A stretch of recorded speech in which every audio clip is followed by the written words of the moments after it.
sports station.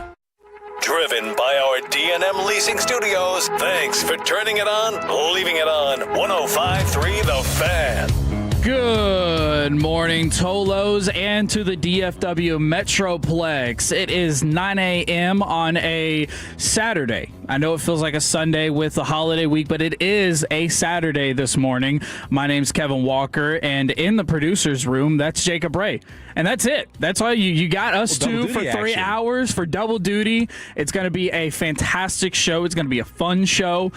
We've got a ton lined up for y'all. We're going to talk about everything that y'all Tolos want to talk about, and we're going to even talk about some of the hard stuff that's going on right now, including what the hell are we going to do with the Dallas Mavericks. But 877-881-1053. That's the phone number to text in on the Frankel and Frankel text line to get involved with the show.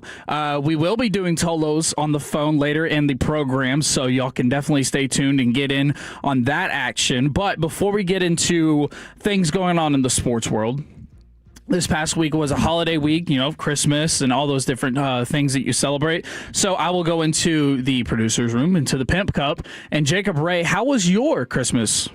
It was outstanding.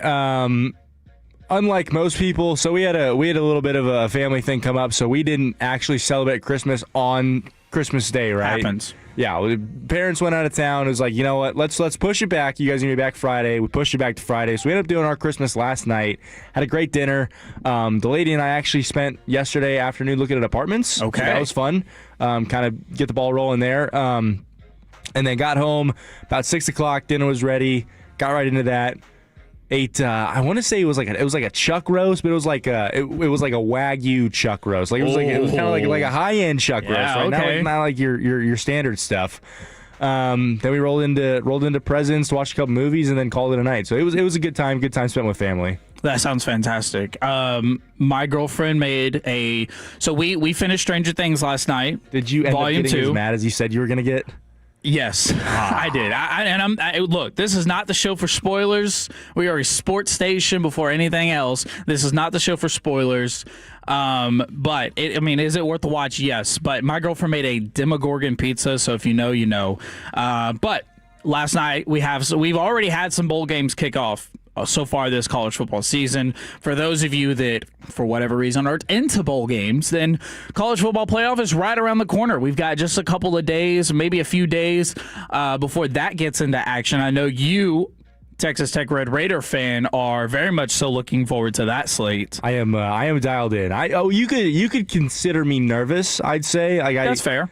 I definitely don't feel like confident going against Oregon. I feel like it's probably the most 50-50 game out of all of them, but I agree with that. I don't know. I'm just kind of paranoid that we're going to get into the game, and I think the TV channels and I think ESPN, I think they want Oregon to win. I think they know the viewership's going to be better if Oregon wins. But I think the one thing that's going for Tech is the fact that they're playing in Miami. Mm-hmm. For those who know their U.S. geography, Miami is not Oregon. Miami is the complete opposite corner of Oregon. So I think we got a little bit of not a home field advantage, but like a... Is there going to be anybody there that is a Raider fan or a Oregon fan? Actually, my one of my buddies who's been talking, he's an Oklahoma State grad, but he's been talking a lot of smack about Tech. He texted me. I don't think anybody from Oklahoma State should be talking smack about anything. I wholeheartedly agree, but his little brother goes to Tech. I think he's a sophomore, I want to say. Texted me, he's like, "Hey, Christmas present. Got tickets to the Orange Bowl." Wow. I was like, why are you you have talked more smack about Tech than anybody I know. Why are you, of all people, going to the Orange Bowl? That's how it works out. Yeah. It was fun. It was playful, fun, smack talk. I was like, I don't think it was, but you do, man. Well, so like I said, the college football playoff slate is right around the corner. Like, I know we had the first round of the college football playoff, and say what you want. There was a lot of BTA going on with some group of 5 teams getting in, and this discussion is not meant for that. But we are officially getting into, hey, we got real competition going on now, and I agree with you. Oregon Texas Tech is a really good 50-50 for me. I think it's one of the best offenses right now in the college football playoff, and one of the best defenses right now. I think the test for Texas Tech, is it just the Big 12? I know. It's like I'm praying this isn't a TCU situation. Now, granted, TCU did win that game against Michigan when they were in, but it's like, I don't know, man. I'm a little nervous because it's like if I think Tech is one of the best Big 12 representatives we've had in the college football playoff era. So if they get beat really bad, it's going to kind of be a bad look for the conference. And I saw a tweet earlier today. Somebody was talking about how they feel like the gap between the group of 5 teams and the ACC and Big 12 is the same gap between the Big 12 and ACC as the SEC and Big 10, in that they believe that the college football playoff is trying to navigate to a group of 2. They're trying to get to 2 power conferences. I'm not buying that. I'm not buying that. I'm not buying that. I think that these conferences are more bought in than ever on trying to be as good as possible. But we got more going on than just college football. Like I said, this is the home of your Dallas Cowboys here on 105.3 The Fan, and the Dallas Cowboys defeated the Washington Commanders 30-23 on Christmas Day. If you have been living under a rock and you didn't know that, well, then there's your Dallas Cowboys update. Though it was a win, it wasn't the most of impressive wins. It was a good offensive run attack. Malik Davis, of all people, stepping up when Jaden Blue couldn't this year, with Javonte Williams dealing with that shoulder sting still going on this year. But they defeat the Commanders, which they should. They're playing Josh Johnson at quarterback. So what was your takeaway from that game? And while I'm at it, what was your takeaway from the Netflix broadcast? You know what my biggest takeaway from the Netflix broadcast was that who sang that song with Dak walking out of the present? You know what I'm talking about? The pregame song? Ooh, no, I don't know what you're talking about. I'll figure it out. I thought that was phenomenal. Okay. Starting with the game, I mean, if you're a Josh Johnson fan, you're thrilled, right? I mean, they went and put up 23 points on Christmas Day. Good, yeah. I was glad because I thought it was a more competitive game, because that was kind of the only one where it was like, the backup quarterback might do okay because the Cowboys defense stinks. 15-23 for 198 yards for Josh Johnson, by the way. That's not terrible. Like, that's not terrible. Like, from a watchability, you know, I'm not a Cowboys fan, so from a fan perspective of like, I want good football, that was the most intriguing game. I mean, nobody was thinking Chris Oludekin was going to do anything against Denver Broncos defense. So I was happy with it. At the end of the day, the Cowboys got the job done. They had flashy plays on offense. It was an exciting game to watch. I think that was peak Cowboys. Like, you saw an exciting Dallas Cowboys football game on Christmas with all the world watching. I don't think it could have gone any better for Dallas. Ja'Cory Crosby-Merritt, or Bill, as most people know him, 11 carries, 105 yards, 2 tutties on the day. With one of those touchdowns being a 72-yarder. So, yeah, the little skewed stats by one play, but yeah. Dak Prescott managed to get to over 300 yards passing and 2 touchdowns, as he typically does, even though he was getting hit really bad. He was getting banged up pretty rough. We'll play some Jerry audio coming up in the next segment, and he talked about his quarterback getting roughed up. The Mavericks, they lost on their Christmas Day slate to the Golden State Warriors, the fading dynasty Golden State Warriors, if you ask Steve Kerr, 126-116. They've gone 5 wins, 5 losses in the last 10 games. We're seeing improvement from Cooper Flagg, but this team, I don't know if they have any real direction. Do we? Can we agree that Cooper Flagg's? He's probably up there. It's probably him and Con Knipple for the Rookie of the Year right now. Yeah, I think they're pretty much battling for it. I think it was the two of them and VJ Edgecombe, but he's fizzled out a little bit. He was really hot coming to start the season, but it's not really happening anymore. I mean, how could you not be happy if you're a Mavs fan? I think you found a team now where it's like you have that group of people that's like, hey, you're 11-19 or 11-20, let's tank. But at the same time, Cooper Flagg's development. I think the only thing that could be a better cherry on top for that is if AD could stay healthy and not tank his trade value. I think that's the only thing that's going wrong right now, because if you're Mavs fans, if realistically, if this team's not good, they're not going to push Kyrie back until next season. They're not going to force him back just for 10 games in May, I'd think. Well, being that Kyrie is the guy that he is, I think that he would still want to come back. He would still want to try to I don't want to say force himself back, but he works hard in his rehab and he's been progressing really well. I do agree with you. If we're not competing, what's the point in bringing back Kyrie, rushing him back? Just kind of let him take his time. Another piece of news, if Dallas Mavericks fans haven't seen, breaking: Anthony Davis gonna miss a few games. Anthony Davis, but not the left strain this time. The right strain in the groin. So just another, he gets 11 minutes, 3 points on his Christmas day. It's becoming a Christmas tradition. Anthony Davis getting hurt on Christmas Day. So look, at this point, it is what it is. Shams Charania put out the tweet saying that there is still significant trade interest with teams in the league in Anthony Davis. The Hawks are being listed as one of those teams. I'm very glad my Chicago Bulls are no longer listed as one of those. I was anxious. I don't really know what we're even supposed to say about it anymore. Like, how can you have trade interest in a guy that clearly cannot stay healthy? And I love what Cooper Flagg's saying. He's saying all the right things. Look, we're a better team when Anthony Davis is on it. We're a better team when Anthony Davis is on the floor. Like, he is a good player when he's out there. But all right, let's lay out this show. So we're gonna get into, like I said, we're gonna jump into some Jerry audio, and then we might just me and Jacob is the betting guy of record here. We're going to create an over-under on how many days it's going to take after the Cowboys season is over for Matt Eberflus to be canned. We're going to create that over-under with the help of the Tolos, 877-881-1053. We're going to talk about some Stars, Rangers, and some bowl game action going on tonight and throughout the weekend. And then at 10 o'clock, we're going to talk about the college football transfer portal. There is so much going on in the transfer portal, so many players from so many teams, some you may not even know about. So Jacob Ray's going to do his best to break that down. NFL Stack, we're going to do contender and contender or pretender as we get closer and closer to finalizing all the teams in the NFL playoffs. What the hell do we do with the Mavs at 10:40? Tolos on the telephone, 11 o'clock. Do not let us down. Then we're going to go through best bookmarks at 11:20 and then crosstalk with Fred and Blake at 11:40. Now, the college football portal has been, oh baby, man, it's getting more and more interesting. It's getting more and more interesting with all these guys going in there. I was looking at the top 5, if you will, of names in the college football transfer portal, and like I said, we'll break a lot more of this down. Text from the 817, Dallas Mavericks. What can you say? I believe they're going to end up being the Vegas Mavericks in the next 2 years anyway. AG is just trying to stay.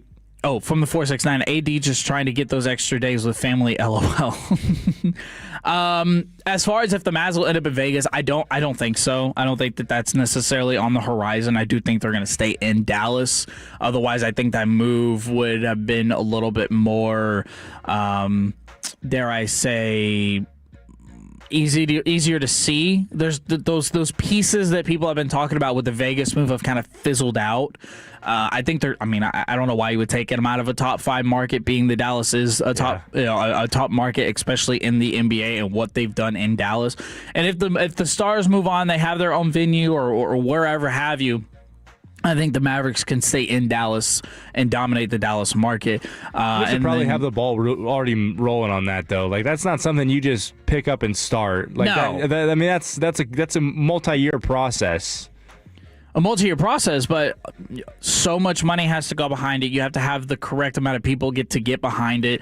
I think they're more likely to just stay in Dallas and try to create the funds needed to build or to bring a casino. I think that movement is probably more possible, but I mean, look, there's a lot of questions around these Dallas Mavericks. Will they move to Vegas? I personally, I don't think so. I don't either. I think a lot of Mavs fans feel burnt by the Luka situation, and they think they were kept in the dark for so long on that, and that just came out of nowhere. I don't think relocation's not something like that can be left in the dark. I mean, how many years in advance did we know the Rams were going back to LA? Like 3 or 4. Like, yeah, we knew a while in advance, and the contract with the city of St. Louis and with that stadium was like public. It was public knowledge. Everybody knew when that contract was up. Everybody knew it was happening. This isn't just something that you're going to wake up on a cold February morning and boom, the Mavericks are going to Vegas. 682, can we knock it off with the Mavs to Vegas crap? The entire state of Nevada has less people than DFW. Vegas is getting expansion with Seattle. Ooh, a little Supersonics action in Vegas? I wouldn't be opposed. I mean, look, Vegas, they're going to get as many teams in Vegas as they can. Obviously, I think we would all love it if the Supersonics would be back in Seattle, but Vegas is going to get a team whether if we like it or not. Mavs to Vegas, like I said, I personally don't agree with it. I don't like it. I don't think it's going to happen. I don't think any of the signs that we initially thought were there. When the team traded Luka, we thought, okay, this team just is trying to tick off the fans, move away. They're just trying to disassociate themselves with anything Dallas Mavericks related or Dallas fans related. But obviously that's not the case, firing Nico Harrison and putting more effort into actually building a team that, people care about. So, all right. So, like I said, we're going to jump into some Jerry audio coming up next. We're going to we'll play a couple of highlights. We'll play a couple of lowlights. Dissect this win over the Washington Commanders, and then we'll look forward to the last game of the season. But coming up next, Jerry Jones. He had some pretty damning words for Matt Eberflus. Next on 105.3 The Fan. Our goal is to have you winning every sports debate with your buds. We'll do the homework. You just listen and enjoy.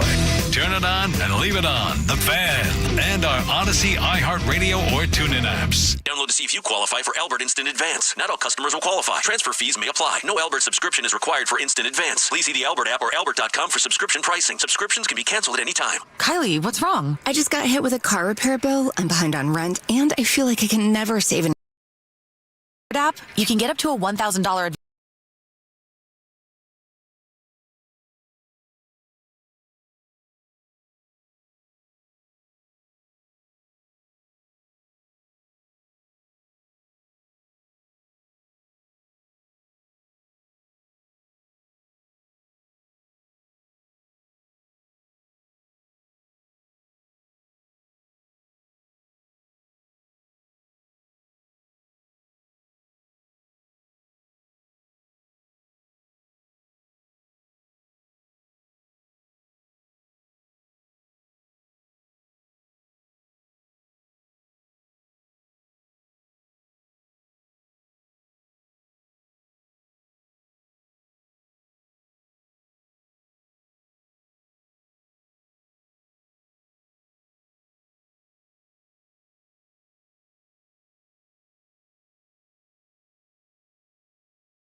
That's code TOLO on Prize Picks to get $50 instantly in lineups when you play $5. Win or lose, you'll get $50 in lineups just for playing. Guaranteed. Prize Picks. It's good to be right. Must be present in certain states. Visit prizepicks.com for restrictions and details. And it's back to 105.3 The Fan. This upcoming segment's brought to you by the Frankels. If you've been injured in a car or truck wreck, call Frankel first, 214 or 817-333-3333. With Frankel and Frankel, there is never an out-of-pocket cost. They only get paid when you win. Frankel and Frankel, the go-to car and truck wreck attorneys in Dallas. Blitz look, four-man rush. Prescott a deep drop. Flag is down, deep ball to the middle of the field. Caught Turpin, running away. Turpin, there's a flag down. Turpin in the end zone. Please be against the defense. Touchdown, Turpin. And it was against the defense as the Dallas Cowboys defeated the Washington Commanders 30-23 on Christmas Day, the noon slate of the afternoon. My name is Kevin Walker. That's Jacob Ray in the Pimp Cup. We are here on 105.3 The Fan. We got you till 12 o'clock. We're going to be doing some Jerry audio here coming up. But before we get into the negatives, let's talk about the positives for the Dallas Cowboys. Malik Davis, a career day, 20 carries, 103 yards, like I said, stepping up when Jaden Blue, my own Texas running back Jaden Blue, couldn't step up this year after Javonte Williams goes out with a shoulder injury, as he's been dealing with all year. Kevontae Turpin, you just heard that highlight, one catch, 86 yards and a touchdown. CeeDee Lamb, a little bit of a lowly performance from him again, 5 catches for 46 yards. Pickens, 4 for 78.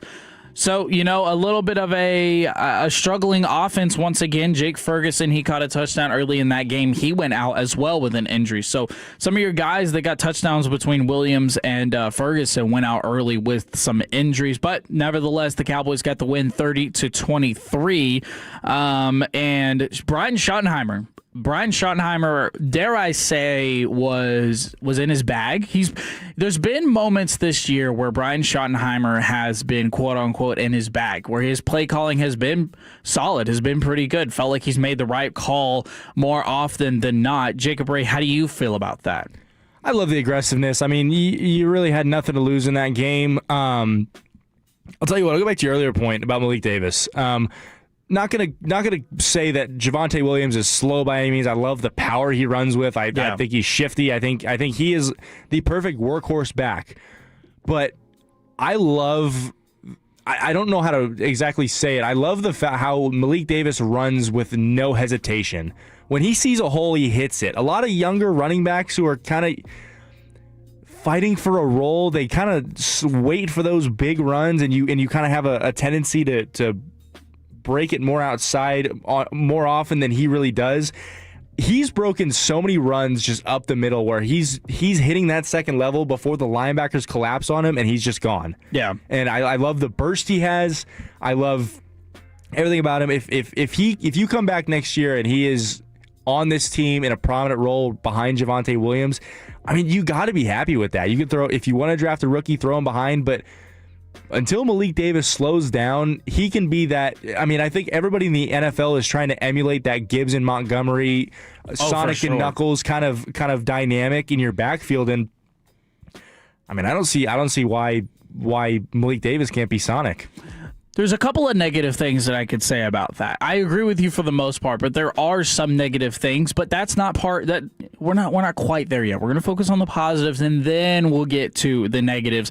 Now, as far as the aggressiveness, which good segue by you, Jerry cut number 3 here on going 6 for 6 on 4th downs. Schottenheimer being aggressive. Well, I'm smiling when you said looked like he was a bit more aggressive. 6 out of 6 4th down calls. I've never heard of. I never thought football would get to the point that you would have that kind of stat. But it's a credit to really the confidence. Again, that's how you gain it, is to execute on it. And it was material, of course. It just through just the time of possession went crazy, even though we were having trouble slowing them down on their big plays over 15 yards. I think they had 7 or 8 up. But the point is that that aggressive play calling allowed us to hold that ball. And in holding that ball is what dominated the game. It set up criteria that are not normally in a stat sheet. And that is one way to win a football game is, even if you're a little porous on your defense, is to just go for it on every fourth down. Now, of course, that can turn on you and have an embarrassing result. But, no, I was from the get-go, it was about running yesterday. We knew they'd be putting pressure on Dak. And I thought that under the circumstances, he was outstanding. A little porous on your defense, huh? So you lean on your offense. 6 for 6 on fourth down now. Like I said, to get to 6 for 6, that means you have to fail on third down quite a bit. And they did. 8 of 20 on third down efficiency for the Dallas Cowboys from the 6-8-2. LMAO, now the way you say Shoddy was in his bag, it was against the Commanders versus good teams. He always fails the second half adjustment test. Look, we're not here to tell you that the Dallas Cowboys are back. We're not here to tell you that they defeated a playoff caliber team. Facing the facts, the Washington Commanders are 4-12, and they're 4-12 for a couple of reasons. And one of those is because all of their main stars are injured, and they have a very old team. But I know there are a lot of those injuries. Like, it kind of feels like the Eckler one feels like, I mean, not career. He'll be back, but he's not going to be the same. I don't think Zach Ertz is coming back. I think Zach Ertz needs to hang him up, go find himself a very pretty paying job in the booth with Fox or something. Be like your fourth broadcaster on that Fox broadcast, and take kind of the lowly games, work your way up. But yeah, I mean, how many games? It showed on the TV broadcast. It was like 263 games missed due to injury across the team. That's ridiculous. Yeah, the Washington Commanders are a really banged up squad, and when Jaden Daniels, your star, your quarterback of the future, gets hurt, and he's been banged up all year long. Shout out to the fantasy players; they know about it. It doesn't help. Terry McLaurin has pretty much been MIA all year. And when he came back was when Jaden Daniels got hurt. Exactly. So they, even when they're coming back from injury, they're just not coming back at the same time. Washington Commanders, this is a year to forget for them. This is a clean slate, move on for them. So again, I'm not here to tell you that the Dallas Cowboys are back, that they're performing against good teams. None of that. But Shoddy had good play calling. Did he? And as far as the 6-8-2, he fails the second half adjustment test. First year being a head coach, I'll give him that slack. There's room to grow. There's room to learn for everybody, including Brian Schottenheimer. And that is something we'll have to see in year 2. We'll have to see that in year 3. By year 3, we would expect him to kind of have these things figured out. And for the other side of the coin, yes, he has been in the league for a long time. His father was a coach. But those are kinds of things that you don't really know what to do until you're in that moment. So I give him a little bit of slack as far as the second half adjustment test goes. There's still room to grow. There's still room to grow for everybody. And for a lot of these teams that have struggled to find play callers, and there's so many teams that have a great defensive head coach or a great leader of men, kind of like a Mike Vrabel kind of guy as their head coach. They struggle so hard to find a good play caller, and I think you'd be kind of blind to what you're seeing if you could say that Shoddy's not a good play caller. You could question his adjustments, or you could question if he's getting out adjusted by the other team. Maybe they're just doing a better job going into the second half than he is. But to say he's not a good play caller is just wrong. He gets this offense in a flow, and you could say it's because of the players. I think he's very much helped out by his players. I think the fact that Dak is such a high completion percentage quarterback allows the offense to get in such a great rhythm. But there's been times where he's leading them on a 17-play drive that's ending in a touchdown, and you're just like, man, that was beautiful. It's beautiful football, beautiful balance of the pass and the run game, and yeah, I think you found something. But like you said, I mean, it takes a couple years in that position to really get good at, like, okay, hey, this is kind of what we tend to do going into the second half. When we're losing, these are the adjustments we have to do. This is his first year working with some of these guys on offense. This is his first time dealing with a guy like George Pickens. This is his first time being like, okay, I got to feed CeeDee Lamb and George Pickens. How do I do that? So he's still dealing with a lot of things, but for a first-year head coach with this explosive of an offense, I don't think you could ask for much more from him. From the 817, this one on the other side of the spectrum, Cowboys have the number one offense in the NFL. What are these guys complaining about? Commanders have a great defense. Cowboys have a worse defense. Terrible arguments by the Cowboys haters on the text line from the 817. I wouldn't say on paper fully healthy. I think the Commanders' defense is. I feel like that's very much so, like speared by Dan Quinn. In his defensive mind. And he definitely gets more out of his defense than other guys probably would. I mean, he's still making Bobby Wagner look like, I don't want to say Bobby Wagner of old, but Bobby Wagner is damn near at 2,000 tackles. I mean, he's still more than just running. He is still performing at a very high caliber. And then from the 940, Commanders are going to have $120 to $140 million in cap space after they release a few players after this season. They're going to be big in free agency. I would expect that. Yeah. They need to get younger. They also need to draft young players because they're a very old team right now. They were kind of like that team where I think a lot of vets gravitated towards that team. A lot of like the last run guys, the guys that you see sign that vet minimum because they haven't won a Super Bowl and they believe in Jaden Daniels. That's a lot of what their team's made up of, like those Von Miller kind of guys, those Bobby Wagners. Laramie Tunsil, they went out and traded for him. He hadn't been great this year, but yeah, you got to. There's a lot of those tough expiring contracts that you kind of just got to cut ties with. But I mean, the most important thing is getting Jaden Daniels healthy. You do not want a repeat of RG3. Oh no, you do not. All right. Now, at one point, and some Cowboys fans maybe not, but I know that there was a good amount of people in this Metroplex that felt pretty damn good about the Dallas Cowboys' chance of making the playoffs. Well, maybe even Jerry Jones was in that same boat. Jerry cut number 4 on how close he thought this team was. Well, I be very candid with you. The loss against Detroit, and again, you asked the question of me, how close I think we are.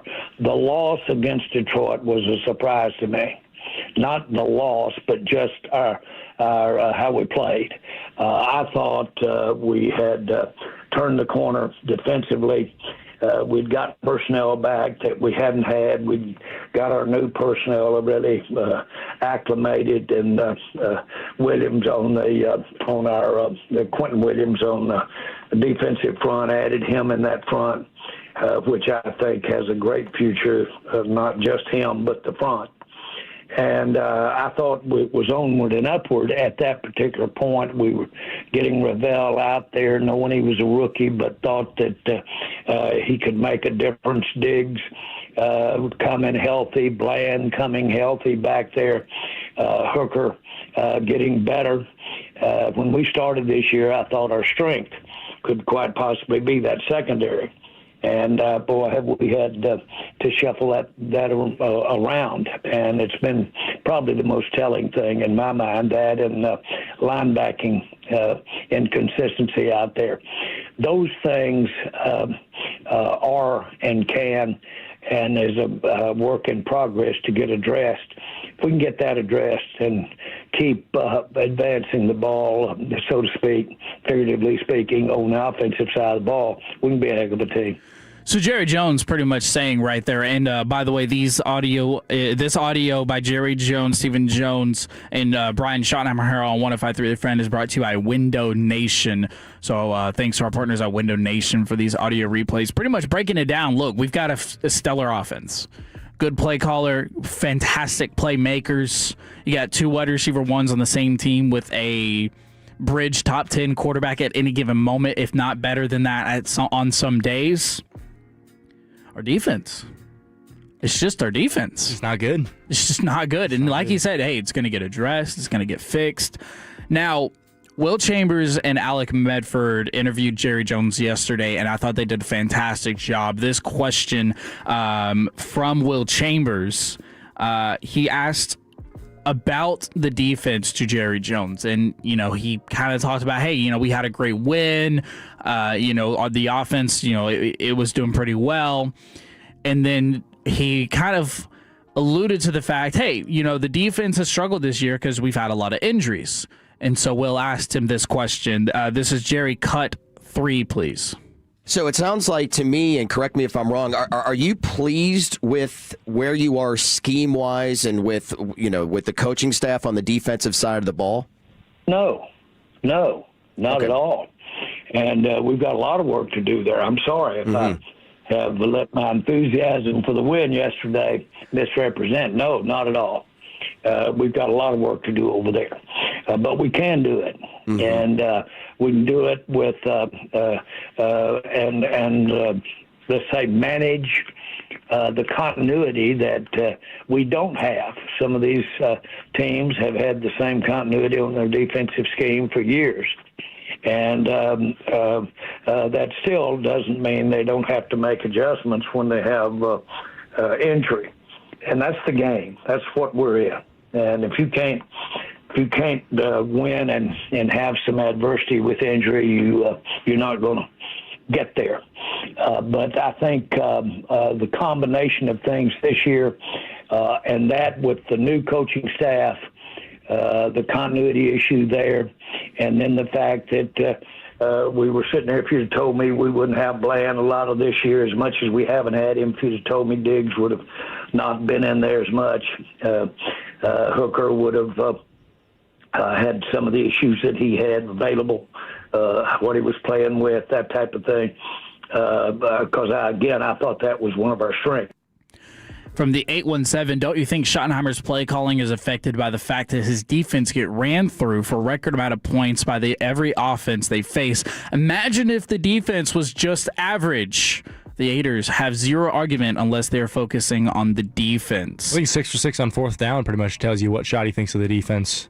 I think that's a very good point by the 817. This offense is forced to be played a certain way because the defense is not doing their part. Another one from the 817, and y'all keep blowing up the text line. Y'all have been great chiming in on. Y'all made some really good points. Reminder, Dallas defense was effective early versus the Lions, but the defensive coordinator went back into a soft zone shell, as he always does. Eberflus coaches scared. I wholeheartedly agree. And you can say that from personal experience being a Bears fan. I haven't even introduced you as such, but yeah, Jacob Ray over there, a resident Chicago Bears fan, along with our sweet Willie C, Matt Eberflus. We think of him as a better Matt Eberflus, but we just call him Sweet Willie C. He's also a Bears fan. So you've experienced this firsthand. I have. I mean, I experienced the meltdown in Detroit last year where he wanted to save that timeout for the next week and get 7 for a game. Which you can't do in the NFL. Yeah, you can't do it. He didn't know that, though. It's okay. No, it's just it's almost like he gets to a point where he's like, all right, my defense is held up. We're good. Let's get a lead, and then every time they score, we need to score. We'll be good to go. And now I'm just going to not allow the big plays. It's like, okay, but it's like Eberflus is scared of allowing 30-yard plays, and instead he's like, okay, I'm going to allow 15-yard plays. And then he coaches a defense that can't tackle, so then his scheme doesn't work. His scheme, in theory, allows these 15-yard plays that turn into 30 and 40-yard plays because the defense can't tackle, and they can't take the ball away. I will say, though, I think you have to be encouraged by the play of Reddy Stewart and Chavone Revel. They both had some nice pass deflections in that game. I think that's kind of the biggest thing you want out of these last couple of games is you want these young guys to get their confidence going into next year. And definitely get some play time. Last two texts before we go into the next segment. 469, I think moving Eberflus to the parking lot instead of the booth will make the defense a little better. From the couch. And from the 214, being a Chicago Bears fan is no way to live. I don't know if you can say that this year. One of us about to have a home playoff game. I don't know if you can say that this year. All right, coming up next, we will talk about the Dallas Stars. Your Dallas Stars. Man, they are on a hot streak, and they're back in action tonight. A little bit of a Rangers update. You can do a Rangers update in the offseason, and we'll preview some bowl games. That and more next on 105.3 The Fan. We all hear the radio ads about the IRS. They tell you to be afraid, to be scared, and they try to frighten you into calling. I'm not here to do that. Tax Relief Advocates is different. TRA is here to tell you that if you owe money to the IRS, whether it's $5,000, $50,000, or $500,000,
Texas. This is Classic Chevrolet. Together, let's drive, relax, and enjoy the difference. Based on new Chevrolet registrations 2023 and 2024.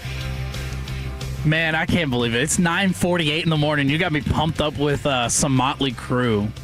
It's a good job by you, Jacob Ray. That came out a lot better than I thought it would. I thought it was going to be bad. That was good. That was good. I like that. That was nice. My name's Kevin Walker. That's Jacob Ray. This is 105.3 The Fan. We got you till 12 o'clock. We'll hand off the broadcasting baton to Fred and Blake, who got you till 4:45. And then we will have some college football action here on 105.3 The Fan, 100,000 watts. And we will discuss some of those bowl games as we will right here in the 940 segment. But before we do, there's a ton of bowl games happening tonight. On today, 8 games. We got 8 bowl games tonight. And if you don't like bowl games, then I don't know what to say. Sorry, Trevor Beck. Who doesn't like... Oh, really? Trevor Beck. Dude, Trevor... Not a fan of bowl games. I love Trevor. Trevor doesn't like anything. Trevor didn't like my betting segment. He doesn't like bowl games. He does like the Stars, but he likes to listen to them on the ticket. So, not a fan of Cologne. Not a fan of Cologne at all. All right, let's start here. We'll just go through the ones that start. So this one's at 10 a.m., so it'll kick off here in about 10 minutes or so. The Military Bowl between Pittsburgh and East Carolina. Then we got the Pinstripe Bowl between Penn State and Clemson, the battle of teams we thought they were. Eastern Carolina, underrated, amazing uniforms, by the way. The Pirates, I do the like Pirates, East Carolina. They're not bad. Dude, have you seen their purple helmets? You're talking about the ones that are reflective, right? Yeah, those are sick. They're nice. Those are sick. Penn State Clemson and the Pinstripe Bowl, that's at 11 a.m. Fenway Bowl between UConn and Army at 1:15. Then the one that everyone is talking about, the one where you can eat the mascot, Pop-Tart. The Pop-Tarts Bowl. Number 22, Georgia Tech, and number 12, BYU. That one takes place at 2:30. Our very own, or Fan University's very own, or formerly very own, Carter Freeman is boots on the ground at the Pop-Tart Bowl. He is boots on the ground at the Pop-Tart Bowl.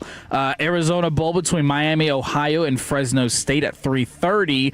And then one that is true, close to my heart. Number 25, North Texas and San Diego State in the New Mexico Bowl at 4:45.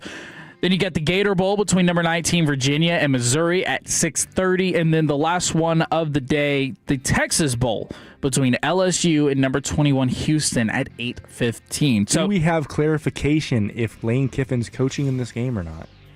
Oh, I actually do not know. I doubt it.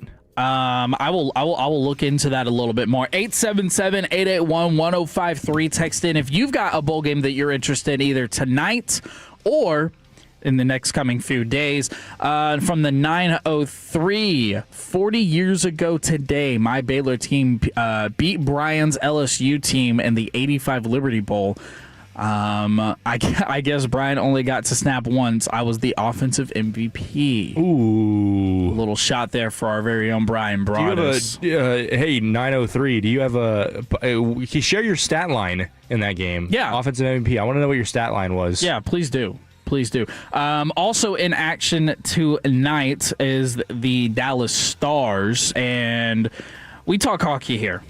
Between me and Jacob, we like to talk hockey, and the Dallas Stars they give you a good reason to talk hockey. Okay, they are 25-7-6, which is pretty damn good. They've got 56 points. If you don't know, in the hockey world, you get 2 points for a win. You get 1 point if you go to overtime and lose. 1 point if you go to overtime and win as well. Correct? No, you get the 2 points. You get 2? I thought it was 2 1. points. You get the 2 points there. So they have 56 points. They are one of very few teams, I will add, that are in the 50-point region. They're behind one team and one team only in the league. Colorado Avalanche. 27-2-7. They have 61 points. They're on an absolute heater. They're on a 6-game win streak. Now, hockey did take a little bit of a break with Christmas time and holidays and everything. But like I said, the Stars are back in action tonight. They do have a little bit of a bad taste in their mouth. The Red Wings beat the Stars in overtime on December 23rd, but they play the Blackhawks tonight. Your Chicago Blackhawks, by the way. Hey now. It will be at the AAC tonight at 7 o'clock for puck drop, and then the next game will be against the Sabres at the AAC for New Year's Eve night. They should win this game handily. Both Frank Nazar and Connor Bedard are out. So pretty much the key to beating the Chicago Blackhawks this year is don't let Connor Bedard get a hat trick, and you'll win. Okay, fair enough. 903, 3 catches, 117 yards, and 1 touchdown. We killed their cover 2. Hey, now. You want stat line. You got the stat line. 3 for 117. What is that? That's 39 a pop. Yep, 39 a pop. I was going to say, don't make me do math in real time. No, that's not 39 a pop. Wait. No, it is 39 a pop. 39 a pop. Okay. You good? I'm going to do math right now. Hold on. All right. And then the Mavericks, they are in action tonight. They play the Kings in Sacramento at 4 o'clock. So if you want to catch that game, they lost to the Warriors on Christmas Day, like we talked about at the beginning of the show, 126-116. Cooper Flagg had 27 points in that game. Brandon Williams with 26 points in that game. But they play the Kings tonight at 4 o'clock. Mavericks are 12-20. Anthony Davis, he's already questionable. We'll assume that he's probably out of this game, as he is for most games, but he's out for a few games. So a little bit of an update around the Mavericks and Stars and some bowl games that you got going on tonight. Again, 877-881-1053. If you have a bowl game that you're going to, that you've been to in the past, or if it's not even tonight, tomorrow night, or whatever have you throughout the week, maybe it's the New Year's Eve Bowl, maybe it's the big-time college football bowls that you're looking forward to, text in 877-881-1053. It's the Frankel and Frankel text line. But coming up next, Jacob Ray has done his due diligence, ladies and gentlemen. He has done his best job that he can at breaking down this college football transfer portal. We're going to talk about some of the big names, some names that you need to know about, some names you've probably never heard of, and what your team should grab. All that and more at hour number 2 on 105.3 The Fan. When your friends say, "Hey, did you hear?" You can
27-20 in last night's bowl game. My name's Kevin Walker. That's Jacob Ray. This is 105.3 The Fan. We got you for another 2 hours. Got you till 12 o'clock. We'll hand off the broadcasting baton to Fred and Blake, who got you till 4:45. We're talking about all things today. Talking about some college football bowl games. Talked about a little bit of Dallas Stars. Talked about a little bit of some Dallas Mavericks. Definitely talked about your Dallas Cowboys. Play some Jerry audio there at the 9:20 spot if you want to go back and listen to that. That's Odyssey Rewind. And that audio was brought to you by Window Nation. But here, we're going to hand it off to Jacob Ray in the Pimp Cup, who did his due diligence and his research on the top names available in the college football portal. Because you, Tolo, you might have been affected by the college football transfer portal. Your team, like mine, the Texas Longhorns, might be completely depleted. But don't worry, because Jacob Ray is here to save the day. He's going to tell you exactly what names to look for. Jacob Ray, tell them what they need to know. Kevin Walker, I'm going to ask you a question to start this thing off. You may. Out of the top 10, and we're talking like top 10 overall players in the transfer portal, how many of them do you think are quarterbacks? Ooh, without looking, I'm going to guess 6. 7. 6, 7. Yep. Yeah, this transfer class is loaded with quarterback. We just made a lot of people cringe. I'm sorry. Yeah, we did. If you are a quarterback needy team, which my Texas Tech Red Raiders are going to be, I think a lot of people expected Will Hammond to be the guy to take over next year after his performances coming in for an injured Baron Morton. Yeah, torn ACL. So that's not looking too great next year. Not for the immediate future. Not for the immediate future. No. I know that one particular name on here is not a lock, but it's a heavy rumor. Probably the big out of all the quarterback, it's the biggest lock, and that's Brendan Sorsby, quarterback from Cincinnati, to go to Texas Tech. His NIL value right now is set at $2.4 million. Okay, drill baby drill. I would say, is that average for a quarterback at this rate? For looking at this right now, I mean, the highest. Who do you think? Here, I'm gonna list off some names for you. I want you to guess who has the highest NIL valuation. These are the top 5 guys: Sam Levitt, Drew Mestemaker, Byron Brown, the quarterback out of USF, Brennan Sorsby, and Dylan Raiola. Which of them do you think has the highest projected NIL valuation? I'm actually gonna go Sam Levitt, because I have heard that his number is shockingly high. It's a good guess. He is actually tied with Brennan Sorsby at $2.4 million. The answer we're looking for, Dylan Raiola at $2.5 million. Okay, so what would you say, and I'm just a quick derailment and then we'll get right back on track. What would you say if you're middle of the road SEC team, you're paying a quarterback to come to your school to be a starter, that number would be what would you think? By middle of the road, are we talking like a Mississippi State or are we talking like a Tennessee? Let's say a Mississippi State. Yeah, Mississippi State. I mean, if you're looking to compete, you need to fork over at least $2 million. Okay. I mean, if Sam Levitt's between like LSU, Miami, and Florida, he could get 4.5, 5. God, that's so crazy. He could get a lot of money. I think you're looking at the same thing for Drew Mestemaker. Yeah. Which I think Drew Mestemaker is not that he's not a good player, but respectfully, Kevin, I think I know what you're going to say. Product of the scheme. Hasn't played anybody. Oh, well, that's also fair to say. Hasn't played. What do you do when you pay if Drew Mestemaker is between the same 3 teams that Sam Levitt is? Fork over $3.5 million, and he's like, oh, okay, and yeah. This was an American conference. The Longhorns come walking in. The Bulldogs come walking into your stadium. Hey, the Longhorns don't need a quarterback. We're good for the future. Don't worry. Oh, you guys are set. Maybe other positions, probably not. That's fair. But I mean, I don't know. I have a hesitancy to pay a UNT player who hasn't really played anybody that much money. That's fair. That's why, I guess, for the Mestemaker conversation, if I'm him, I'm just going to go to Oklahoma State. I'm just going to go with Eric Morris. I'm going to go with the guy that's helped me get to this point. I'm young enough in my college career. This is only his third year. He's a redshirt sophomore, I do believe. So it's only his third year. Just stick with the guy that got you here. Don't go big time. Don't go Indiana. Don't go Big Ten. Don't do any of that yet. If you want to go to Oklahoma State, prove that you can play in a legit conference. I'll just go ahead and say it. And then go Big Ten, SEC, whatever from there. Then that's fine. I don't think you should jump straight from the American to a power school. And I don't even know if I'd necessarily say go from the Big 12 to a big school. If he goes and he dominates, if he puts up Joe Burrow like numbers at Oklahoma State because he's playing in the Big 12, then he'll go. Do you though? I guess that's a conversation for another day. From the 724, Sam is going to Oregon, boys. Sam Levitt. Oh, okay. That's a hot take. I haven't heard that one. That would be electric. Sam Levitt with Dan Lanning would be good. I think I don't know how much you've delved into the draft this year. I think Dante Moore should be the number one pick in the draft. A lot of people do feel that way. He's, again, electric player. We've talked about it earlier, Texas Tech and Oregon. I think it's number one offense, most electrifying offense for sure, and the best, I think the best defense. Now, is it just the Big 12? That's the conversation to have, and that's what we will find out. All right, continue on with your transfer portal. So the top 5 quarterback rankings as of right now, if you are a quarterback-needy team, number 1 is Sam Levitt. Number 2 is Drew Mestebaker. Number 3 is Byron Brown. I think that kid's going to get a lot of money. His NIL evaluation right now is only $1.6 million. I think he's going to at least double that. Coming from a school in USF who spent a lot of money. There were a lot of teams in that conference. USF, in a way, was kind of like the Texas Tech of the Big 12. They had bigger guys. Mm-hmm. They were a physically larger team. They looked like they outclassed the rest of their conference and dominated their. I mean, we saw what happened when they played UNT. Yeah, BTA. He is on the market now. Granted, I think he follows his head coach to Auburn. That'd be my guess right now. Auburn's kind of looking for a quarterback too. I know Jackson Arnold just entered the transfer portal. And Jackson Arnold hasn't proved to be anything. Has not been great. Yeah. 5-star coming out of Denton Guyer, a lot of high hopes. He went to Oklahoma, who was quarterback university. Granted, Lincoln Riley was gone, but I mean, didn't look great there. Did not look great. And then this year, he's like a running quarterback. Yeah. He's been that zone read guy, that power running guy where you're just kind of like, if we can get 4 yards of play, we're gonna run it down your throat and hope we kill 11 minutes of game time on an 18-minute drive. An 18-minute drive, and then I don't know. That just hadn't worked out. And watching, it's like that's one of the teams. Anytime you watch the quarterback drop back to throw, it's kind of like you kind of cringe and you get scared because good things just don't happen. So he needs to go find a better team, and I think Byron Brown would fit great into that system. I think it would give the head coach, I'm blanking on his name, the new Auburn head coach, but it would give him a player he knows, a culture starter, a guy that can come in as a leader and teach and show the guys the way.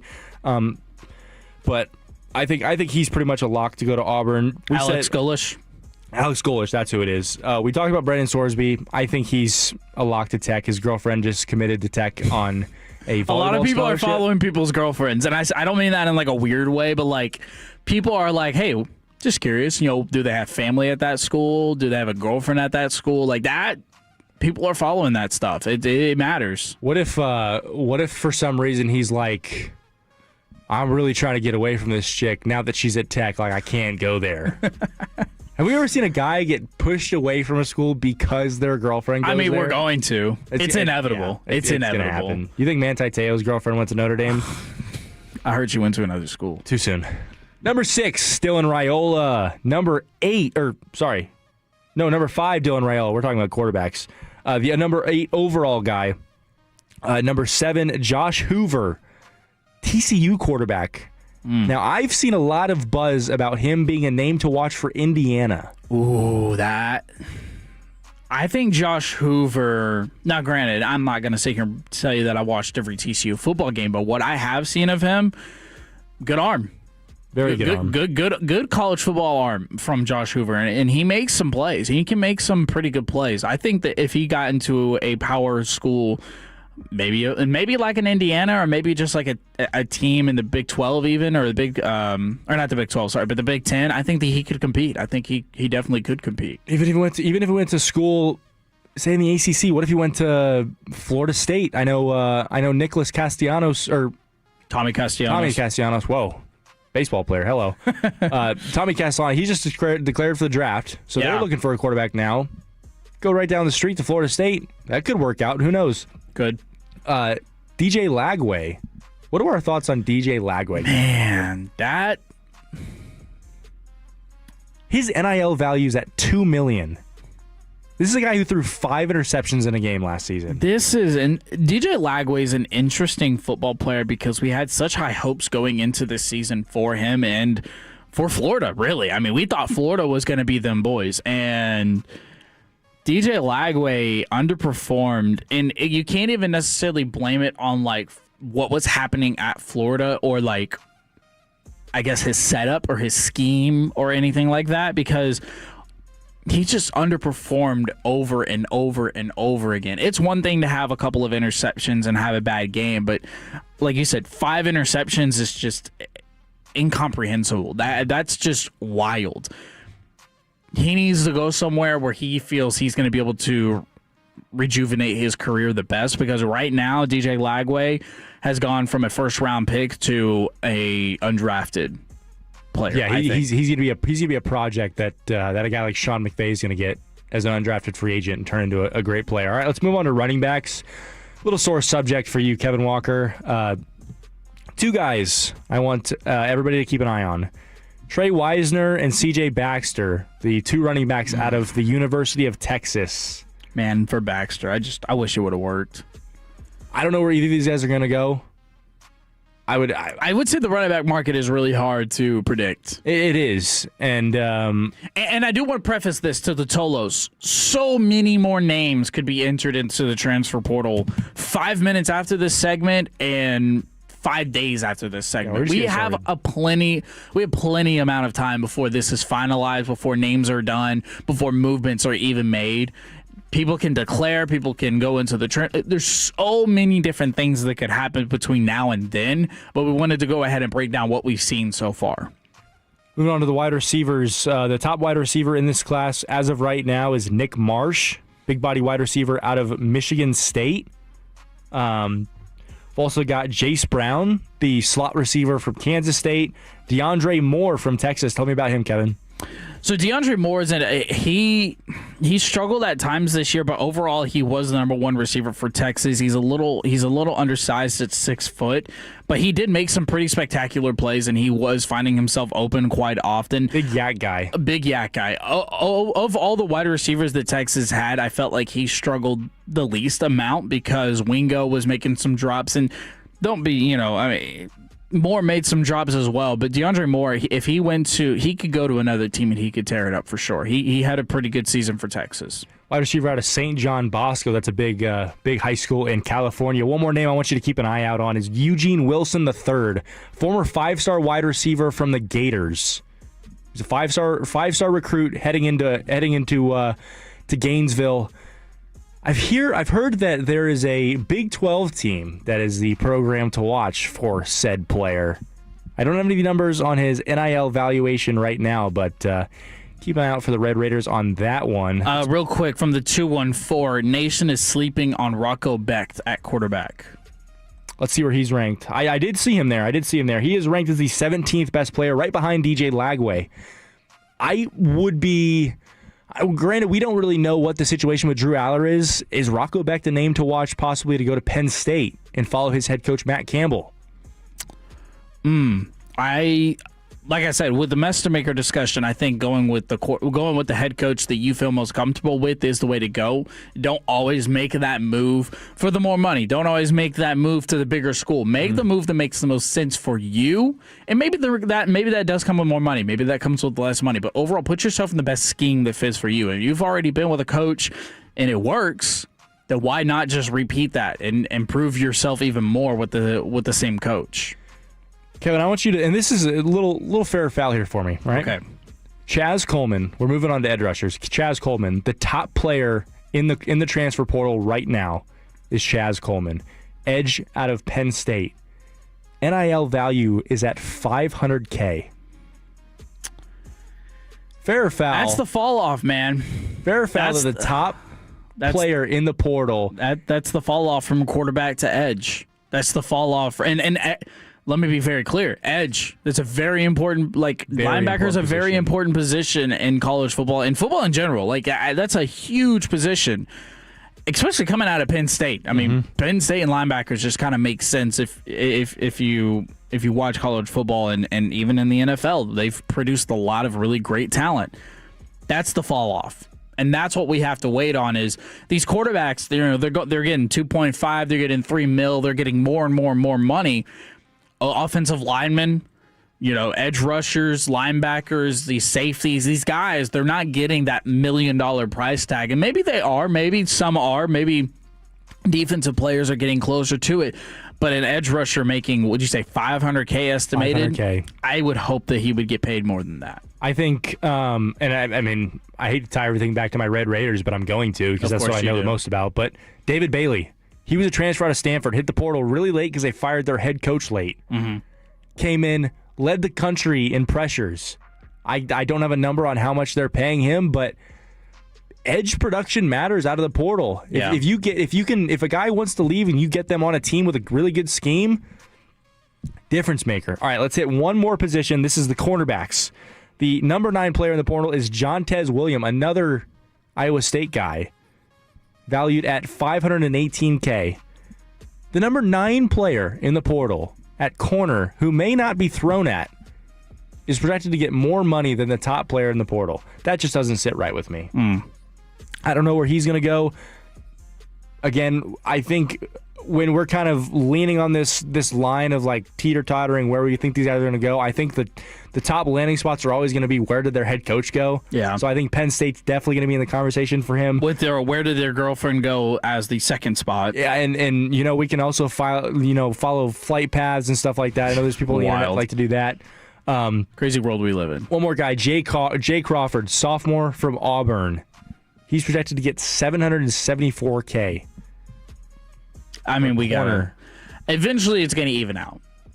You'd hope. Just like you look at the NFL, there's a massive pay difference between quarterbacks in the NFL and different players all over the field. Corners, edge rushers, linebackers, defensive ends, defensive and interior linemen. All over the field, there's obviously the pay is different, but it needs to be a little bit closer. All right. We're going to step into the NFL world. We talked some college football. Thank you, Jacob Ray, for that breakdown on the transfer portal. We'll get an update eventually once more names go in and we get some commitments. But next, we're going to do an NFL stack where we talk about the teams that are in the NFL playoffs. We'll do a little contender or pretender. That and more next on 105.3 The Fan. Sean and RJ, the KNC Masterpiece, G-Bag Nation, and Fan After Dark. Live and local. Turn it on and leave it on. 105.3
That's to underdogfantasy.com/web/play and get terms _DFS_.html for details. Concern with your play, call 1-800-GAMBLER or visit ncpgambling.org. And it's back to 105.3 The Fan. This upcoming segment's brought to you by the Frankels. If you've been injured in a car or truck wreck, call Frankel first, 214 or 817-333-3333. With Frankel and Frankel, there is never an out-of-pocket cost. They only get paid when you win. Frankel and Frankel, the go-to car and truck wreck attorneys in Dallas. Back here at 105.3 The Fan, we are going to break down the NFL teams in the playoffs. There are some teams in the hunt. There are some teams on the verge of clinching, but majority of the NFL playoff picture is already set with this weekend and then 1 week to go. We did have a Tolo text in about if we knew any from the 682. Have y'all heard a kickoff time for the Cowboys and Giants?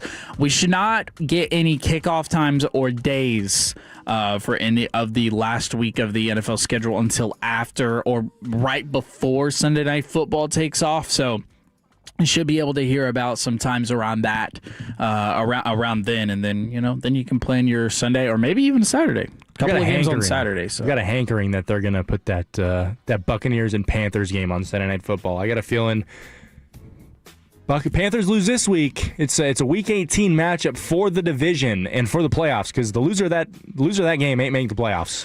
877-881-1053. Text into the Frankel and Frankel text line. We're going to do contender or pretender as the NFL playoff picture is all but solidified. You can text in the team you think is a contender or the team you think is a pretender.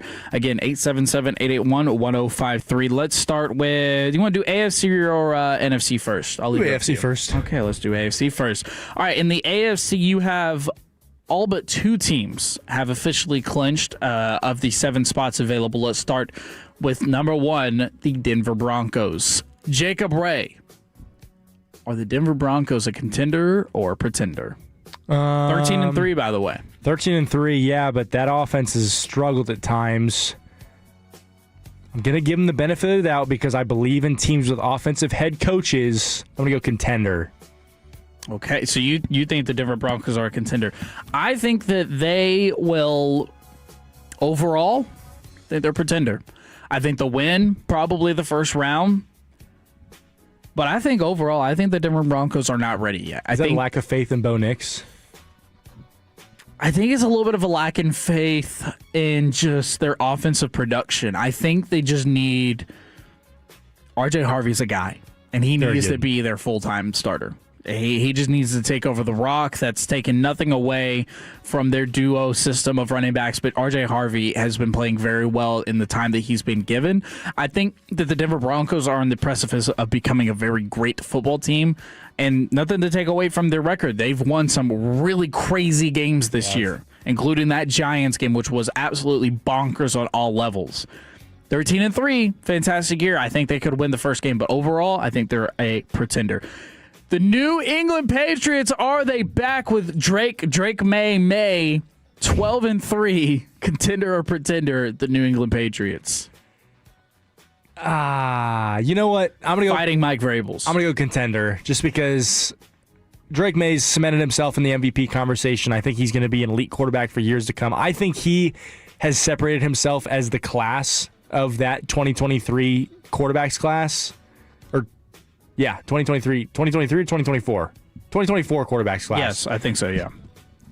Their defense, it still has a little bit of work, but they have the pieces like Christian Gonzalez on that team that you can build around, and it's so hard to doubt Mike Vrabel. He gets those guys playing so hard. He's got that team so close together. I think come playoff time, the belief in one another is what's going to push them through. Okay, from the 214, all the teams are contenders. Just to be fair, or just to be clear, we're not talking about contending for the playoffs. That is pretty much, we're talking about contending for a Super Bowl. The big one, the Lombardi. We're talking about the big one, okay? So just to clarify, we're talking about contending or pretending for a Super Bowl run here. All right, number 3, Jacksonville Jaguars, one of the bigger question marks of football teams this year.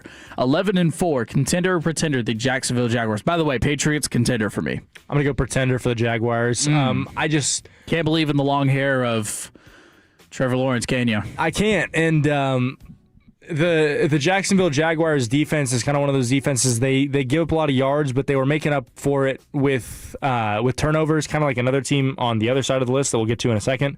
I don't know if that's necessarily a feasible way to play in the playoffs, but we'll find out. That offense is really good. It's humming right now. Liam Cohen's in his bag, but I just kind of like what you said with the Broncos. I think they're a year away. Okay, fair. I think that's fair. I think they've also had their slew of injuries hit them. So the Jacksonville Jaguars, I think right now they're a pretender.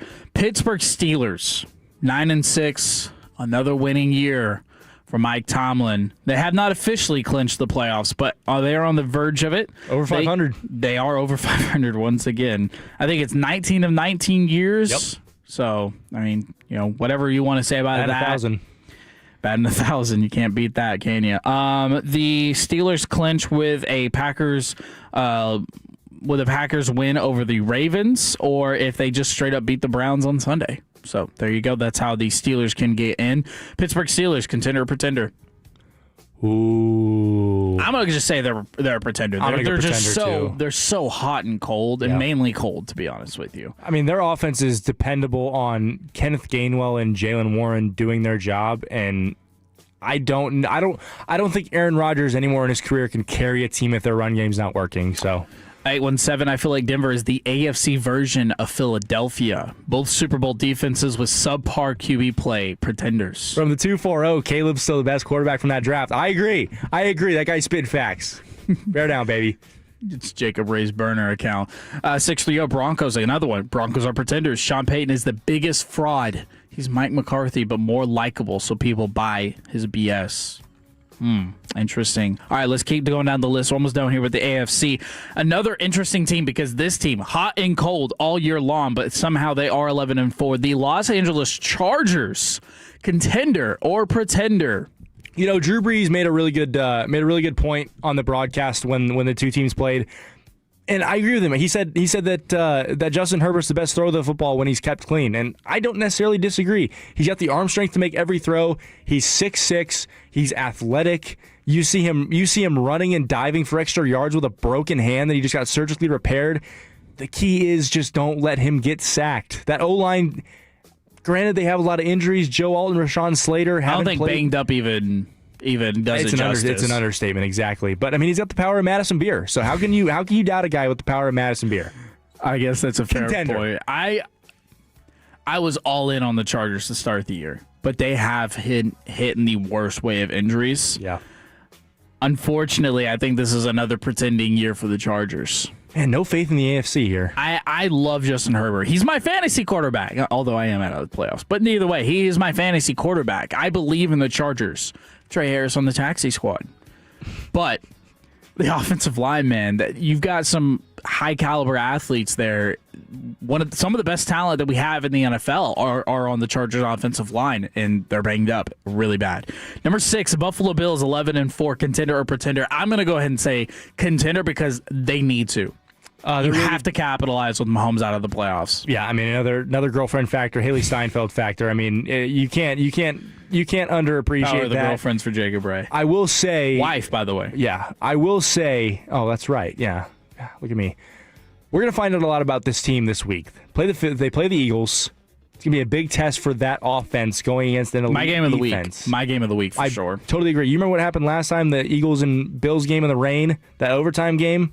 I remember it. Josh Allen went against me, and he got 50 points. Anyways, I'm going to go contender. I think it's so hard to bet against Josh Allen. I think when you reach teams, when you have teams in the playoffs, once they start playing in that cold weather, and you got a quarterback like Josh Allen that can run the ball the way he can. Yeah. You've got James Cook, who's been hitting his stride lately, been playing really good football. I think that's a really good tandem, and Josh Allen's one of those guys that elevates the play of the guys around him, so I'm going to go contender. For the wild card spot for the number 7 spot, Houston Texans are 10-5. They've rattled off 7 straight. I think it's 7 straight that they've rattled off. The Texans beat the Chargers on Saturday. They're in. So another interesting game. We talked about that game between the Bills and the Eagles. Chargers playing the Texans is going to be a game to watch for sure. incentives, of course, but the Texans need that win. If they could beat the Chargers, that would be a very commanding win for them, and they would get in at 11-5. So the Houston Texans, even at the wild card spot, consider a pretender for you, Jacob Ray. That defense is disgusting. Lethal. I have not seen what I would like to have seen from C.J. Stroud. I'm hoping he can turn it on. Granted, he has been hurt a lot this year. Has been hurt, but I don't know. Davis Mills came in and played pretty good. Davis Longneck Mills. So, yeah, I don't know. Again, I'm going to err on the side of I don't like defensive head coaches in the playoffs when it matters the most. I'm going to go pretender. I'm on the fence with the Houston Texans because they have such a damn good defense, and their offense at times has shown to be very good. But I do think that they are a pretender until their guys get back healthy. Nico Collins is an absolute dog. He's a monster. But I don't think enough has been made of the injuries that they've had to deal with at the wide receiver position, missing Tank Dell for an extended period of time, who, when at his best, we've seen what he can be. He can be a top caliber wide receiver target. I think the Houston Texans are just a couple of injuries too much in the hole where they can't contend. So that's the AFC picture. Now let's hop over to the NFC, where it's pretty much wrapped up. Start with the number one Seattle Seahawks. Contender or pretender? A contender for me. Contender, yep. That defense is nasty, and their offense is humming. They got the best wide receiver in football. The question mark? Sam Darnold. Yep, I would agree. But I think he proved a lot to people last week against the Rams. I think he did a lot. He did a lot of good things and overcame adversity. It looked like the typical Sam Darnold game. Big game. This guy disappears once again. Brought his boys back. So, with some help from the referees, I will say that. But hey, we don't blame the stripes here. I'm gonna go ignorance is bliss. I'm gonna say contender. Number 2, Chicago Bears, 11-4. Come on now, offensive head coach, possibly home field advantage. Still fighting for the 1 seed. They got to win out, and they need Seattle to lose a game to get the 1 seed or get home field advantage throughout the playoffs. Contender. Best quarterback from the 2024 class. I'm not just saying this because you're across the window from me. I think the Chicago Bears are a contender. I think they can put a little bit of a run together. Now, how many games they'll win? I could see them winning a couple of games and then falling short in the NFC Championship. I could definitely see that happening. But overall, I also wouldn't be shocked if they found their way into the Super Bowl. If you can run the football and take the ball away in January, you will win games. Number 3, Philadelphia Eagles, the filthy Eagles at 10-5. They have clinched. They're rated at the number 3 seed right now. Philadelphia Eagles, I think, are a pretender. I'm going to give them the same treatment I would give if the Chiefs were the 7 seed. I'm going to say contender just because they're coming off a Super Bowl. They know how to do it. They've been there 2 out of the last 3 years. It's just they know the landscape and they know the blueprint on how to get there. I think they get it done and find a way to win at least a couple of games. I don't think they're a first-round exit, so I'm going to say contender. Now, the one team that hasn't clinched on the NFC side of the picture, and this is one of the more shocking teams to make the playoffs if they do officially make it, Bryce Young and the Carolina Panthers at 8-7. Now, 1 win away. Who wants to win that division? Apparently the Carolina Panthers, because the Tampa Bay Buccaneers are not interested in doing so. But Carolina Panthers 8-7. What do you think? The Carolina Panthers are the James Madison of the NFL playoff bracket. Whoever they play, they're going to get waxed at home. They're just not. Their home field advantage isn't good. They don't have a lot of fans. Carolina doesn't exactly get particularly cold. It kind of just gets rainy at weird times. If the weather's nice in Carolina and they're going against a half-decent team, they're going to get smoked. Especially right now, the way it shapes up, they're going to have to host the 49ers. Forget about it. I unfortunately agree with you, but it is a great story, and it would be very huge for their program and Dave Canales if they could clinch the playoffs and maybe make a little noise. We'll see what they could do. Number 5, San Francisco 49ers, 11-4. They're getting healthy at the right time. Possibly could get Fred Warner back, which would be massive for them. San Francisco 49ers, they've been doubted all year long. They've been silent, but they're 11-4. Contender or pretender? I'm going to say contender. I'm going to say contender as well. Brock Purdy's got the highest completion percentage in NFL history. They don't want to hear it. Players.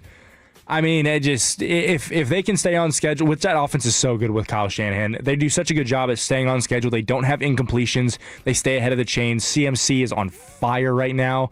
He's got isn't he approaching 1,000 rushing and receiving yards? He's turned back the clock once again. It's just stupid. Him and Jonathan Taylor turning back the clock. Contender, and I think a really slept on acquisition.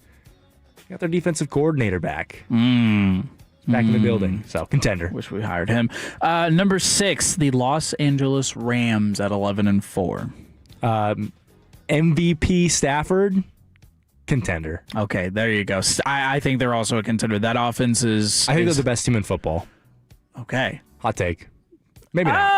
I don't think a hot take. I really don't. I don't think it's overly a hot take because their offense at times can just overpower teams to a point where it doesn't matter what they do on defense. Their offense is just that great. Now, not to take anything away from their defense because their defense is also very good. I think the Rams can make a sneaky run, especially being that they're not in those top-ranked seeds at the moment. They could definitely make a run. And then the wild card spot, don't know how they managed to do it, 9-5-1, the Green Bay Packers, who will be without Jordan Love this week, by the way. And possibly playing at Soldier Field. I'm going to say pretender because they're going to lose round 1. I don't think Matt LaFleur can coach well in big games. Fair. And I don't know, is Toyotathon still running in the first week of the playoffs? Ooh. We get that number. Yeah, we'll have to do a little If it's not, then they don't have a chance. I think they're a pretender. Way too banged up. Micah Parsons is out. What's Jordan Love's status going to be for the immediate future going into it? Not to take any... Malik Willis was Malik Willis. He had a solid game, solid performance, but it's not like we haven't seen that before. He's done pretty good whenever he's thrown in there, and even in high leverage situations. Let's pump the brakes on Malik Willis. Let's see how he plays this week. I will say, granted, the Bears' defense isn't great, but when you go against a team that's been game planning for a pocket quarterback like Jordan Love, and then out of nowhere you have this athletic dual threat quarterback that comes in the game, he's going to be productive. Let's see how he does against a Baltimore Ravens defense that's been preparing for him to start all week. And there you go. That is the NFC and the AFC playoff picture, contender or pretender. 877-881-1053. You text in who you think is a contender or pretender from the 214. All of the teams are. This is the most even stacked tournament in quite some time. There's not one clear dominant team this year. Well, if that is the case, I'm excited to see so. Chicago Bears think otherwise, don't they, Jacob Ray? Bear down, baby. Bear down, I guess. All right, coming up, we're going to do a what the hell do we do with the Dallas Mavericks on 105.3 The Fan. If you're an HVAC service tech, then you know that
In Grapevine, back-to-back #1 Chevy dealership in the world. They've got more new Chevys than anyone, all priced to sell. Silverados, Tahoes, Blazers, Malibus, Equinox, and more. Visit ClassicChevrolet.com.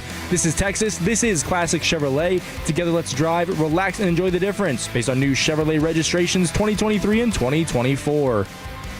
126-116 loss to the Golden State Warriors on Christmas Day. The Dallas Mavericks are in a little bit of a middle stage, and Jacob Ray is alongside me here as we got you till 12 o'clock when we hand off the broadcasting baton to Fred and Blake. What's the worst thing to be in sports, Jacob Ray?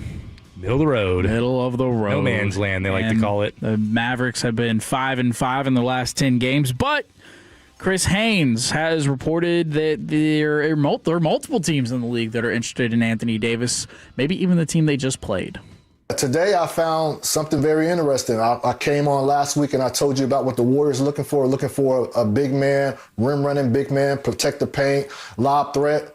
I was told they're contemplating making a case to acquire Anthony Davis as well. And so with that being said, I was told that Dallas was not that fascinated with what Golden State has on its books. And so if the Golden State Warriors did really want to make a true play at Anthony Davis, they would likely have to acquire some more assets or involve another team.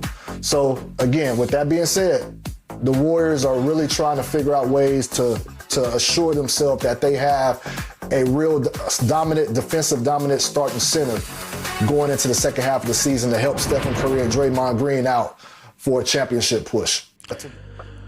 A third team might have to get involved to make this happen with the Golden State Warriors if they do want Anthony Davis, who is currently dealing with a right groin strain. He's going to be out for a few games. That is the rough timetable that we've been given at the moment.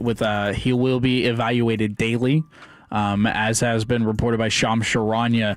Another team interested in Anthony Davis, the Atlanta Hawks, but no Trae Young this time, which some Tolos, I guess, are on the fence about. Some people are like, yeah, we could do with Trae Young. And then some people are like, no, we don't really want Trae Young. A little bit of a ball hog, a little bit of, I don't want to say a problem player, but there have been things said about Trae Young in the league. 877-881-1053, the Frankel and Frankel text line. Make sure you text in your opinion on what the hell we're going to do with these Dallas Mavericks. You have an emerging Cooper Flagg. Yeah, you do.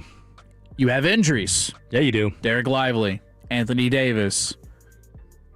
And the thing that stinks about the injuries, too, is like the whole precipice of the way this team was built was your bigs defensively was going to be the backbone of this team. And now you barely have any. And Cooper Flagg was going to be that your on-ball defender, and then you were going to have Kyrie and those guys because your defenders are such good offensive players like Cooper and like Anthony Davis.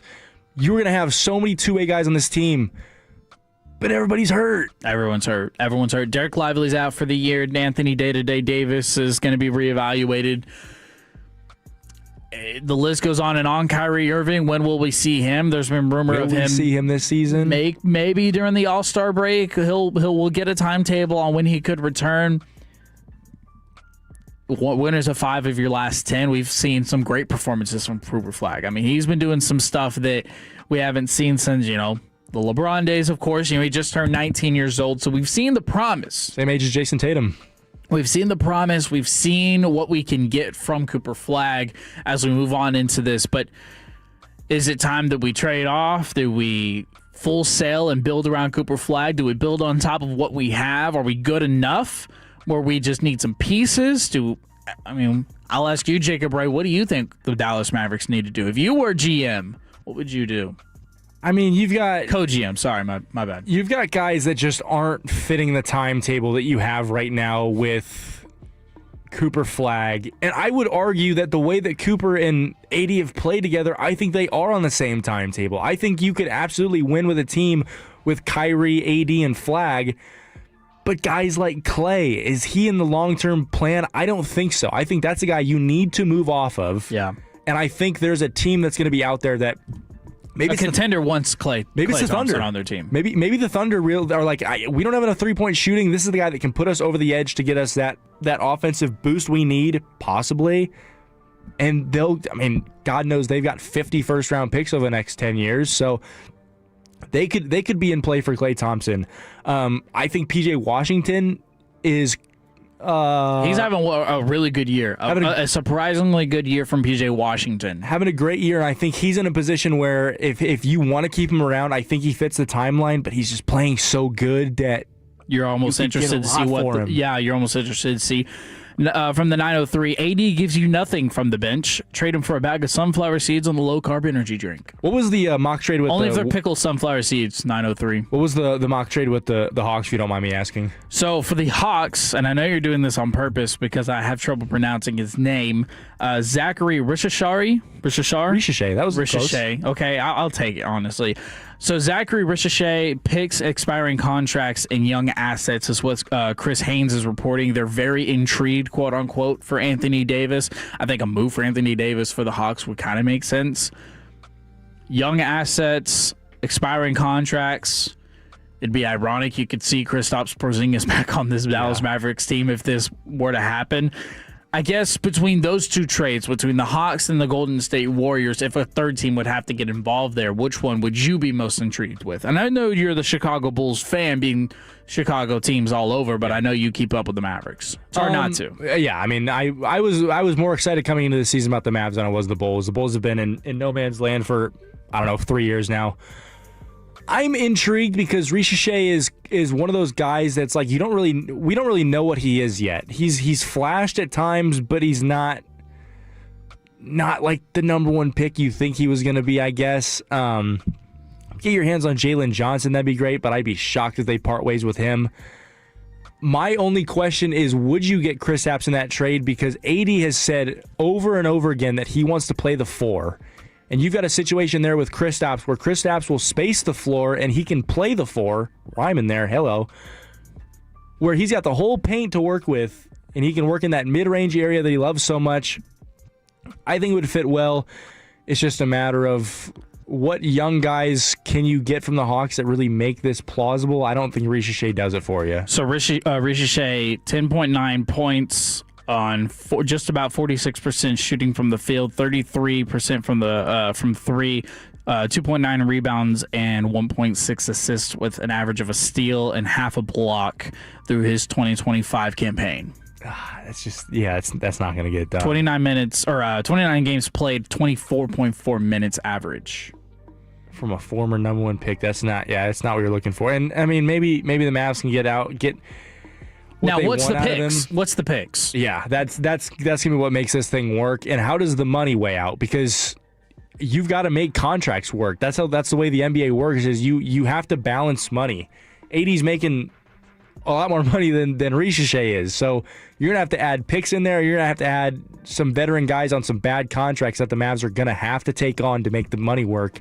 And granted, you could be in a situation where you have like one of those sign-in trades where you trade AD for these players and you take on expiring contracts that you don't want them on your team, and then you had a situation where you buy the player out as soon as you make the trade and then they become a pending free agent to sign with whatever team. We see that all the time in the NBA at the trade deadline. I've actually got another trade for you that I don't think it makes sense to one team. What do you think about sending AD to the 76ers? This was proposed by Yahoo Sports for Paul George and Jared McCain. I have no interest for Paul George on my basketball team. What about Jared McCain? A good player doesn't move the needle for me personally. I want picks. I want picks for the immediate future when it comes to trading off Anthony Davis. Because if you want to just run it back and see what you can get from this team, you're 20-12, then I guess that's fine. You want to be middle of the road and see if you can improve with health. That's fine. But I don't think that you are. I think getting picks is the way to go. All right, coming up, we're going to do Tolos on the phone. Don't let us down. We'll do it at the 11 o'clock spot, so we'll begin the third hour with y'all's phone calls and more.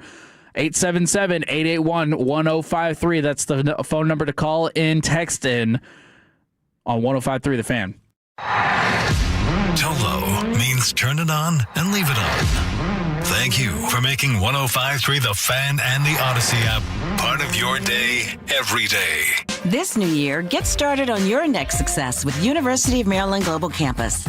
An accredited state university, UMGC offers online and hybrid classes, along with more than 135 skills-based degrees and certificates in fields like business, cybersecurity, healthcare, and more.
On 105.3 The Fan. Third and final hour on 105.3 The Fan. My name's Kevin Walker. That's Jacob Ray in the Pimp Cup. You got us two for another hour before we head off the broadcasting baton to Fred and Blake, who got you till 4:30. Right here on 105.3 The Fan. We talked some stars earlier in the show. We talked about all the bowl games that are happening tonight. We just did a what the hell are we going to do with the Mavs? Now it's your turn to call into the show. 877-881-1053. Call us and tell us what you think the Mavs Mavericks should do if you were named GM today, or just what you got going on for the rest of the day. What bowl game you're most excited for? You got to give us a sports take. But before we get into that, we will talk about fantasy football. And I know everybody hates fantasy football. No one wants to know how your fantasy football team's doing, if you're in the playoffs, if you're in the championship. But we are going to talk some fantasy football here. And if you are in the championship, or if you're in a real rebuilding stage, whatever have you, if you're in a dynasty league like I am, I know Jacob Ray, you pumped your fist. You are in the championship. I am. How we feeling? I'm feeling good. I'd be feeling a little bit better if Jahmyr Gibbs got me more than 4 points in the first game. But my team's a wrecking ball. I am 13-2 in the league right now. Wow. And how many players? Okay. It's an 8-man league. Okay. It's an 8-man league with a bunch of guys. So respectable. 8-man league with a bunch of guys who don't know ball. So, did I fleece some trades? Yes. Do we have a veto option in our league? No. So, did I take advantage of some people that may have been engineering majors in college? Yes, I did. Don't know ball. I mean, give us a trade. Give us a trade that you made. Ooh, okay. I traded. So I had too many players on my bench, so I needed to clear my bench. I needed a running back, so I traded. You and me both, brother. Khalil Shakir, Kyron Williams, and Xavier Worthy for Bijan Robinson. It's not terrible. All of my trades I ran through a trade analyzer, and they were pretty much fair. Okay. I didn't fleece anybody, but I was just getting rid of bench players for starting lineup players, and I'm so good on the waiver wire that it doesn't matter. I just replace those guys, and we're good. Who was your best waiver wire pickup? Ooh, Michael Wilson probably. Okay. Yeah, I got him. I got him on the tear. Solid. I've officially clinched 5th place. Okay. Look, good year for my team, dynasty. So first year building. I would say that we were a little ahead of schedule. Honestly, we were really banged up, and we started off really hot. Dropped some games that we really shouldn't have, and couldn't beat. Really, honestly, the story of my team, the headline is going to read, couldn't beat the good teams. Yeah. Just couldn't beat the good teams. And that's what happened. But we did secure 5th place. I don't feel terrible about it. I got a fair foul for you. I'm missing an RB1 in my league. I need another RB1 because I have James Cook. And don't get me wrong, James can cook. But RB2 has been a situation that I need to get figured out. Justin Herbert's my quarterback of the future. Michael Penix, I don't know what the hell to do with him. And Kyler Murray, I don't know what the hell to do with him. So other than Justin Herbert, I need to reevaluate my quarterback position. 9-4-0 in 3 championships out of 5 leagues. It's a good year. From 9-4-0, I think that's a pretty damn good year. 3 championships in 5 leagues. Now, again, how many players are in your leagues? Because I play in a dynasty with 12 guys. So waiver wire is empty. You got to be on top of your game at all times. Fear your fair foul? All right. So I was in a dynasty league, or it was a keeper league. It wasn't a full dynasty league. It was a keeper league. You got 3 keepers. I drafted very well last year. My 3 keepers were set up to be Jahmyr Gibbs, CeeDee Lamb, and Puka Nacua. Solid keeps. League manager restarted the league. Oh. And we redrafted. Fair foul. Restarting the league because one person's team is too overpowered. So he restarted it because of your team? Because of my team. Did everybody agree on it? Yeah, but it was because we were all in the group chat talking about who our keepers are going to be, and I was like, well, I mean, yeah, here's mine, and they're like, no way, restart the league. Fair foul. If it was voted on and it was approved, unfortunately, I have to say fair. Well, I know. You expected me to be on your side on that one, didn't you? You know what? I built an even more powerful team this season. It's even better. Who are you going to keep? I think I'm going to keep my 3 running backs. I've got Bijan, Gibbs, and James Cook as my 3 running backs. Bless. I mean, who are your people drafting? Yeah. By the way, Ian Rappaport, 49ers linebacker Fred Warner could return for the NFC Championship or even the Super Bowl. I thought you were about to say Sunday Night Football. I was going to let my heart drop. That would be insane. He had a nasty injury. 817. I'm in 2 out of 3 championships. One I did is back to back, and the other is for the 3-peat. Oh, utter dominance. Going for the 3-peat. Utter dominance. Give this man a plaque. Now, speaking of fantasy football, cut number 2 here. Malik Neighbors, he did a commercial. Every year, thousands of fantasy football leagues make their last place team spend 24 hours at IHOP eating pancakes. And IHOP wants to help. Just like you helped everyone's fantasy team this season. Which is why IHOP is launching bottomless pancakes. It's a big win for last place fantasy finishers and anyone who loves pancakes. Are you Malik Neighbors? Yeah, that's me. I wasted my first round pick on you. Ugh. Can we get this kid some pancakes? Get free bottomless pancakes with select breakfast combos starting January 5th. That's just gold. That's just absolutely gold. Good awareness by Malik Neighbors, who tore his ACL really early on this year. As that kid said, I'm sure a lot of people did waste their first-round pick on Malik Neighbors. 817 playing for the championship. Standard League. Can't decide. Josh Allen or Jacoby Brissett? What a question. We would not assume that to be a question if we were a month or two behind the point that we are right now. Jacoby Brissett or Josh Allen? I'm just going to say Josh Allen, but I don't know. Jacoby Brissett can put up some numbers. Dude, Jacoby Brissett will like play in a game where his team loses 45-20, but he'll throw for like 390 and 3 touchdowns. Who are they playing? Let me see who they're playing this week. They are playing at the Bengals. I'm going Jacoby Brissett. Oh. I'm going Jacoby Brissett. What a story that would be. If Jacoby Brissett led your fantasy team to a victory. That'd be awesome. 40-point game or something. That'd be great. Josh Allen playing against the Eagles. The Eagles just played disgusting football games. Let me read off Jacoby Brissett's last 6 games for you before you make your decision. Okay.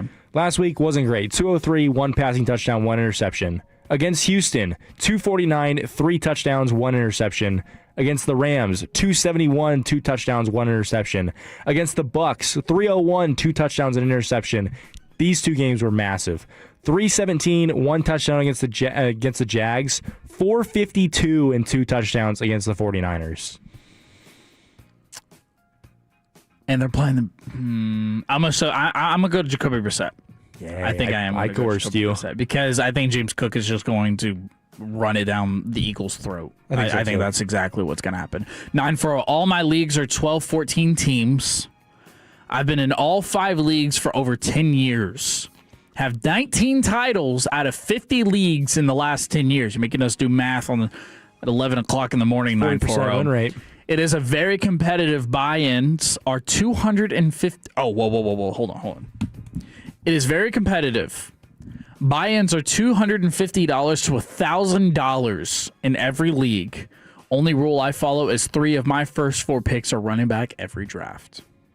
So if they're all... This guy's dropping dough on some fantasy football. He's winning dough, too. 19 titles out of 50 leagues in the last 10 years. I mean, are these 12-man leags? I mean, he's making money. Bare minimum, he's got a job. You're making $10K if you. He's an actual win a GM making money. Yeah. Wow. 9-4-0. Props to you. Let's see here. Okay, 469. They're chiming in on your fair or foul. That's so not right. That is not a credible league. If you restarted just because you drafted well, they need to draft better. I love it. I agree. Zach in Frisco. Thank you. I don't hate that. Not a respectable league. They can't penalize you. A dynasty league just because you drafted well. They can't penalize. Whoa. Can you read? They all got split up on me. That's why. Oh, yeah. I see what you're saying. Yeah, I mean, you're right. They can't penalize you, but also it's hard to vote. I mean, look, if you get majority vote, I don't know. I know.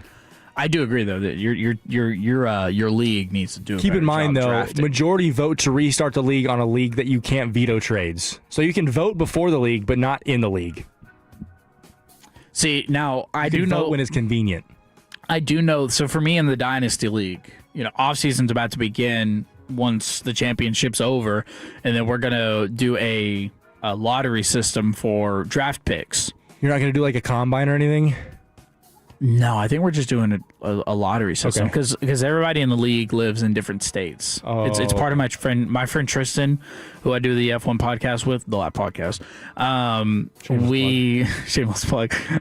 He invited me into this league with a bunch of his buddies, and some of them are in different states and stuff. One of them, Chicago Bears fan. I know.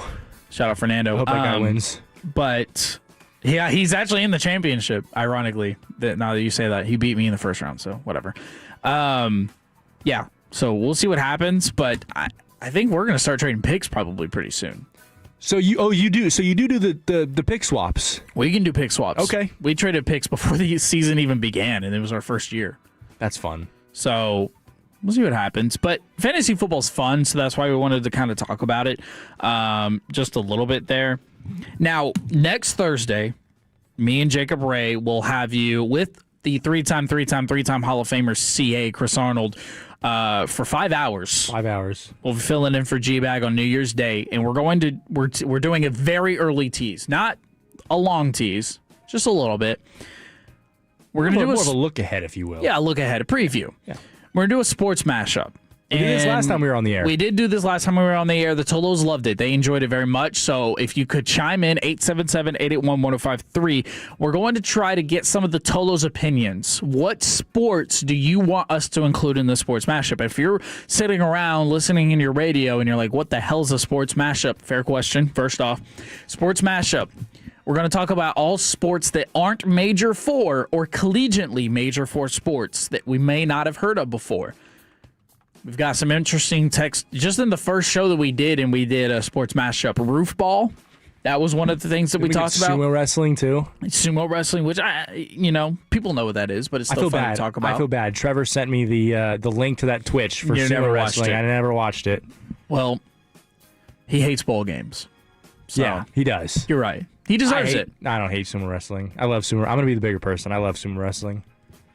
I see what you did there, being the bigger person. Yep. Text in your sports mashup, 877-881-1053. We'll tease it, and then we'll talk about it. We'll do our due diligent research, and then we'll come back and we'll talk about it on Thursday. That's the key. That's what we didn't do last time, because last time they were just talking, and we were like, whoa, we were flooded with text. So many and texts. We didn't know anything about any of these sports. So we gotta tease this so that we can research. Who doesn't love a tease? I can give you sumo ball knowledge.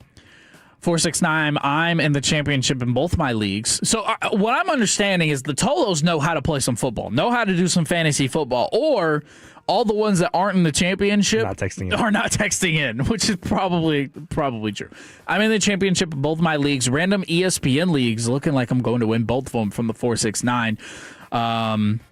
Another 469, I'm in 2 championship games and behind the 8 ball and 1, wide receiver Alec Pierce or Jacoby Myers. I'm going to say Jacoby Myers. I will too, just because the Jags have something to play for, and it's really hard to not pick that team after the way they performed against the Broncos. I know it wasn't necessarily Jacoby Myers' best game in that one, but so much has been made about how he's stepped up since that trade for Brian Thomas Jr., who's just disappeared this season, and the chemistry he's built with Trevor Lawrence. Yeah.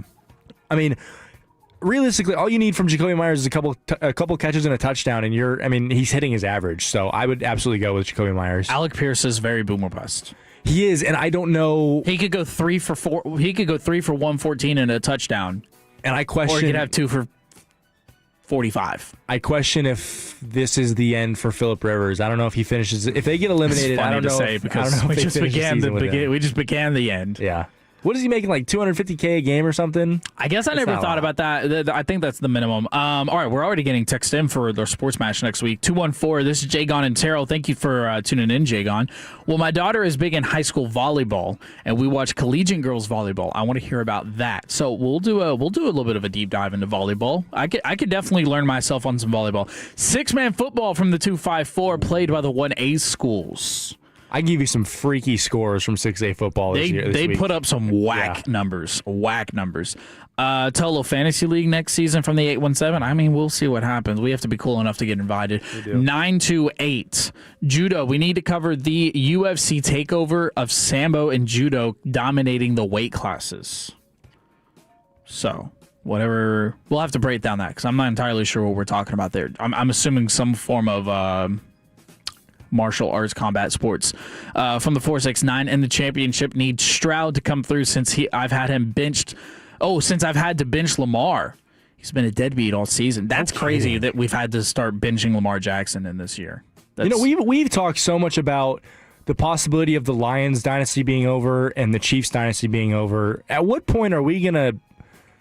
Is Lamar Jackson good anymore? Ooh, the games that he's played, and whatever it is about that Ravens team, they cannot hang on to the ball to save their life. They fumble so much. Derrick Henry, man. Crazy. All right, let's get out of here, but we'll read off some texts first. In 3 leagues, championship in 2 of them. The only one I'm not in is a super flex. Chiming in for Fairfowl, ended up 8-9, and my ended up 8-9, and my friend that's also 8-9 beat out the number 1 and number 2 to duke it out in the Super Bowl tie in Dallas. Your local Falcons fan. 817. I'm in a big money league with my son championship, and I'm in the championship league by myself in the Yahoo League. What do I do about Kettle from San Francisco? Kittle.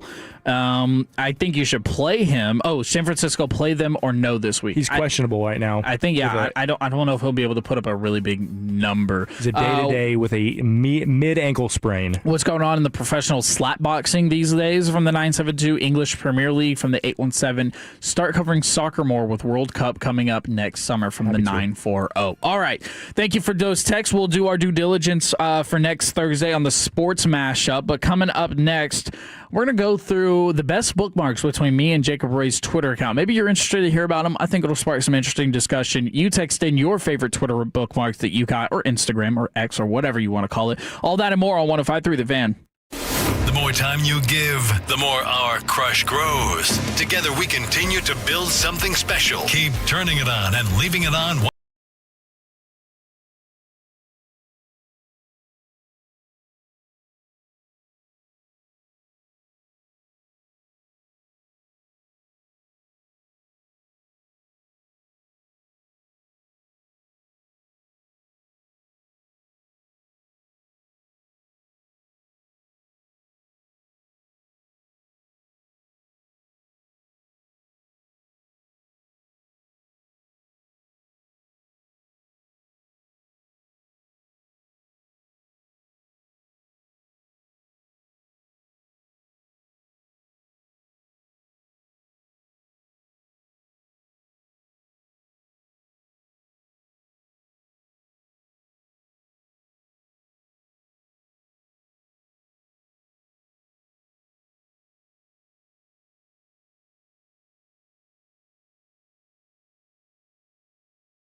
Visit greystone-roofing.com.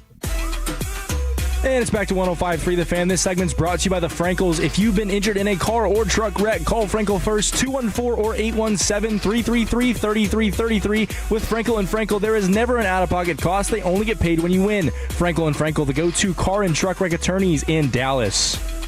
Back here at 105.3 The Fan. We'll cross-talk with Fred and Blake coming up next, and they got you till 4:30. And then we'll talk with them about whatever they want to talk about. But right now, we're going to do best bookmarks. And what we're going to do here, we're going to go through our Twitter/X, whatever you want to call it, or our Instagram, or whatever social media that we have between me and Jacob Ray. And please, Tolos, feel free to text in 877-881-1053. We're going to go through our best bookmarks.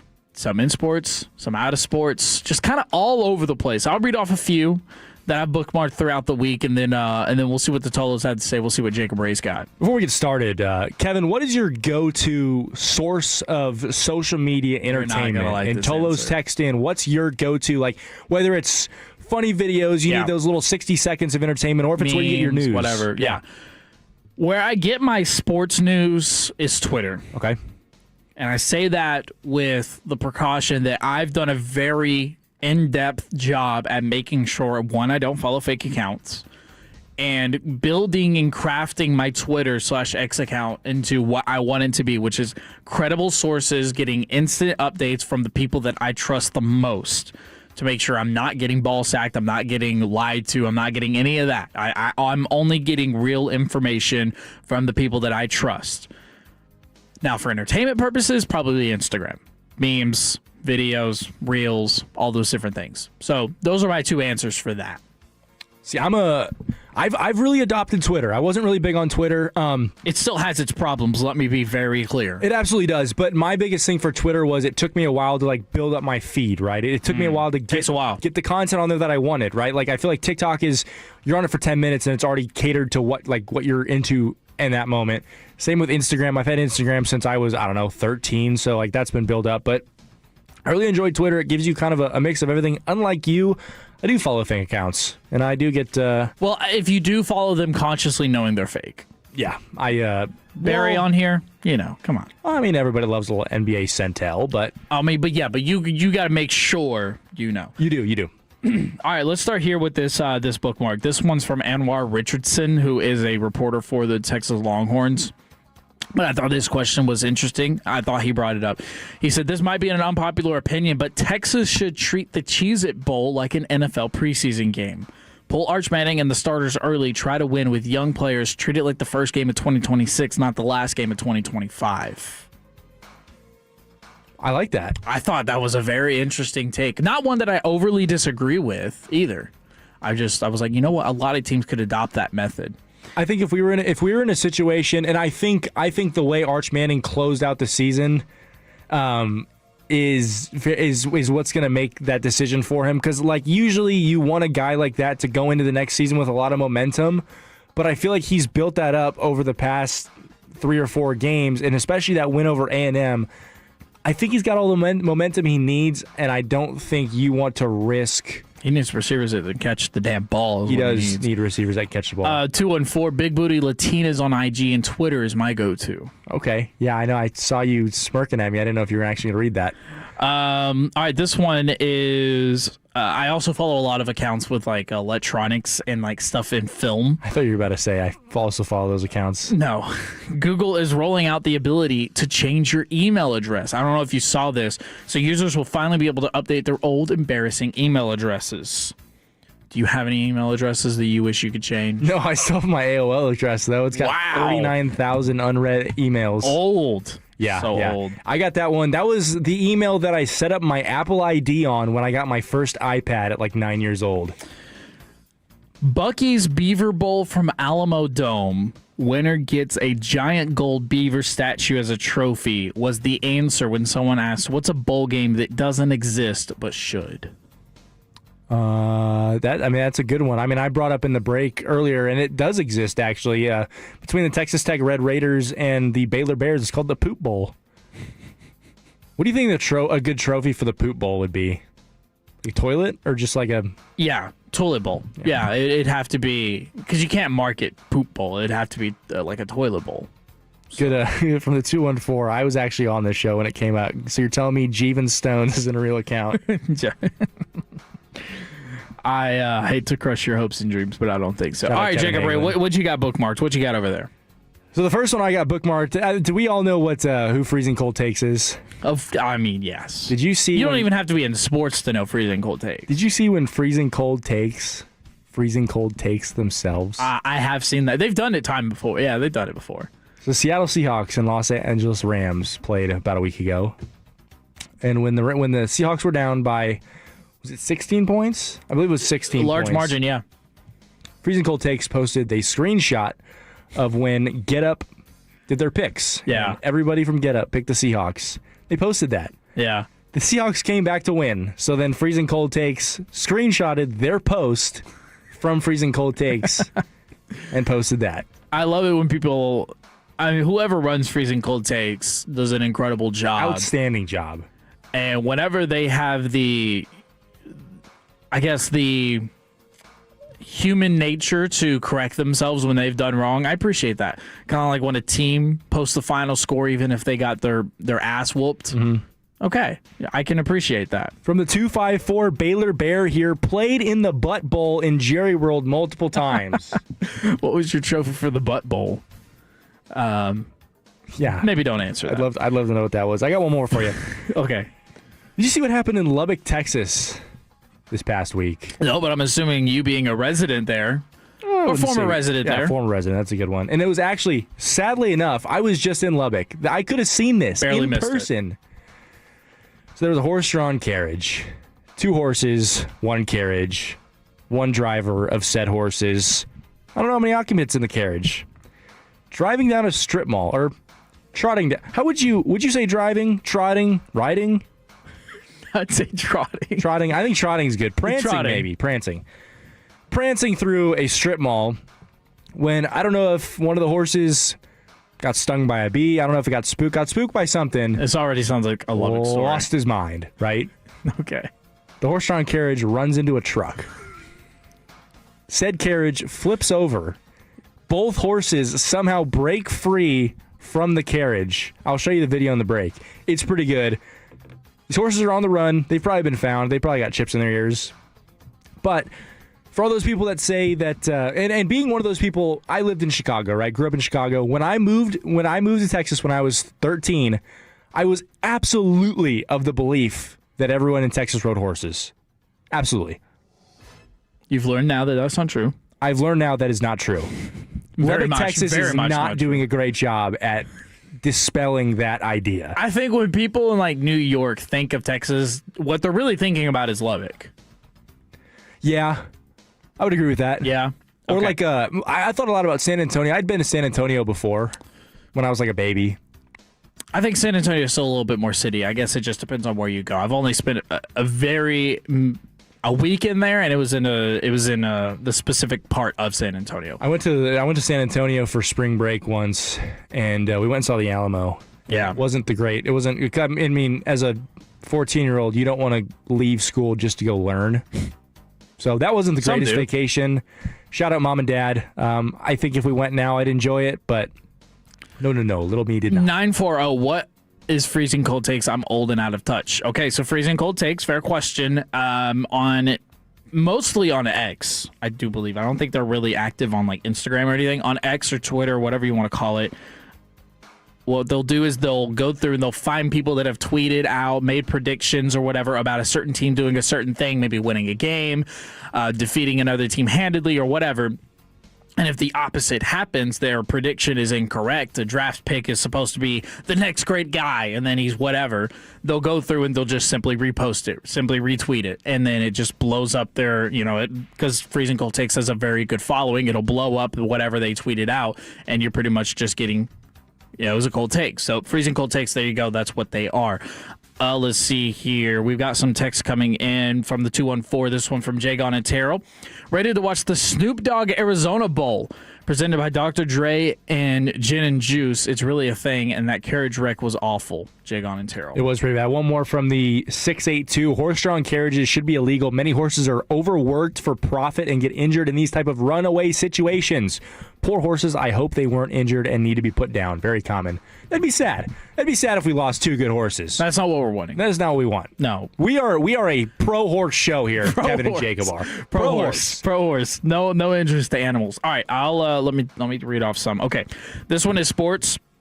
With spring training starting in 6 weeks, the following top free agents are all available: Kyle Tucker, Cody Bellinger, Alex Bregman, Bo Bichette, Eugenio Suarez, Framber Valdez, Ranger Suarez, and Zach Gallen, among many names. Zach Gallen almost wasn't. He was almost a Cub for about 15 minutes, and then he wasn't.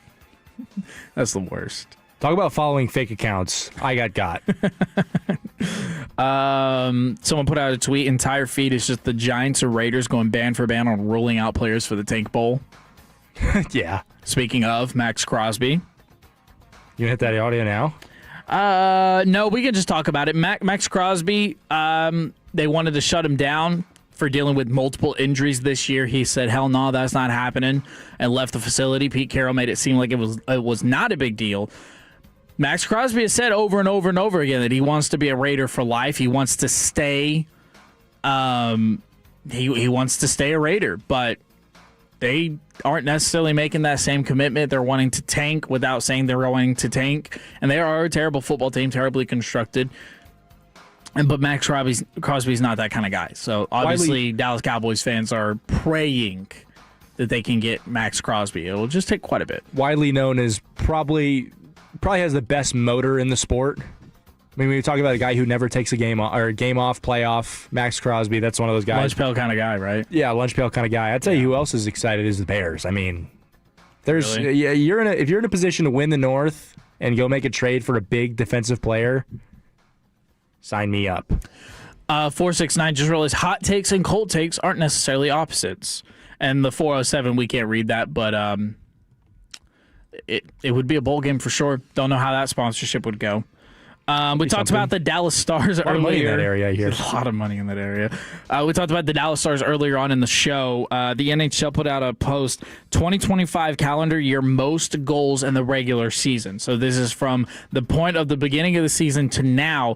Jason Robertson, second in the league with 49 goals. Also in that list, top 5, Wyatt Johnston with 44 goals. So your Dallas Stars are high-flying offense. They're killing it under first year of head coach Glenn Gulletson. Let's see here. What else? You got another one you got? Do you want to go through? Let me look through real quick. Somebody said, I can't believe the Penn State and Michigan fell ass backwards into great head coaching candidates. Ooh. Which is I hate to admit it, but I agree. They acted on it so late. Penn State specifically. Michigan was in an interesting situation where most of their head coaching candidates were kind of already signed. Yeah, I think the Michigan situation is really interesting because I think on a multitude of levels. I think you could have. Yeah, no kidding. I think you could have waited until the second round of the college football playoff and see where Kalen DeBoer winds up with Alabama. I don't think Kyle Whittingham was going anywhere. Like I don't think there were multiple teams calling his phone and you had to pry him right then and there. I think you could have probably waited.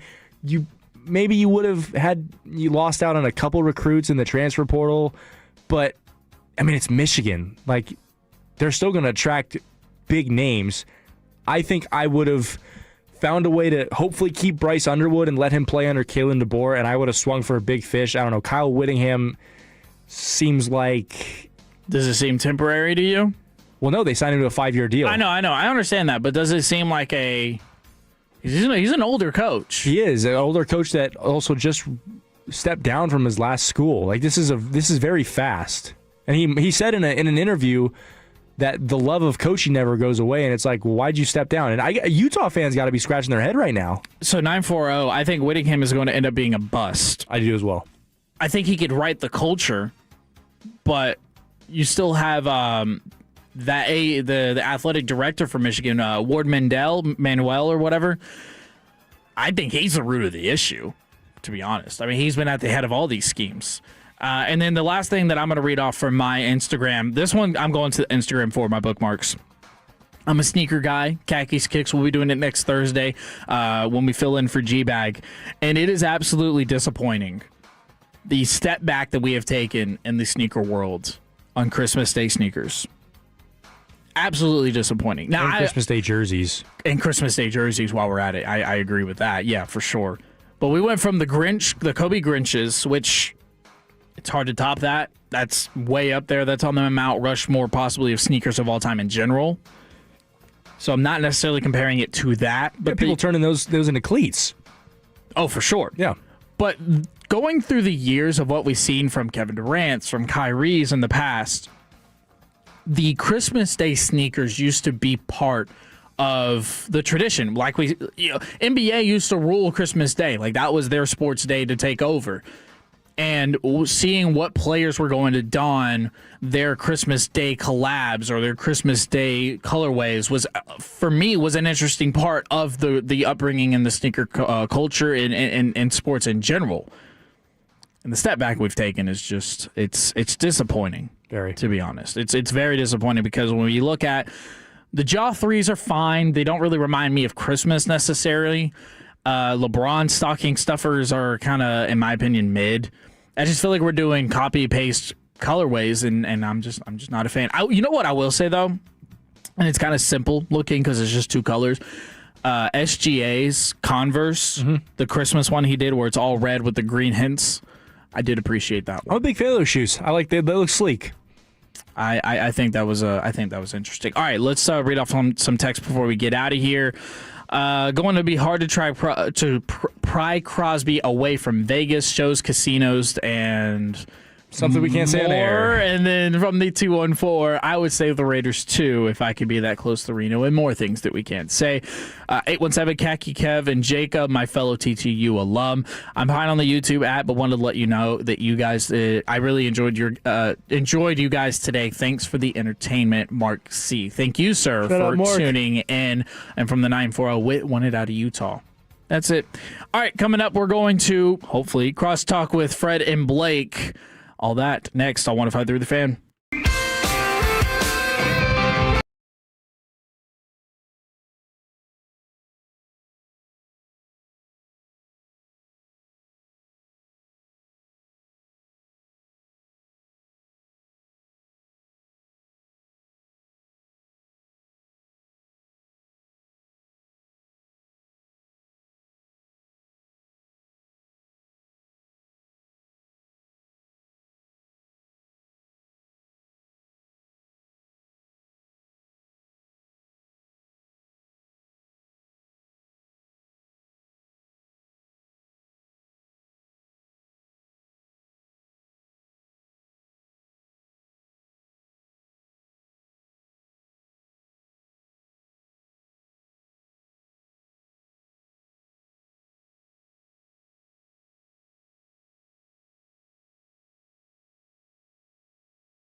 upgrade your vehicle, get the classic Chevrolet in Grapevine. Back-to-back #1 Chevy dealership in the world. They've got more new Chevys than anyone, all priced to sell. Silverados, Tahoes, Blazers, Malibus, Equinox, and more. Visit ClassicChevrolet.com. This is Texas. This is Classic Chevrolet. Together, let's drive, relax, and enjoy the difference based on new Chevrolet registrations 2023 and 2024.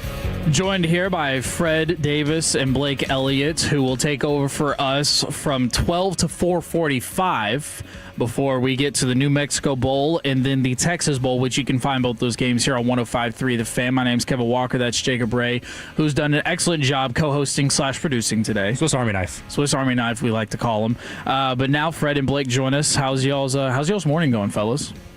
Jacob, that's going to be a great resume on the resume, saying that I did a show while running the board at the exact same time. Hey, man. Just want to get props to that. That's not as easy as somebody at home might think it is. Doing what the Nosebleeds boys used to do, man, after Rangers games. That is true. Shout out to you. Shout out to you. And you had to work with Kevin. And so 2 hours of your show, too.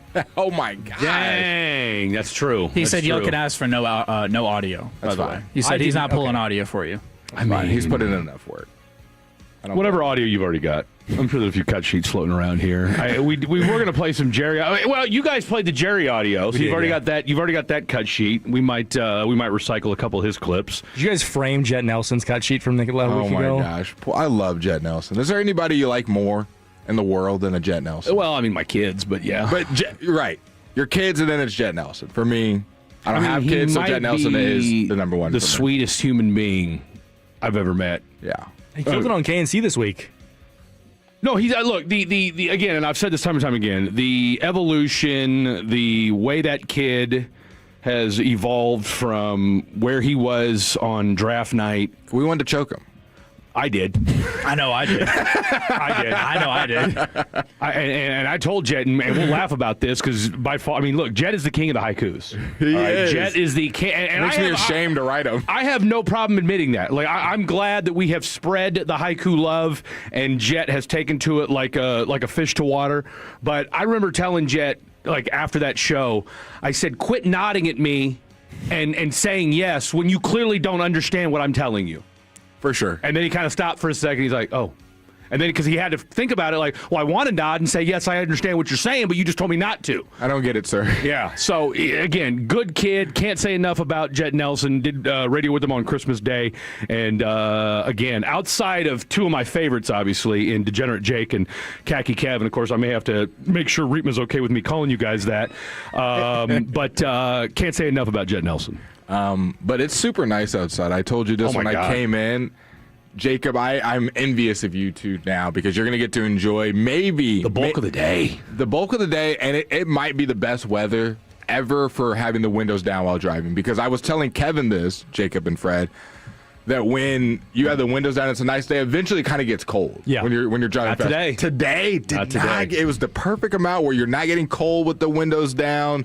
Sun's hitting you. Vibes are high. It's a couple days after Christmas. Traffic wasn't bad. No traffic. There's.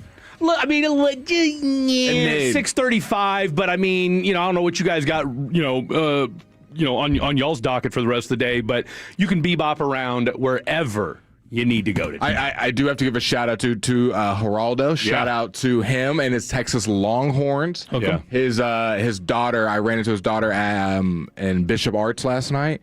Used to work at the restaurant together. Okay. So shout out to Geraldo. I know he's listening. #1 Tolo. Okay, all right. Tolo. So Geraldo. Been listening again. You two. You 4 are entirely too young to remember who Geraldo Rivera is, but that's obviously where Fred's mind goes. An OG in the investigative reporting game back in the day. Geraldo Rivera kind of did that smut TV, and he'd get after you. Geraldo Rivera. So can you give us like an impersonation for like 2 seconds? It's not even really there's really no impersonation, but he was that guy. How would you make me feel? Well, I mean, think about it. He was ahead of his time because he didn't mind asking the hard questions that would. Give us one. I mean, look, he had people punching him. He got punched out on TV. What's a hard question he asked? Dude, this was 30 years ago. But he just, again, it didn't matter. He made you feel uncomfortable as a guest. It didn't matter. He made you feel uncomfortable. Yeah, That's absolutely. all that matters. But as a viewer, you were locked in. And I'm trying to think, and I'm sure I promise you, probably the same guy that didn't know what a freezing hot takes were, freezing cold takes was. I promise you, some somebody on the text line will know who punched Geraldo Rivera in the face back in the late 80s, early 90s. We'll just shout out to Mr. Geraldo.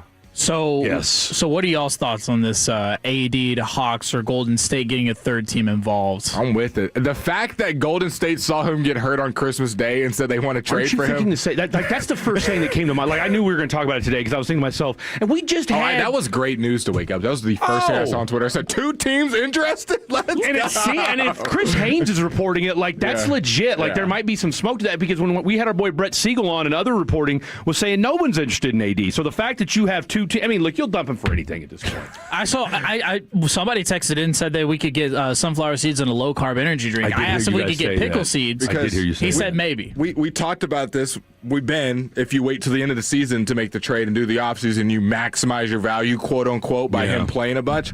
Who's to say he's going to be healthy? And it's proving literally a week later that he's not going to stay healthy. That's fool's gold right there. You got to take the best offer available, and if that means Atlanta wants to try. And what have I told you? Somebody in the NBA is stupid enough to make a dumb move, all right? Because they're looking at the standpoint of, we'll just balance AD out. Because, look, they're not going to give up a lot. So whatever team is buying low, they're being able to give up some players they're already going to move on from. And, hey, we get a chance at a top 15 player. And I know I listen to you guys, and by the way, can't say enough the great job you guys did this morning. I know, and Kevin, I know you said you want picks, and look, we all want picks. But you just, with AD being the way he is and that monstrosity of a salary, he's got a player option for, a $75, $80 million a year at 34 years old, okay? I mean, my man might be on a boot by the time he's 34 years old. Like, what are you getting out of him? But, again, if somebody wants to take him, somebody wants to give up whatever you can get, maybe a first-round pick for him, and again, because that's all you're going to get. Yeah. You're not getting multiple draft capital young players. No, you're not getting him. Maybe a pick swap. Between like a good player, a role player, and like draft picks, you're getting like one of the 3. You're not getting all 3 in the deal. You're going to get that Ricochet kid who really no one knows what he is. He might be one of the worst first-round picks in the last 20 years. First overall pick. Exactly, right? So you're getting this turd Ferguson, all right, Kristaps Porzingis, and some financial relief. Yeah. And that's where you're at, thanks, Nico, with AD. I did see the trade that was proposed. We did give up Exum, though. Well, we joked about that last night, remember? That we would trade him and AD to China. China. Atlanta's same difference. Same difference. Might as well be. Might as well be. What y'all got coming up on the show? Boy, that's a great question. What do we have? Brian Broaddus, 3 o'clock. All right. Can't wait for that. We were efforting to get an NBA guy. We'll have to wait and see because I just want to know how legitimate these trade ideas and suggestions are. We will make our picks before the first game today. And then, of course, I do. Hey, by the way, I like how you combined Fatty's on the phone and Tolo's on the telephone and called it Tolo's on the phone. I appreciate that. Okay. So we'll do some. No one called in, so they didn't get appreciated by them. Hey, you know, it's 11 They were confused by the name. Just go with it. It's okay. You either got to go with Fatty's on the phone or Tolo's on the telephone. But I tell you what, confused them. I tell you what, you confused them. They're about to call in. Well, I'm a Fatty. I don't know if I should call him. Well, I'm a Tolo. I don't know if I would. The hell with it. I'm not going to call. They wanted to. I shouldn't have. They wanted to text in about their fantasy football championships, though. Apparently, all of our texters are in the fantasy football championship. We won't be able to really participate. Yeah, we'll read your text. We'll read your text. I might give you an FU because I'm not in it, so I have nothing to say about it. Not a good year for fantasy. So speaking of Brian Broaddus, somebody texted in 903 said he had 3 catches for 117 yards and 1 touchdown against Brian Broaddus. Brian Broaddus did.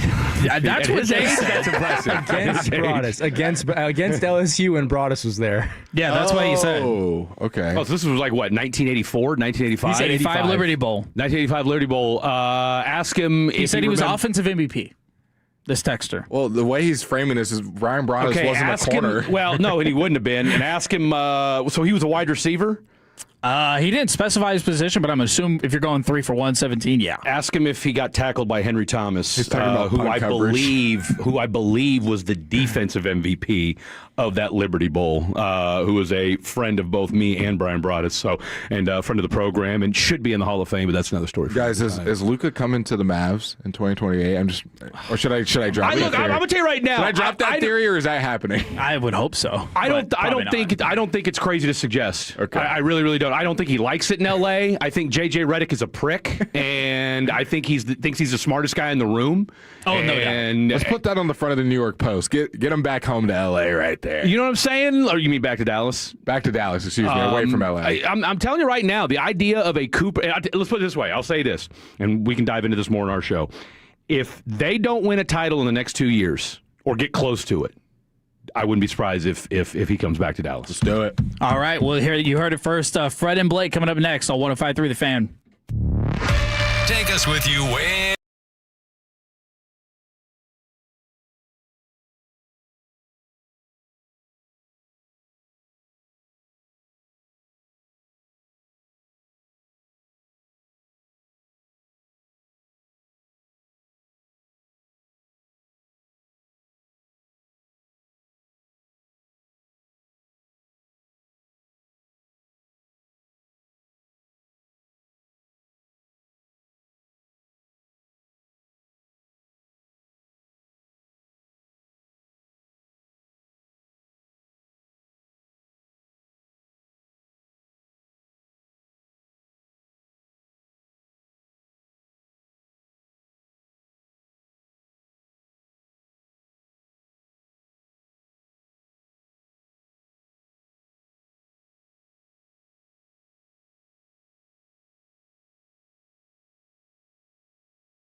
buttons weren't working, boys. Welcome in DFW, huh? How about it? It's a Saturday, and as Blake alluded to several times, and I second, third, and fourth, 877-881-1053, 877-881-1053. We are going to be the soundtrack to your gorgeous Saturday afternoon. I mean, I'm going to tell you right now, I don't care what you have going on in your life right now. I understand that it's the holiday season. I understand that some people right now are feeling some type of way, maybe down in the dumps, maybe you're alone, maybe it's a hard time for you, whatever. I'm going to tell you right now, get outside, take a lap around your block, around your apartment complex. Go to, what is it, White Table Lake, Table Rock, whatever the hell it's called. White Rock, whatever. I don't know. Something Katy along Trail? those lines. Not Katy Trail, but White Rock is a White Rock. I think my girlfriend's going to be at Katy Trail today. No, what's the ice lake? houses. What's the lake that's over here? It's White Rock or Table Lake or something? I think Table Rock, that's not Table Rock. My dad grew up on Table Rock. White Rock is but there's a lake name over of a there. coffee shop. Louisville. No. That's White Rhino. 877-881-1053. 877-881-1053. There's a lake that's nearby.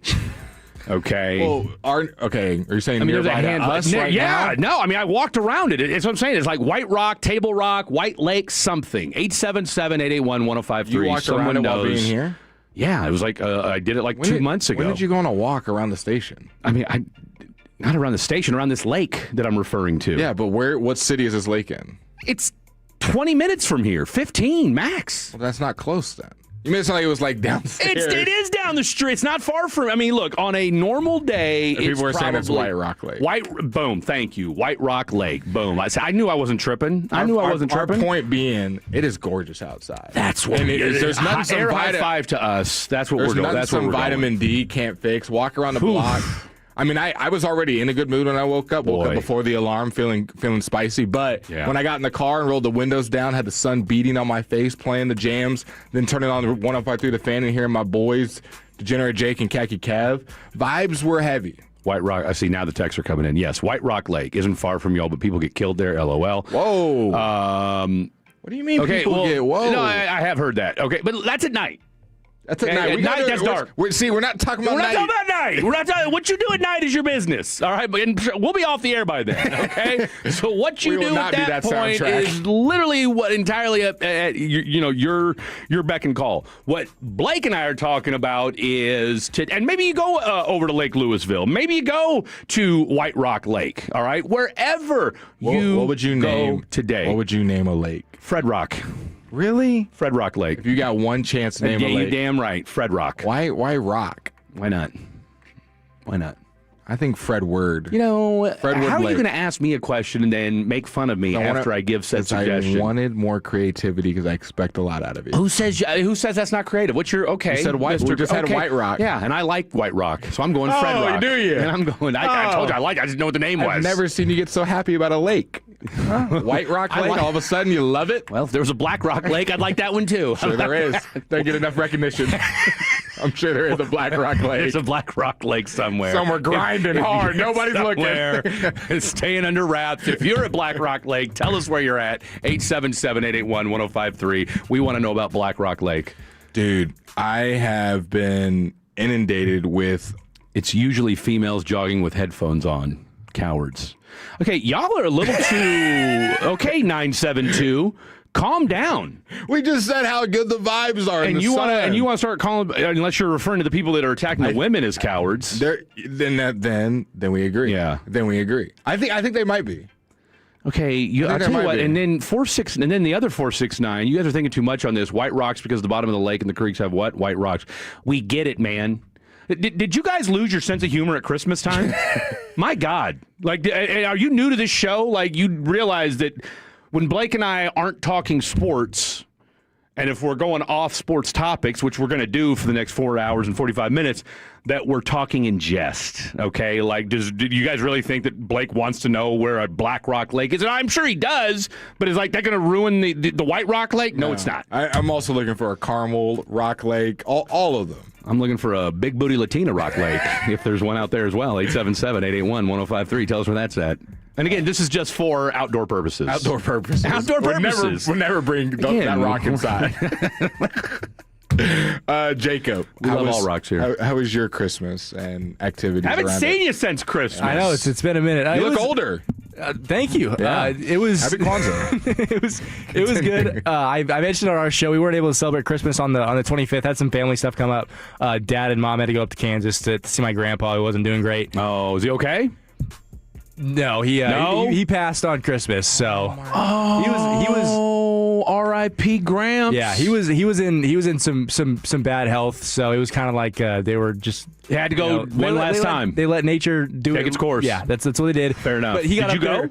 I did not. I did not. My dogs in town had to stay home and watch the two dogs. Okay.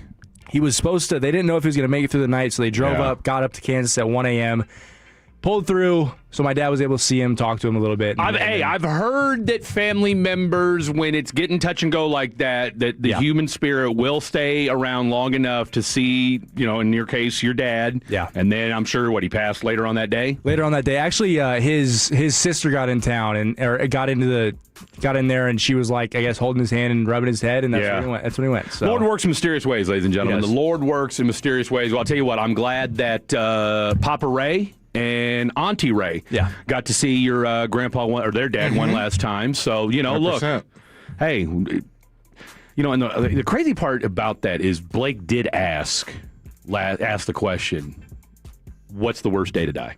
Yeah. Now, dying on Christmas and how old was your grandpa? Ooh, he was between 75 and 80, probably. It's a hell of a run right there. Yeah. That's a I bell lost ring my right grandpa there. around the same age, so.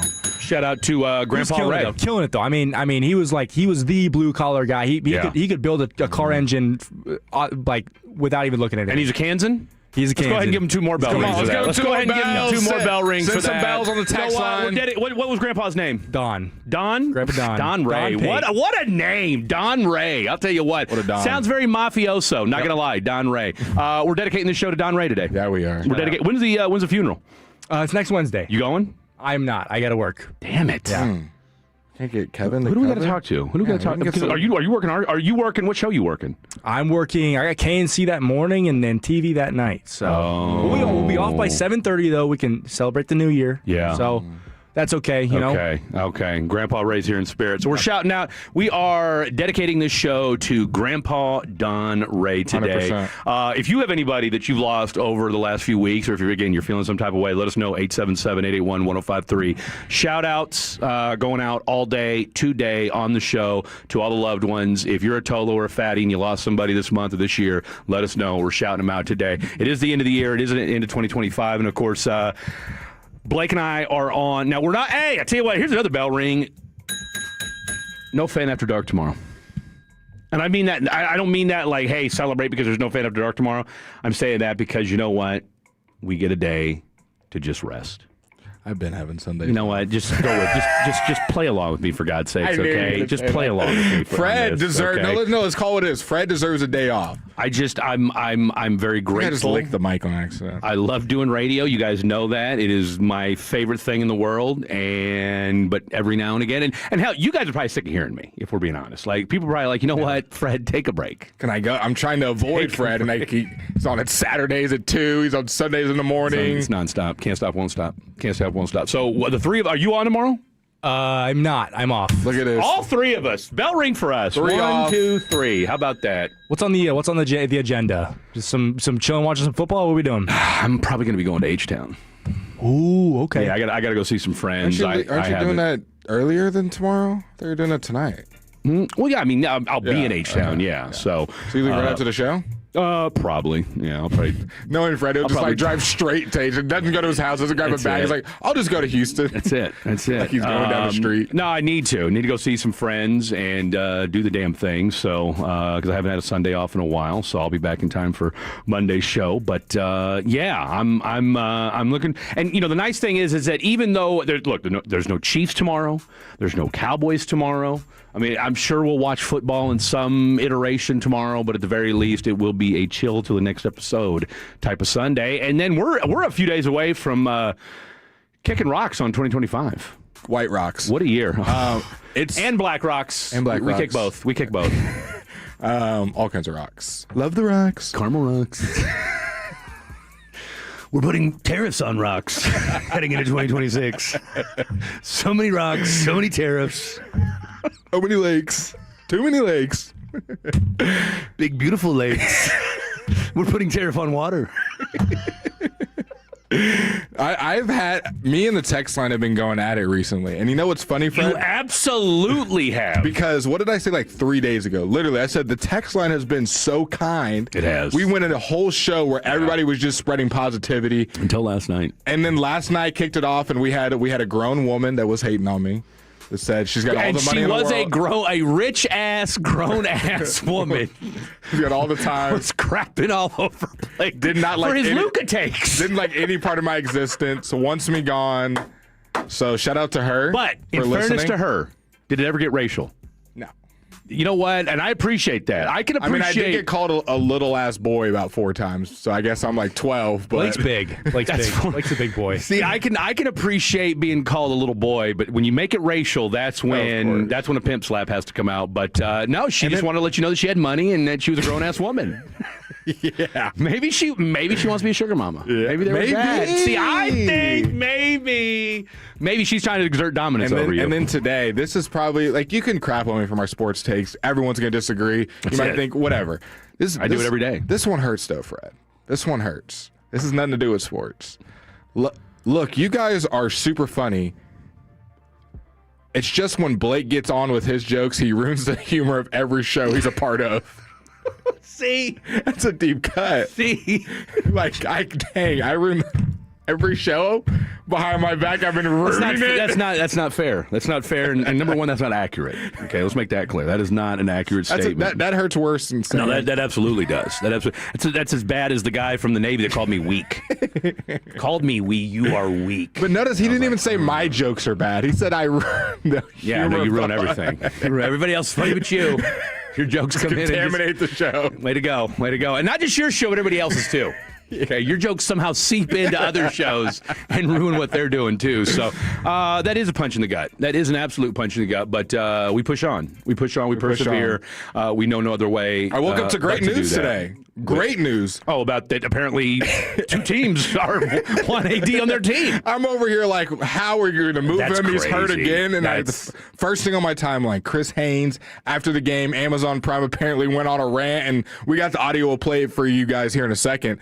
Went on in a rant about how the Warriors and the Atlanta Hawks are very much intrigued with Anthony Davis. And if there's any kind of value, it just creates leverage. So whether they are giving us the stuff we want, the fact that there's teams back interested, because it felt like it kind of died off a little bit, like where is this interest going to come with Anthony Davis being hurt? So it's good to know that teams, especially the Warriors beat you on Christmas Day, saw and AD then watch your best player leave off the court, get hurt, and like, you know what?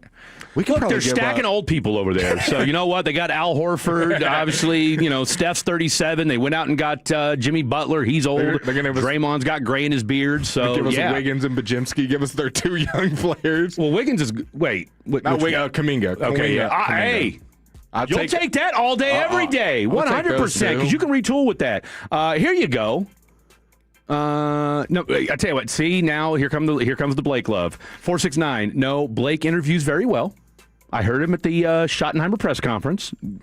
Okay, compliment sandwich coming. It's just his jokes are worse than dad jokes. But see, you know what? Now, I agree with that, and I don't think that's a bad thing. Okay, because you do tell some corny ass jokes. I tell some corny ass jokes, but I am a dad. Do I tell dad jokes?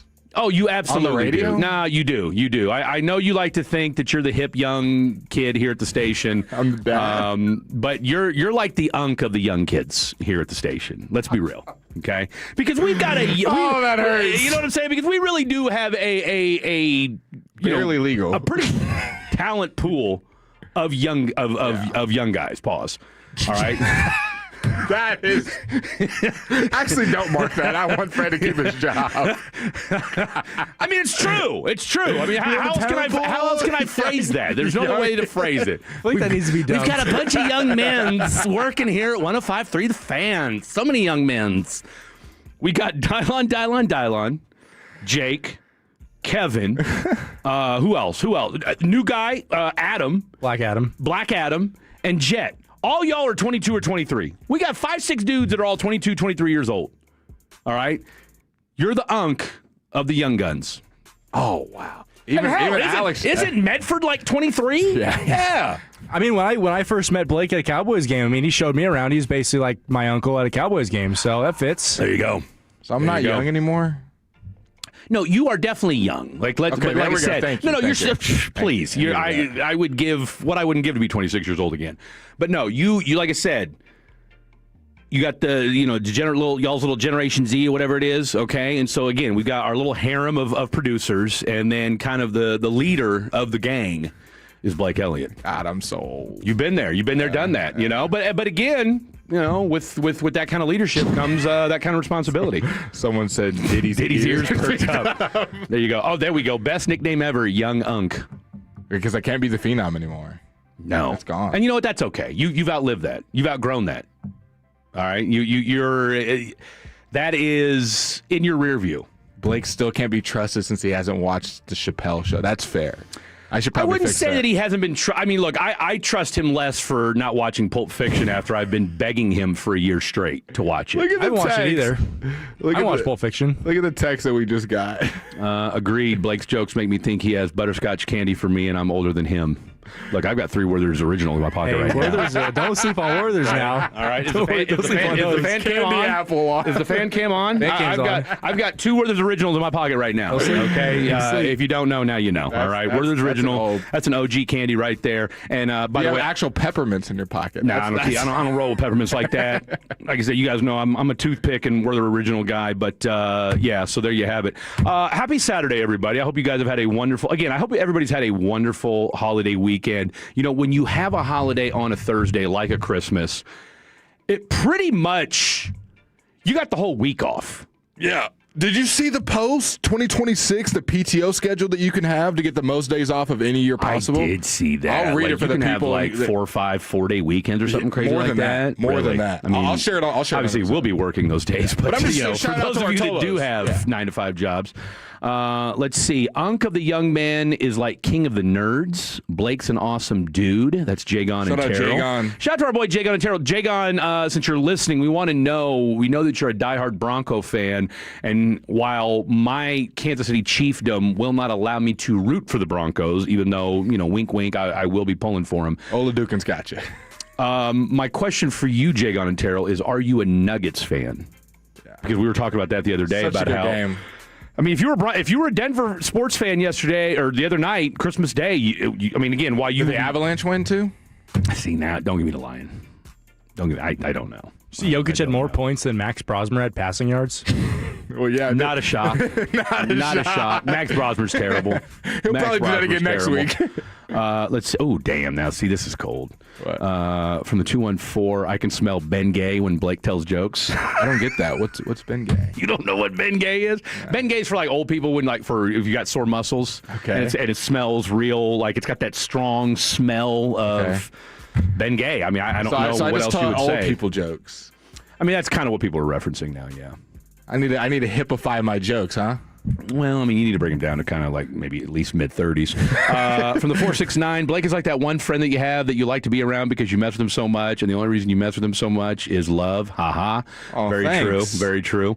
Let's see. I tell stepdad jokes, not even dad Oh, damn. jokes. Oh, damn. From the 972, Blake is young like the same day expired turkey meat. I don't. Does turkey meat expire same day? So from 469, sorry, Fred. Blake is big bro and you're unk. Okay. Well, I mean, we've already known that. Yeah. I mean, I've been unk since I got here. Because nobody, you know what? I'm not even going to say what I was going to say. It's going to get marked, and no, because it's going to sound Diddy-ish, and I don't want to go there. Send us a break. Unk of the kids, Blake, great one. Okay, there we go. All right, man, my goodness, it's already 12:21. How about it? All right, 877-881-1053, 877-881-1053. Let's lay out the show next. Don't go anywhere. This is Fan After Dark. Our goal is to have you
yourself around. If you like, I want to say there's a drink called a Tom Collins, 877-881-1053. If you like a Tom Collins and you want to rename it a Tim Collins, then feel free to do that. But shout out to anybody. I actually went to school with a Tim Collins. He ended up becoming a bank robber, but nonetheless, good dude. I want to see. Do you think I follow anybody named Tim Collins? That's not my boss. That's not the executive producer here at 105.3 The Fan. It's a great question. I don't even know if I follow anybody else named Tim. If your name's Tim, Tim is a dying name. I did my internship with a guy named Tim. He was my fellow intern. How old was he? He was my age. Oh, really? Yeah, I knocked him out of the park. I was way better than he was. Beat him up? No, I was just better at my job than he was. That's fair. But no, Tim. Okay, I follow nobody named Tim. Names like Tim, names like Fred. Richard. They're just not. You just don't see a lot of us anymore. Yeah. You just don't see a lot of us anymore. I think the name is like. Oh, it's generational. You know what I mean? Like it is definitely like your generation. Like I've never met a Fred younger than me. What about like a Freddie? Well, but the genesis of it is Fred, though. Like, nobody's just... Yeah, but Freddie Freeman's probably, 30 plus? Yeah. And I guarantee he's named after somebody. Is Frederick a common name? Well, it's a common... No, because remember, Frederick is kind of like the baseline name. Like, nobody names their kid Freddie. Yeah. You know what I'm saying? Like, I'm sure somebody has now. I mean, I doubt it. I mean, more than likely, chances are, and if I'm wrong, text me and let us know, 877-881-1053. Chances are you were named Fred or Frederick, and then you either become a Freddie or a Fred. Well, speaking of Freds and Fredericks, let's talk about Anthony and Davis. You like that? What a segue. What a segue. He played on Christmas Day for exactly 11 minutes. 11 minutes. Before pulling his groin and running to the sidelines. Straining it.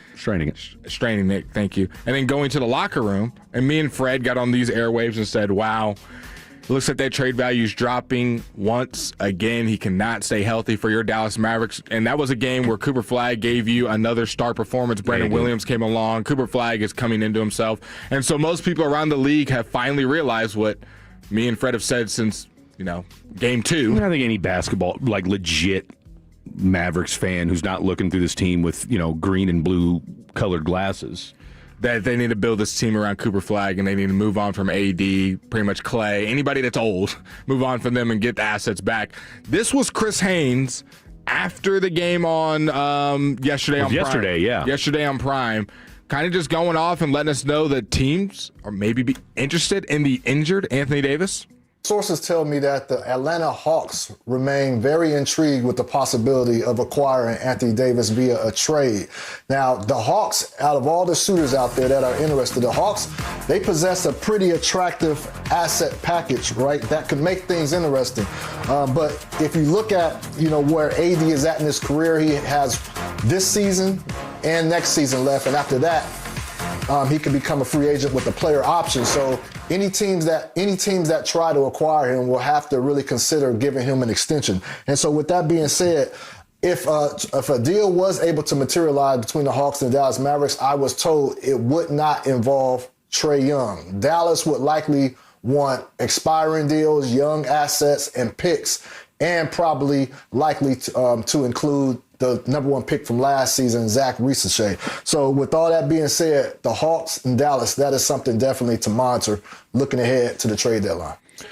All right, Tolos, would you be okay moving on from Anthony Davis if you got the former number 1 overall pick, Zachary Research, Porzingis as an expiring, and I'll throw in Nickeil Alexander-Walker as a throw-in, and then you probably throw in a Jaden Hardy or a Dante Exum. Dante Exum, probably. Or Caleb Martin, somewhere around there. I'd Caleb Martin if you can get rid of him, too. I mean, you know what? I'll tell you what, I'm going to do you one better, Blake. Please. I want to hear from people that want to keep him. Because there's nothing that anybody's going to tell me. Well, I'm with you. I want to get rid. No, we get all that. Like all y'all that want to get rid of them, and we know that's an overwhelming majority of you. We're in lockstep with y'all. I want to hear from somebody that thinks keeping him is a good idea. Now, when you say keeping him, do you mean keeping him long term or keeping him through the rest of this year? Whatever that looks like. Whether that means you can have 3. You can have. I want to trade him by this deadline. I want to keep him through this season, see what him, Coop, and Kyrie can do. and the people that want to keep him long term. I think there's three quadrants. Because I'm sure there's some people that are like, I want to keep him just for this year. He's under contract. We're paying him anyways. Kyrie come back, and then don't want to re-sign him in the offseason. I want to let him go somewhere else, But then you kind of get stuck in that player option situation. See, I'm of the belief that you move off of him as soon as possible. I'm with you. I don't know. Yes, is there a part of me that is moderately intrigued by the idea of seeing what him, Kyrie, and Cooper Flag could do together? To some degree, yes. I'll agree with that. I am moderately intrigued by what that would look like. My selfish brain. My basketball brain would love to see it. And I mean, look, does anybody want to see it more than Nico Harrison? I mean, I'm telling you right now, Nico Harrison, he's probably making calls behind the scenes somewhere, trying to probably using AI voices to set up fake trade ideas and what have you with the Mavericks. I think you guys should maybe wait a little bit. Hey, what? Let's do. I got something ready for the offseason if you guys want to stick around and wait for that. I got Giannis for you in the offseason. You know what I'm saying? And I'll tell you what, I saw Twitter people, and I'll tell you what, the Laker fans, we saw them on the text line last night. shows. You want to talk about non-ball knowers? It's Lakers fans. But I'm talking about their show. I'm talking about their internet shows. I'm talking about their fans. Forget LA fans in general don't know what they're talking about. They just don't pay attention. Fans are. I'm not going to get into too much about Dallas fans. Legit. We gone through hardship. Well, no, I get all You're that. not sticking around if you don't know ball. Well, but look, I've heard some idiotic takes. All of them are great. All you guys are great.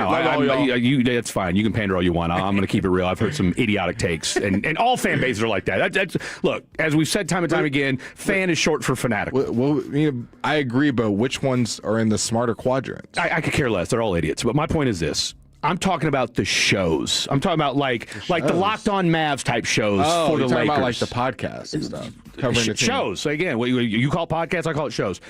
I saw a Lakers show yesterday where they brought up the hypothetical of Anthony Edwards for Luka straight up. Anthony Edwards? Yeah. Okay. And again, they're just coming up with content or whatever. But Timberwolves, Anthony Edwards. Anthony Edwards for Luka straight up, and this guy for the Lakers said, "Yeah, I don't know about that. I'd probably go with Anthony Edwards. I don't know that Luka's stock is very high right now." And I'm like, what are you watching?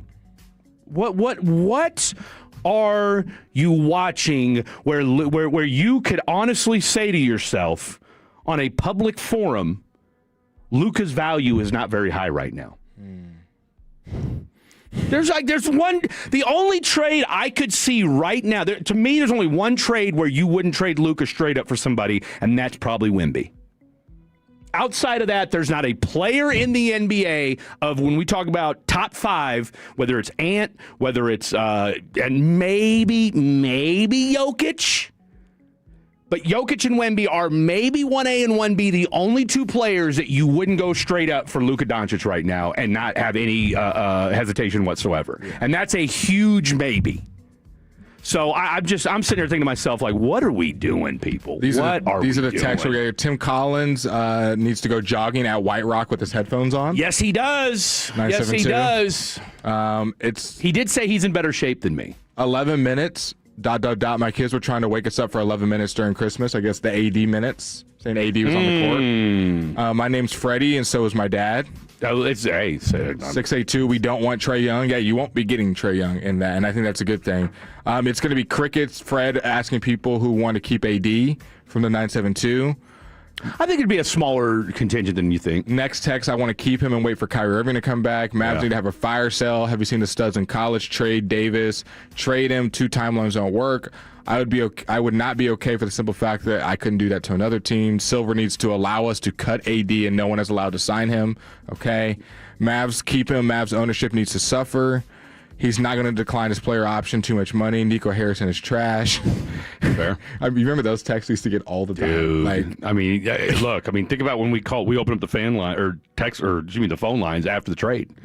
I mean, people were beside that was the themselves. most I've ever seen someone. I was going to call say. I mean, it was bonkers. All right, coming up next, let's dive into a little bit more of NBA. We've got a full slate of games, and then of course in the 2 o'clock hour, 1 o'clock. I mean, it's already 12:45 for God's sakes. I mean, where's my brain at right now? We'll wrap up one more NBA segment next, and then we will dive head first into some football at 1 o'clock. Lots to get to. Don't go anywhere. This is Fan After Dark.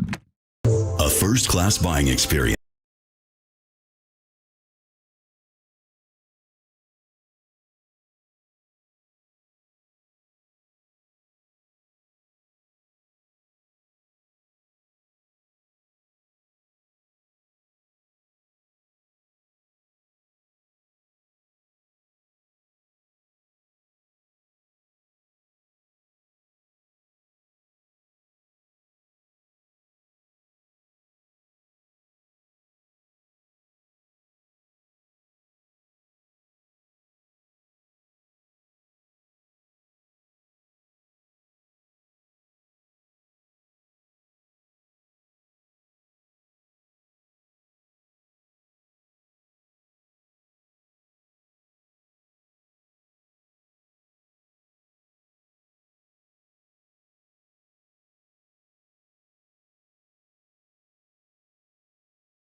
Plex. Looking for a great deal on a new air conditioning system? Call Berkey's to get up to $4,000 off select Lennox HVAC systems with combined discounts. And 0% financing for 12 months with approved credit. That's up to $4,000 off per system and 0% financing for 12 months. Just call 877-BERKEYS or visit Berkeys.com.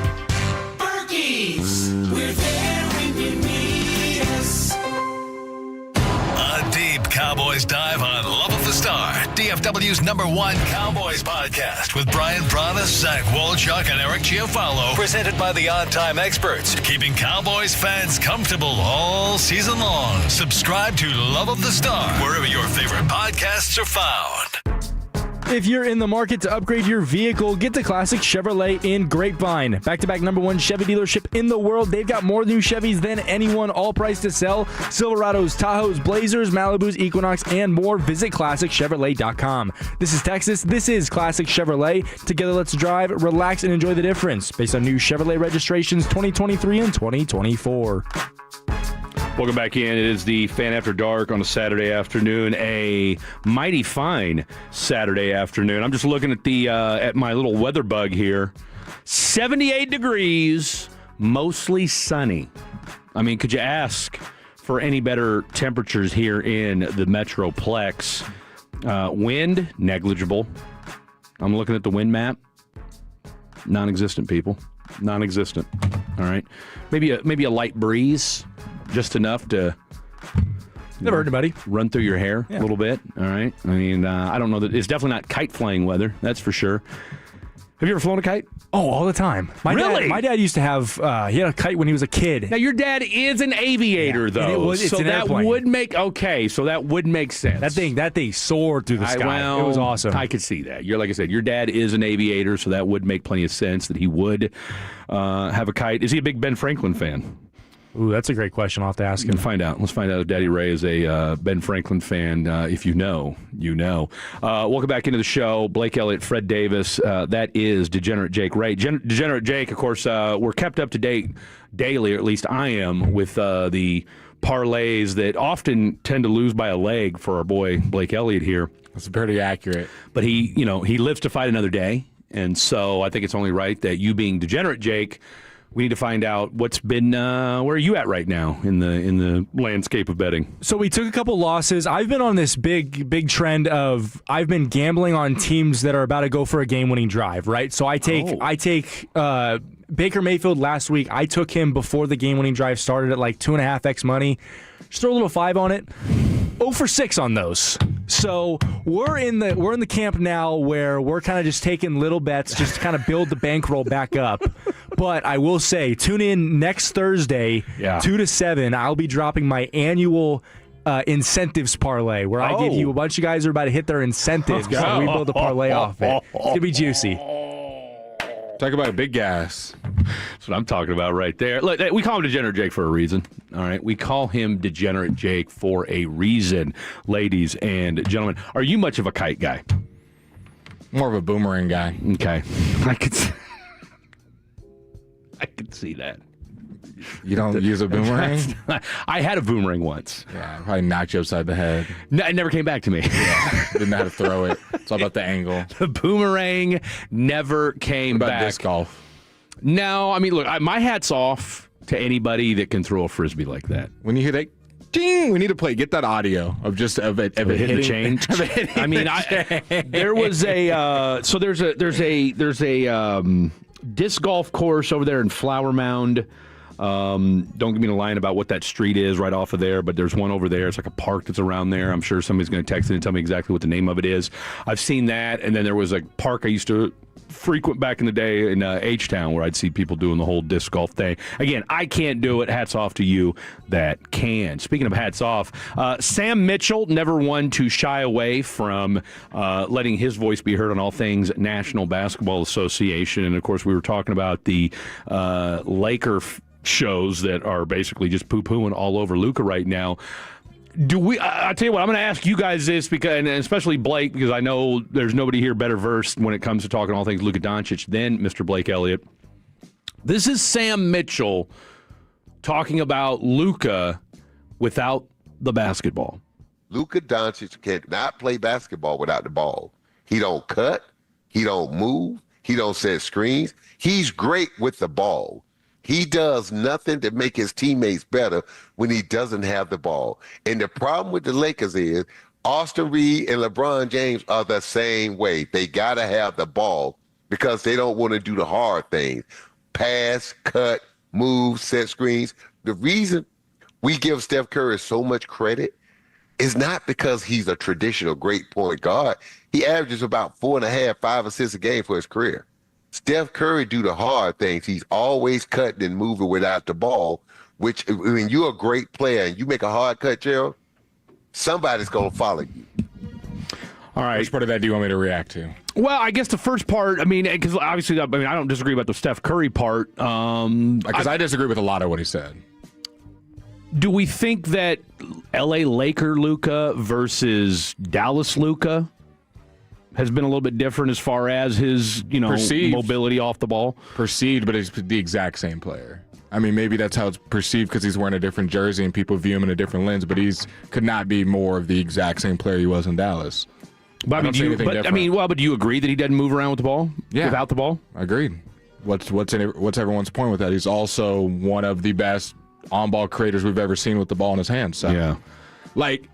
When I heard that audio, it felt like something on Twitter would say, and I get it. Who was that talking to? Sam Mitchell. He's been an NBA lifer. That's great. Well, he's. I don't see the game the same way he does, because when you bring up Steph Curry, let's just start right there. Talks about him being a great off-ball mover. Just because you're running around without the ball doesn't mean he's so much better of a teammate. He's so much better of a player. So much better of a riser. That being said, I do think Curry makes his teammates very good. I think he does a good job of helping his teammates out.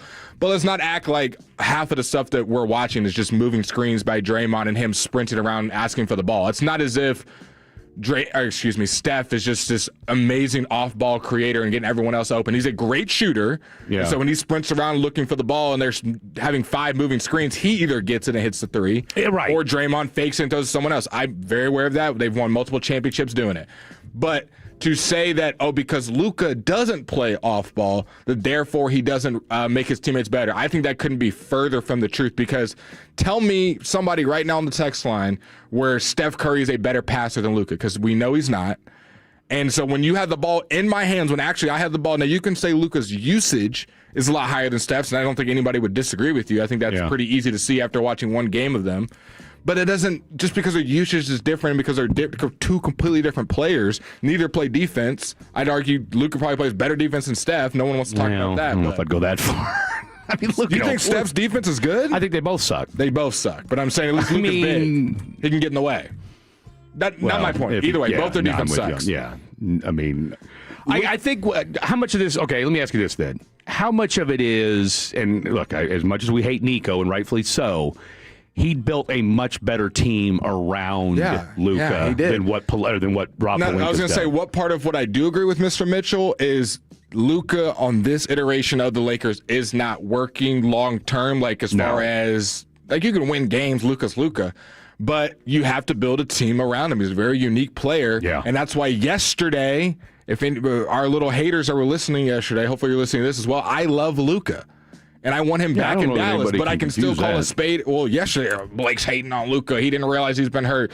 You can call a spade a spade. They're not playing well in L.A. No. That team, look, you can't get caught up in the record. You have to actually watch them. When they played a big game like they did against the Rockets on Christmas, they got smoked. And I don't want to hear anything about Austin Reeves being hurt or going out, because they were getting smoked when he was in there in the first half. It's not like they were up by 10 and all of a sudden he gets out and then all of a sudden they go on a run. No. They did whatever they wanted to do from the tip. Luka makes every player that has left, Luka's always said, my job was so easy. I got wide open looks. I got this and that. And then having him and Kyrie mixed together, guys were getting stupid open looks. And look, he moved off the ball pretty well when he had Kyrie. So to hear a former NBA player talk like that, it just feels it's disheartening to the game, because I get it. Go ahead. I was going to say it's disheartening to the game because they're just two different players, and Steph is great off the ball, and that's like what he is. He's like a two guard. Draymond's the point guard, and he's a two guard that's running off screens, that's moving, and he's a great catch and shoot shooter. He's great dribbling the ball, but it's not like Steph is just finding his teammates left and right. We praise him when he gets like 5 assists in a game. Luka does that in a quarter, and because he has so much gravity that anytime Luka's got the ball in his hands, there's going to be 4 dudes looking at him, and he can whip the ball. Similar to LeBron and Jokic, where their passing angles are insane. And I think that's an underrated part. Like, you can have the EQ and the IQ to like, hey, I want to be able to make this pass, but actually being able to pull it off in a quick manner where it doesn't get stolen. These guys in the NBA are long, lanky, fast. They can steal anything. And Luka at any time can look like he's going up for a layup, look like he's driving. Next thing you know, ball's behind his head, and he's throwing it to the corner. We saw when we were watching that Christmas game, it looked like he shot the ball. Kicks to the corner for Rui or Vanderbilt for a 3 or whatever. Yeah. So I when I hear commentary like that, it's very disheartening. It's very sad. See, I would disagree a little bit. I don't think it's disheartening or sad. I think what it is that I think it's misinformed in the sense that if Sam goes up, because look, Sam coached in the NBA, so again, if anybody knows how to kind of look at it from a different perspective, but I think what he fails to mention is, to our point, this is a poorly constructed roster. All right, Luka didn't do this. Luka just got there, and he kind of defeats his own point a little bit by saying, "Well, you got 3 ball dominant guys in the lineup. Okay, like you got LeBron." Got LeBron, Reeves, and Luka, and I'll take it a step further. Even though JJ Redick likes to think that he's the smartest guy in the room, and goes on these post game rants where like we're on a podcast. Jason Kidd did a much better job of putting Luka in positions to succeed with him and Kyrie than what you've seen from J.J. Redick and Austin Reeves, Luka, and LeBron James. And it's just a better overall roster. We all agree when there's no LeBron out there, though. That offense moves, and that's what I'm saying. Look, LeBron at this stage of his career is a ball stopper, and maybe that's the quiet part that needs to be said out loud, and that's why the Lakers are kind of in this weird place right now, because what are you going to do when you're the Lakers when you've got this albatross that is LeBron James? Yeah. Who's bigger than your coach? Who's bigger than everyone on the team, not named Luka Doncic, right? And Luka is not a big enough, not a loud enough guy yet at this stage of his career, because that's why he worked so well with Kyrie and why he worked so well here in Dallas. To himself. And he could be, because everybody said, look, just be here on game day, be here at practice, do your thing, and we're gonna make beautiful basketball together. That synergy has not happened in LA yet. I'm seeing my Pookie Luka get his energy taken away, getting his it's youthful years. You're 100%. It's a very and I don't and look, you guys know how I feel about this. I've said this from day one that the NBA orchestrated all this. I don't think the NBA. First of all, I don't think Pelinka's a very good GM. Number one, all right. I don't think Rob Pelinka's that great. And 2, I really do believe that maybe LeBron didn't know about this. I mean, at first I was kind of like, nah, there's no way. No, I'm fully convinced that he did know about this. This was done without LeBron. We got a chance for a new era. And look, if you're the Lakers, get AD out of here, get in Luka. LeBron's going to retire. And you're thinking, I don't care what LeBron thinks. You certainly don't care what LeBron thinks, because again, we don't know what LeBron does behind the scenes. We do know that he can be very loud as far as what he wants. And look, LeBron the GM isn't great. LeBron the basketball player, all time. LeBron the GM, not great. And right now, I think you're in this weird situation in LA where you're trying to phase LeBron out. He knows it. And you're trying to usher in Luka, but they play 2 different styles of basketball, and right now it's just not meshing at all. That's Blake Elliott. That's Degenerate Jake. I'm Fred Davis. Coming up next, let's talk a little National Football League. We're also going to make some picks this hour as well. What did Jerry say about what might happen with this defense, and did we learn anything new about how much closer this team is to contending? Lots to get to. Don't go anywhere. This is The Fan After Dark. When your friends say, hey, did you hear?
Turn it on, leave it on. Home of America's team is 105.3 The Fan. Hello, baby. KRLD-FM and HD1, Dallas-Fort Worth. An Odyssey sports station. Driven by our D&M Leasing Studios. Thanks for turning it on and leaving it on. 105.3 The Fan. Hour number 2 of the show happening right now. Glad to have each and every one of you on board on this gorgeous Saturday afternoon. We're looking out here. We are just off of 75 and 635 in the Metroplex. What part of town is this? Just North Dallas is what this is? Crowley? Give or take? Crowley? Where we're at. This is not Crowley. Addison area, I think. This dude said Crowley. It's Fort Worth, Blake. Yeah, we're in White Settlement. Crowley's. You didn't know? Crowley's what a lot funnier. What a pull. I mean, we might as well be in Midlothian.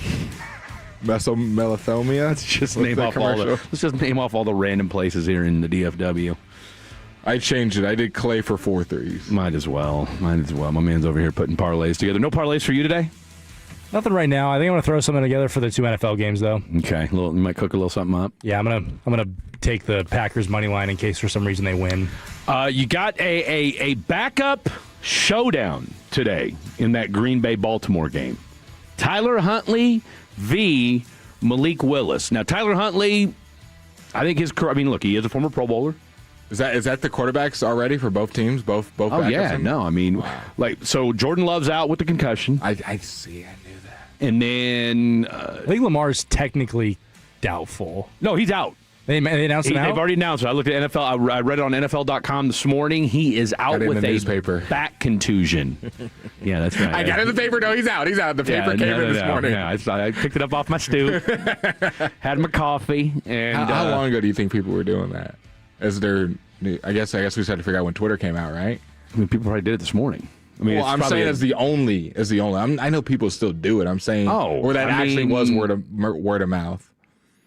I would 20 years ago. I would say probably late 2000s was when it 2008 started to die off. Yes, because I was a newspaper reporter back in 2007, 2008, and I remember we had people not back having a then. job in a couple of years. Well, look, it was funny back then. Nobody reads the paper anymore, so we don't need you. Well, I was writing for the Beaumont Enterprise at the time, and that area still was buying newspapers.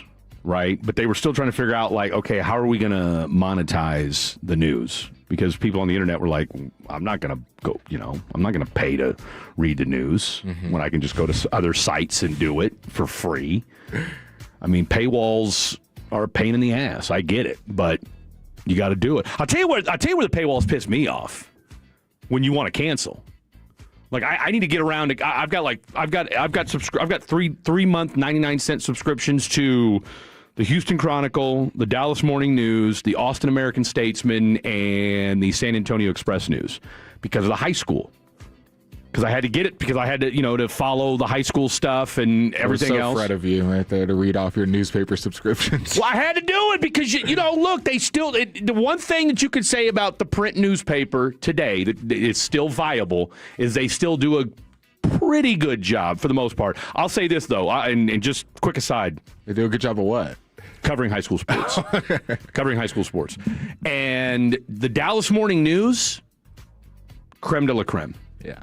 You get their shout out to our boy Greg Riddle and Brad Harris and Maya Taylor and a handful of other folks that cover the high school sports over there at the Dallas Morning News. Tremendous job. Their website, tremendous. Shout out to our boy Jerry Jones. But you get stats, you get play-by-play, you get the whole kit and caboodle. The Houston Chronicle, God bless them. They do an okay job 3 days afterwards. But as far as live scoring, crap.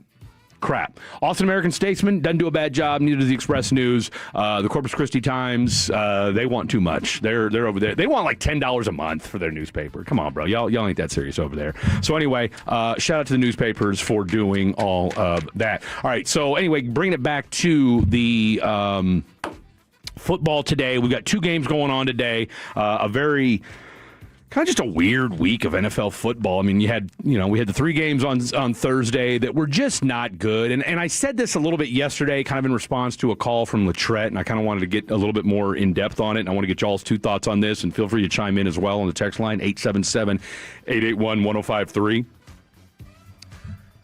Yes, having backup and third-string quarterbacks certainly, brings down the quality of football, because the football on Thursday was not good.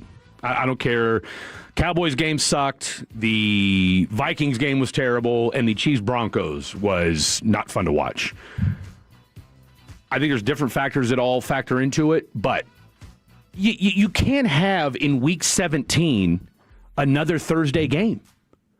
These guys are already beat up. Yeah, I don't know. It needs to be no Thursday games, but if we're going to have them, it's just like it should be a segment of the season. We should not be doing this for playoff games. Well, I'm okay. Into the season. I don't mind Thursday games. I don't. We're seeing such bad quality of football, man. Like year after year after year, Thursday football is just not good product. But it's all predicated on the quarterback, though, dude. Like guys playing what through sucks. bad injuries. Teams not being healthy, scores being 13-10, sloppy. Like, when was the last time we saw, like, consistent weeks of Thursday night good football? It was always like, oh, there's another bad game. There's another bad game. Well, I mean, look, the week before that, though, we saw a really good game. No, I'm saying we'll see it. That's what I'm saying. We'll see one. I'm saying consistent weeks, back-to-back weeks. We'll get an anomaly because it's football. But, like, it has not been, if I was looking at the product of going, if I was Roger Goodell, be like, oh, look at how Thursday night football is performing and the quality of football that we're getting and how the coaches respond and how the players respond. And I'm really just mad, Jacob, about my betting trends. I need to start taking unders on Thursdays because, dude, nothing hit on Christmas. I need to start taking unders in general. Dude. I don't take them enough. I don't take them enough, and when I do, I hit. Every time I take an under, I hit. Do you think Vegas knows, like, secretly that people are scared to take unders? And it's low-key more fun to take unders because it's like, if the dude balls out, it's like, well, I mean, all right. Cool. It is what it is. Okay, you guys ready for this? All right, real quick. You guys, and I know. Jacob was giving us some betting psychology. Some of this is going to be a reach. All right, first Thursday night game of the year. Eagles over Cowboys. Doesn't really count. First game of the year. Doesn't matter. Okay. September 11th, that was the first Thursday NFL of the season. Packers-Commanders, 27-18. Wait, I'm going to have to follow along because I'm not good at listening. Okay. I got them up now. And that's back when the Commanders still had, remember, that was when the Commanders still had Jaden Daniels, and the Packers started out 2-0, and we thought they might go 17-0. Following Thursday, Bills 31, Dolphins 21. Okay. Then you had the next week, Seahawks beat the Cardinals 23-20. Not bad. Then the next week, 49ers over the Rams, 26-23. Not bad. Then we had the Giants beat the Eagles on Thursday night. Remember, that was the big. And then, of course, A.J. Brown was all pissed off afterwards and all that, 34-17. That was the highlight of the Giants' season right there. They never really recovered after that. Next Thursday. But my point, week 3, Buffalo, Miami. I mean, Josh Allen, pretty pedestrian game. I mean, I'm expecting him to. I think 31 is cool against Miami, but the next week Seattle only beats Arizona by 3 points. We don't think they're 3 points better than them. But think about it though. A, it's a division game. B, you had Kyler Murray still playing. Terrible. Well, I mean, we didn't know how bad they were in week 4. We did. I think they were like still 2-2, 3-2. Okay, continue. All right. Then the next week you had 49ers over Rams, 26-23. Yeah. Then we mentioned the Giants and basically their game of the year. Where you had Cam Scatterbo running all over the place, Jackson Dart, playing concussed. Bengals over the Steelers, 33-31. And Joe Flacco was balling. That's right. All right. Then you had the Chargers and the Vikings, 37-10. That was a crap game. Nasty. Ravens over the Dolphins, 28-6. That was a crap game. Broncos over the Raiders, 10-7. That was a crap game. That was one of the worst games. That was a horrible game. That was awful. I mean, any game with the Raiders is going to be terrible. Patriots over the Jets, 27-14. That was a terrible game. Now, so you basically, to your point, since after you had the 2 games back-to-back that were pretty decent. Eagles, Giants. Of course, we like the Giants game here. Bengals, Steelers. That was high scoring, so you're okay with that. But then you had a 1, 2, 3, 4-week stretch of just crap Thursday night games before you finally got a good one in late November between the Texans and the Bills. Yeah, 23-19. And that was basically the Texans' defense just stifling Josh Allen. Then on Thanksgiving Day, That wasn't a now. Thanksgiving did kind of bounce back. You had 2 really good games to start the day.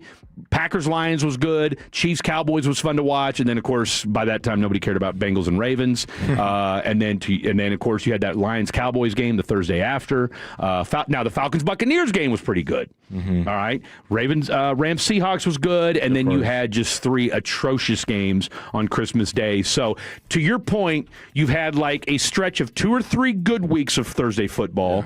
3 or 4 really crap weeks of Thursday football, then a couple good ones, and then a run of crap. But let me ask you this: is that kind of where the NFL's at right now? Yeah, I mean, it's been a weird season overall for the NFL. Talk about all the injuries, talk about the guys that are leading for MVP, talk about the teams that are in the playoffs. It's been a weird season. I want to see high quality football, and it feels like more times than not, especially towards the back half of the year, you start getting not high quality football on Thursdays. And these guys are trying to recover, get ready for the playoffs. I would be okay with them changing it to a different day or figuring out a different schedule. But what day could you change it to? I mean, the only day you could change it would be Friday. Well, it's only one game, so Friday, Saturday night, like they did, like they're doing now. Saturday they won't do. Saturday they won't do. Friday is fine, or just add another game on Sunday. I mean, it's one game. They already have a million different schedules around it. It's not like it would be the end of the world. Yeah, but NFL, they want the money. They're not going to give up that Thursday night game. No, I know. And you can't. And I think part of the reason why they don't do Friday is because of high school football. Yeah.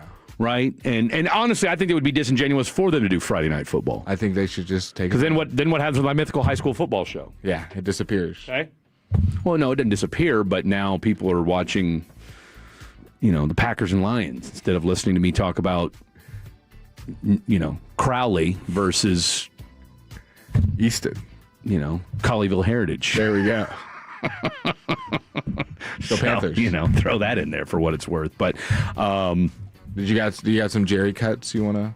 Do we want to do that here? Or we want to do the next segment? Someone says we go back to a 16-game season. Okay, that's not going to happen. I mean, look, I think you're stuck with 17, but I would like to think that you're not going to go to 18. Like you cannot go to 18 games. Mm-hmm. You just can't do it. This season is long enough as it is, and you're going to have. I mean, these next 2 weeks, if you're not in the well, I mean, look, pretty much every team outside of the NFC South, which is still up for grabs, and then the AFC North, which that could be decided today if Baltimore. Like the AFC North could be decided today if Baltimore loses to Green Bay. All right, and then you just got jockeying for position. You could argue 75% of the NFL will look like the preseason tomorrow and next week because playoff positioning and seedings have already been decided. Fred, I support you. I threw a boomerang as a teenager and I never came back. I was crushed. Yeah, I kind of had a feeling, and that was back in the day, and it sounds like me and this texter are probably around the same age. I'm trying to think.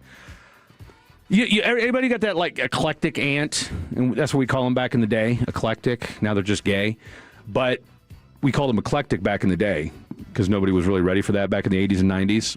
And so my aunt gave me a boomerang, and she was so excited about it. I'm like, what am I gonna do? I mean, I'm like 10 years. What am I doing with the boomerang? You seen the fatherless football? The football that's send me like a link? The one that's like it's like cut in half. And it's got like a bouncy part, and you throw it at the wall, and it comes back at you. You got a promo code for that? I can't. I'll find it for you. It's called the fatherless football. Yep. That's tough. That's tough. Yeah, the boomerang really hasn't. It just didn't sustain itself. I loved my boomerang. So speak for yourself. You're probably playing with a kite. You didn't. You got your boomerang to come back to you. Yes, that's what a boomerang does when you know how to throw it. So how do you throw it? What's the key? You want me to go outside and teach you? What, do you have a boomerang on your person right now? Maybe. I keep one in my car at all times. I don't believe you. We'll go boomerang when we get done with the show. Okay, here's the question. What was your boomerang made of? Wood. So was mine. Okay, it seems pretty boomerang standard. You want me to say aluminum? Is that standard? Steel? Is that standard boomerang material? 877-881-1053 if you have a boomerang and you've ever thrown it. Made out of glass. What do you expect me to say? Oh, I don't know. Maybe you were going to say it was made out of plastic. Yeah, I guess that was the other one. I mean, or, maybe. Someone said a boomerang that doesn't come back is just a stick, guys. It's just a V-shaped stick. Yeah. You just don't know how to throw it. I mean, maybe I didn't. Clearly I didn't. Clearly I didn't. But what did you do? What did you do after? Did you just leave the boomerang in the park and walk home? No, I mean, I was at my grandpa and grandma. My grandma's dead. My grandpa's still holding on at 96 years young. They lived out in a farm, and they had a huge front yard. And we went out and tried throwing the boomerang, and I was like, "This sucks." Yeah. Like what? And part of me was like, "What am I doing with this?" And I think part of it was too. I was so disappointed, because she got my cousin like a cool gift. And then she got me some stupid boomerang, like, oh, have fun with this. Like, what was the cool gift your cousin got? Probably something sports related. I just remember Playboy magazine. He was the athlete in the family. All right, I was the nerd. Apparently, Rowley? Like one year they gave him like some sports stuff. They gave me like this booklet on how to do your own experiments. I'm like, what do y'all think this is, man? Like, why do y'all keep buying me this crap? They gave him at the books. You know what I'm saying? You see me crossing people over at 9 years old? Like, Guinness Book of World Records. Seriously. Now wait. Now that's a different story. That's a fun book. That's a fun book as a 9, 10-year-old, all right? Yes. Back in the day, and, back in the library, you'd sit there, you saw them two fat guys on the motorcycles. Remember those two guys?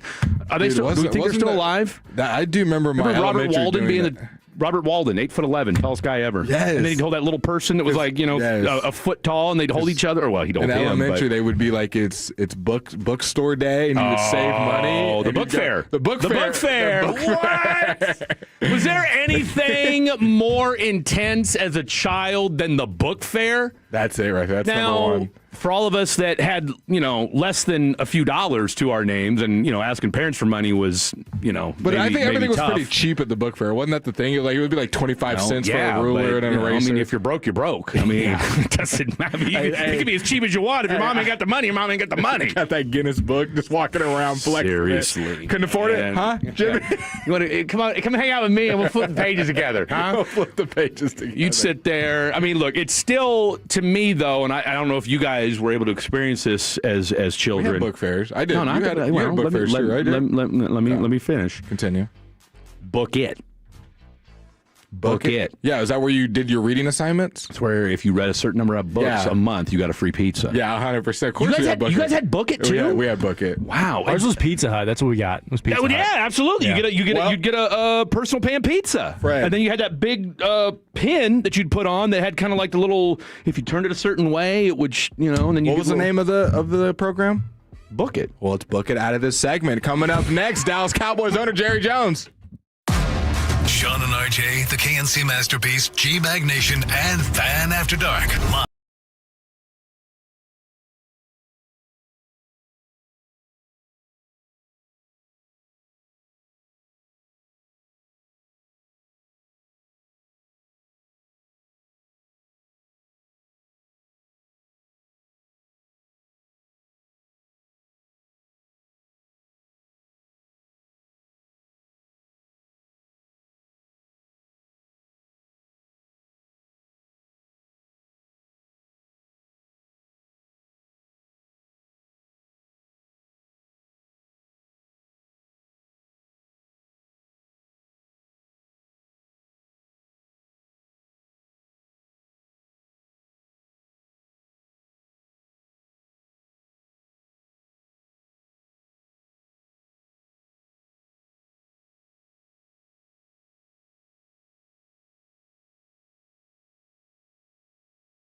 All right. And from the 817, yes, there is still the Scholastic Book Fair, but I remember in the 80s when the teacher will let us order books and stuff from that Troll Books company. And then from the 940, I'd load up on Choose Your Own Adventure books. If you know, you know. Absolutely. Who doesn't remember a good Choose Your Own Adventure book? All right, let's jump out to the D&M Leasing Hotline. Little programming update. Our very own Super Bowl winning scout. You catch him every Monday through Friday, 2 to 7 right here on 105 The Fan, G-Bag Nation, and of course he's also Crown Global Media and Cowboys pre, half, and post game. The one, the only, Mr. Brian Broaddus. Broaddus, where are you at? You en route to Austin? You already dropped the boy off? What you got going on right now? Yeah, the dad and me had to go by. First off, I'll let everybody know that my Twitter account's hacked. So still, I made the deal over. I went over to the Geek Squad to see if they could help me in somehow, some way. Yeah. And that didn't get particularly done. So we're going to have to go through the folks at Twitter. But with a workforce of about 1% there's probably not going to be any chance of this ever recovering there. So, but yeah, that's my hope. I apologize to anybody out there, but it is what it is. So, yeah, me and young Bennett, he is pulling Smokey the Cannon for the Michigan-Texas game. There at the Citrus Bowl. I guess it's the Camping World deal. I think it's the old Citrus Bowl game Michigan and Texas are playing. So he's going to have the cannon duty.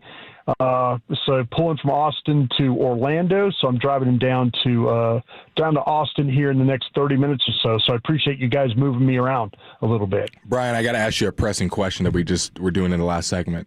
Did you ever go to a book fair when you were in grade school, and what was your favorite item to get there? Wow, man. All right, the last book I read was McMahon's book on Luka, which, by the way, is a great read. Okay. As far as the book fair goes, no, I was not a book fair guy. Hell, I graduated like a 2.3 GPA. Well, and I was going to say, they probably had scrolls when you were in school, right? Isn't that pretty much what it was? No, yeah, Moses came down. That's what I was thinking. That's what I was thinking. You were turning water into wine back in those days, so yeah. I mean, hey, I was a fisherman. You know, like I said, the big guy told me, "Hey, Broaddus, cast your net over on this side," and I cleaned up. They said, "Teach a man to fish, and he'll eat forever." Yeah. And look at Broaddus now. Exactly. Look at Broaddus now. But, yeah. Hey, do you remember the 1985 Liberty Bowl? We had a guy just text in during Crosstalk, and he said he went for 3 and 117 yards and was the offensive MVP. And I was thinking, was Henry the defensive MVP, or was that against Nebraska that he was defensive MVP? Henry was MVP in the against Nebraska. Is what he was. Okay, gotcha. That bowl game. I'll tell you what I remember about that Liberty Bowl game. Coldest I'd ever been until I went to work in Green Bay for a game. All right, so we're LSU, and we're like ranked. I mean, we're like in the top 15. We would have been in the playoffs if we had that system. Okay. We'd have been in the playoffs. So anyway, we vote as a team because we missed out on the Sugar Bowl. So we missed out. So now as a team, we get to vote to see what bowl game we want to go to. Well, hell, we all vote for Hawaii. Every one of us. We've all voted for Hawaii. The friggin' athletic director, Bob Broadhead, is like, man, I'm going to lose money if I take this team to Hawaii. So we end up going to the Liberty Bowl. All right, now how about this? That's in Memphis, right? Yeah, it's in Memphis. Ugh. Nice folks there, by the way. Yeah. Really Good nice. barbecue. Hawaii. Anyway, good barbecue. Yeah, great barbecue. But anyway, so the Coach Arnsparger lets us drive our own car. Oh, hell no. Are you serious? We drove to the game, okay, me and like 3 other guys, literally slamming beer the whole way, okay? So our best player, Michael Brooks, he gets in an accident driving. And so, like, one of our best players is out.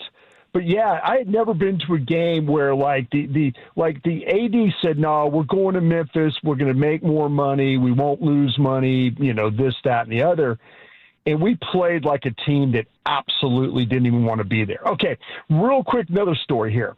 So they're doing this pre-show, like they're having a talent show with, what they do.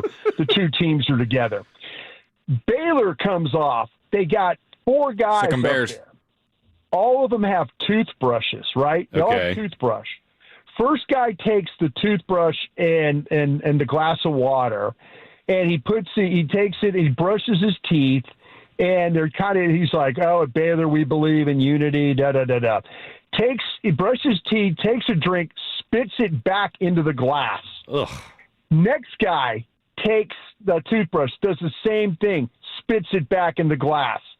Third guy does the same thing, spits it back in the glass. 3 guys that brushed their teeth. The 4th guy drank the glass. This was for Baylor? Baylor did that. Yeah, they we always like, knew there was something.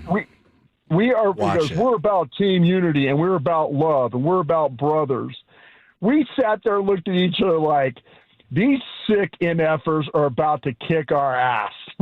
Yeah, I was going to say, if you got 4 dudes, I mean, look, and that's just what they're showing you in public. God only knows what they were doing behind closed doors. We digress. It was crazy. That's disgusting. Crazy. The last guy drank the glass. That's awful. And we just all looked at each other like, oh, what are we, oh, Can I God, ask, what are we Broaddus doing? a sports question? That's awful. Yeah. Brian, Go ahead. give me 2 or 3 reasons why I should be excited to watch this game in Week 18. If not for us, we're all excited, but for the Tolos at home listening, why they should watch this game on Sunday. You mean Week 17? Week 17. Yeah, well, you like I say, you signed up for all these. You know what I'm saying? Fair. I mean, you did.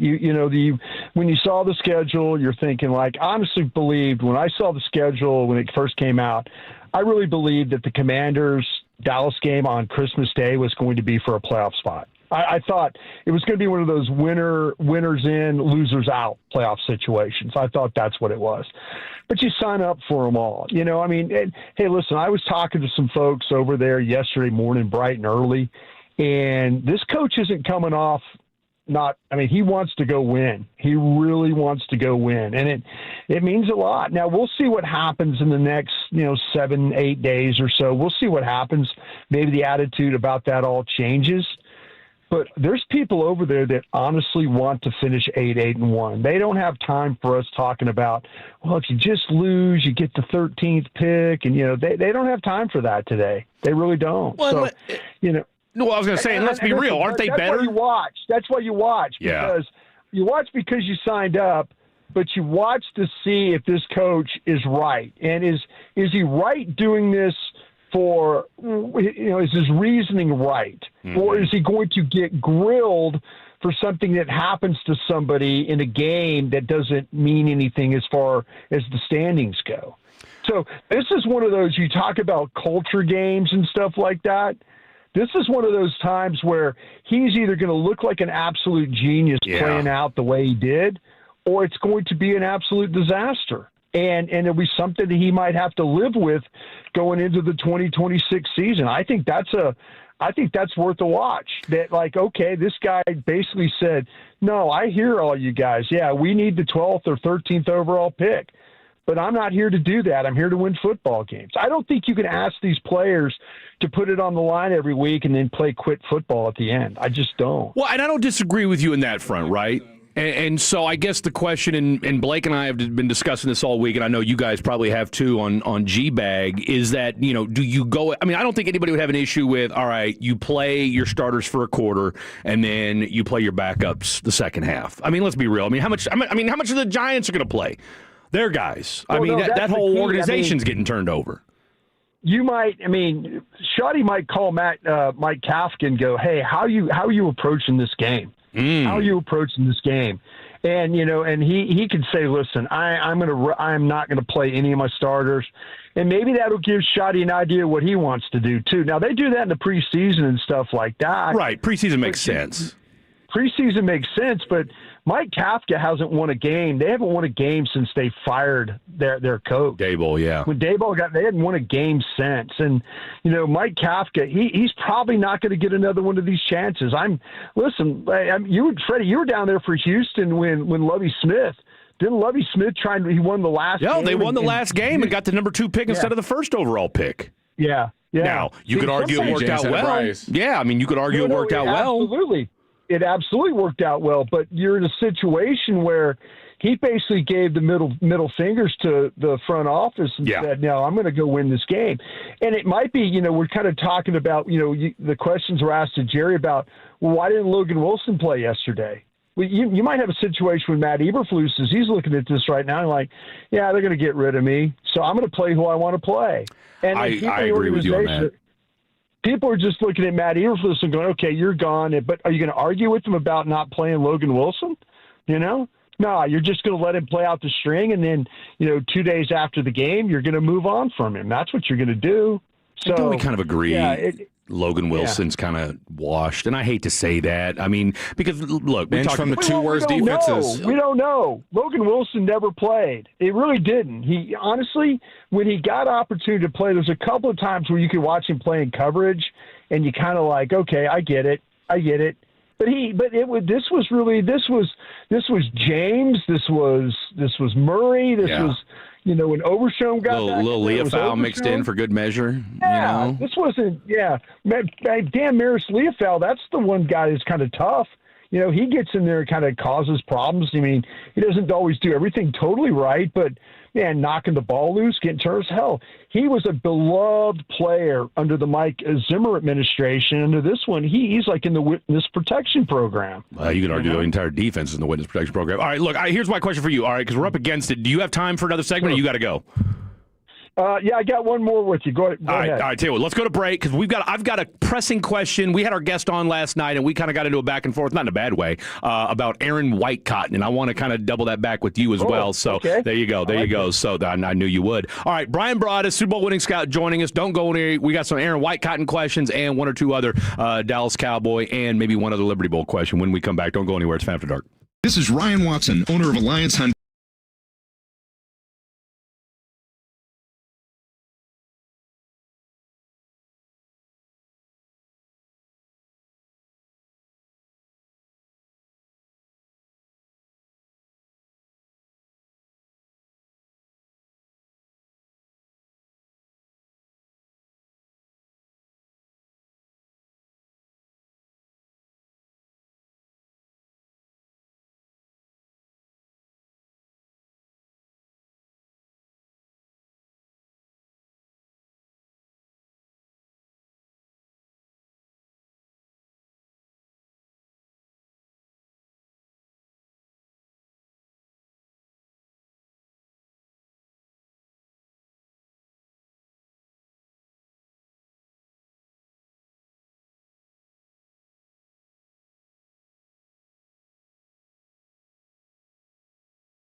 All right, Brian, picking up where we left off, and we had Jess Haney from Blogging the Boys on yesterday, and he and I got into a spirited discussion about Aaron White-Cotton.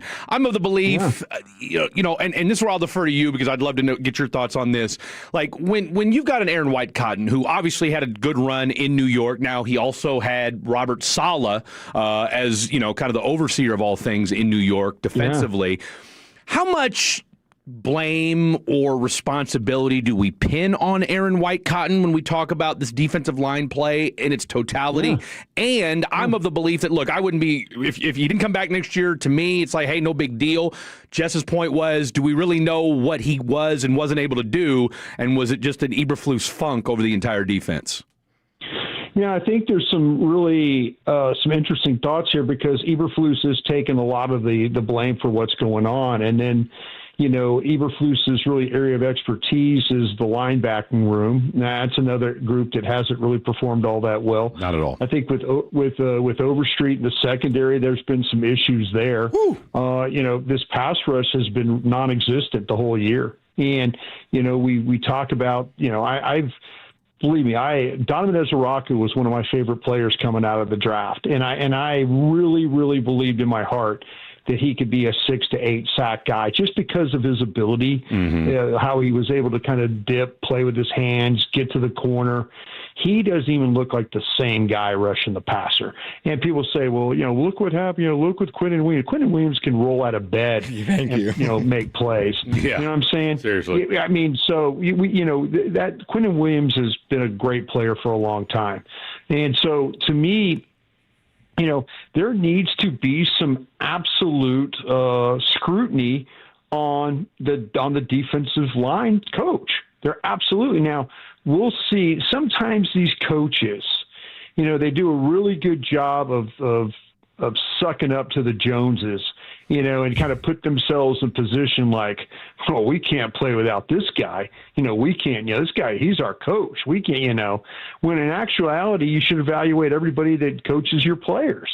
If Aaron White-Cotton is coaching a defensive line that's not generating pass rush or not winning nearly enough and sacking and finishing, that's on him. That's not on anybody else. That's on him. The players, I can't believe that Fowler went from a 10-sack guy to a guy that has, we rarely ever see him get pressure or get sacked. Or even get snaps. Yeah, that too. But then with Sam Williams, and you could just go on, and maybe these guys aren't any good. I fully respect that. But, if you're sitting there just blaming Matt Eberflus for the stuff that's going on, I'll say this, that coach that coaches the receivers, that son of a gun coming from college football. Junior Adams. To coach it. Junior Adams. From Oregon. Him coming from college football to coaching here. First year, give him some credit, man. He's got Flournoy ready to play. Say what you want. Pickens is a good player, but you got to coach the guy up. Lamb. That to me looks like a positive. The fact that with the offensive line, I think that there's been some moments where they've been really, really, really good. But for the fact that they've had to play with a lot of different combinations, I think says a lot about them. Hell, Ken Dorsey and those guys coaching up the quarterback, give them some credit.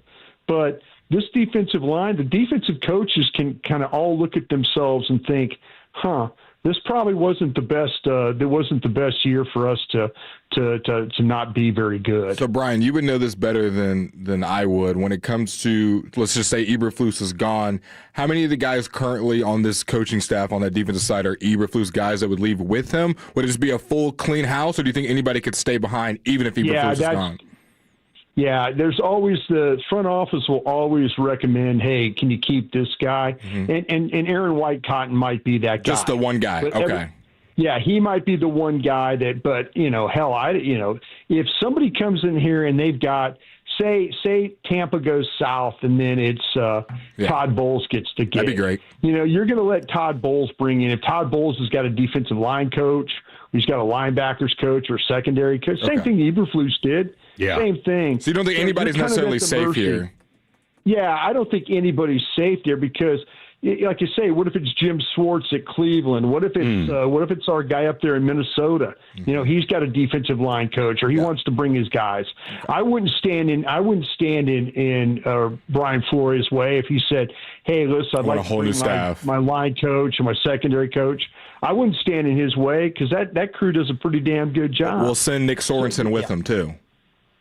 Yeah, I mean, like I said, you know, this stuff in the NFL is, you know, if you're not getting the job done, you know, you need to, you know, you got to know this as a coach that, hey, if things aren't, you know, this defense was historically bad, and you know, but Jerry and Steven, you know, they didn't really help with some of the players they brought them in, you know, so. You know, it's a full-on deal. But, yeah, if you're replacing coaches, I think everybody's under scrutiny. Super Bowl winning scout Brian Broaddus joining us here, talking all things Week 17 as we already have the Cowboys' last game rearing up and ready to go next week. By the way, I did find out, and of course you probably already knew this, I had to reach out to our boy Henry during the break. He didn't play in that 85 Liberty Bowl. He said he had his knee reconstructed that year. Yeah. So he was not part of that 85. I think he was, the 87 Sugar Bowl, like you said, defensive MVP? Yeah, it was 88, I believe is what it was. 87, 88, yeah. Okay. It was, you know, Will Good know, he was, he played all those years in Minnesota. That guy was a star for us at LSU. I mean, unbelievable player. All right, so real quick, when it comes to the defensive coordinator role, are you concerned about...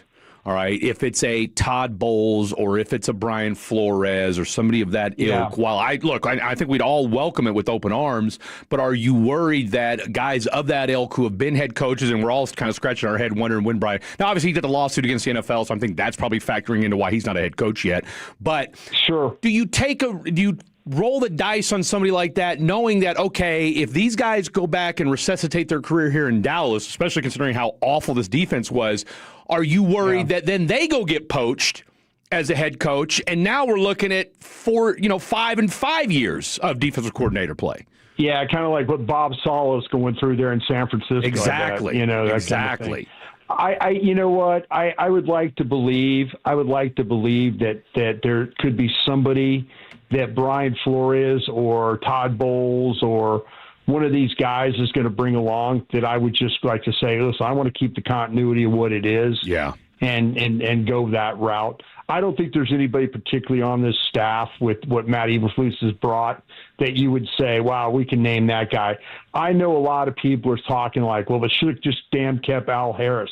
And I know your text is lighting up about that. I was getting some of the vibe, and nobody's corrected me yet on this one, but I was getting the vibe that Shoddy and Al Harris did not get along at all. And so that's why you're probably not going to have an Al Harris kind of thing. Now, again, nobody has texted me or called me and said, no, Broaddus, you're absolutely wrong. But I'd heard that from a couple of different people. So, and I know people immediately will throw Al Harris's name in there. They love him. They see what's going on with the Bears. They see what's going on with Nashawn Wright and stuff like that. But I don't think there's any real love between Shoddy and Al Harris. And hell, Ben Johnson sat down and did an interview the other day and was just loving up Al Harris and how much he's helped that defense out. So, sure. He should. But and like I said, it's what it is. It's, if the head coach here is not a fan, and from what I've heard, and so, it is what it is. I mean, you're not going to, he's the head coach, and, he's probably going to be proven wrong here. But, like I say, they blame Al Harris for a lot of the problems that Diggs had. That is when you talk to people in the organization about some of the things that that Al Harris allowed Diggs to do, it was like they were not very approving of that. All right, we'll get you out of here with this. Are you in Austin city limits yet? Kind of what's the once you have not left. Oh, haven't even left that. Oh, so you're still here in DFW. Yeah, I'm getting ready to walk. As soon as I hang up the phone, I'm going to grab Bennett, and we're heading on out. But, yeah, I didn't want to be traveling, and then have bad cell service and all that. Well, but that's why I appreciate you guys doing what you do. You're going to enjoy today because me and Fred said it might be the nicest day to have your windows down of the year, of all time. It's a perfect, not too chilly, perfect sun hitting your skin as the windows are down, and y'all are listening to a little walk-in. I know you're a big walker now. Did you get a walk-in this morning? No, I mean, I've been walking around doing stuff all day. That's but fair. No. I'll tell you what, listen, I'm going to be honest here. That's kind of April, May kind of talk. You know, when you're out there doing that. Yeah. This is damn December 27th. I have a little chill in the air. You know what I'm saying? I'm a bigger guy. I don't need to be like sweating while I'm walking around today on December 27th. I just don't think that's a good thing. It's a shorts, but it is a shorts and LSU long sleeve tee kind of day, though. That's exactly what I got on. Frederick. Okay. I'll tell you what, old minds think alike. Well, I'll tell you what, have a wonderful day with your son. Safe travels to Austin. Get back safely, and we'll see you Monday during Crosstalk. Sounds great, boys. Appreciate you having me on. You guys be well. Always a pleasure. The one, the only Super Bowl winning scout, Brian Broaddus. I mean, come on. Did I nail it on the head right there? You nailed shorts and a long sleeve T-shirt. Shorts and a long sleeve T-shirt. What? You want to? We're losing a producer. You want to send him a farewell? We're having a swapping out. We're going to the bullpen. Call the bullpen, yeah. Going to the bullpen right here. Getting Dylon. So what's the Degenerate Jake doing with the rest of his day?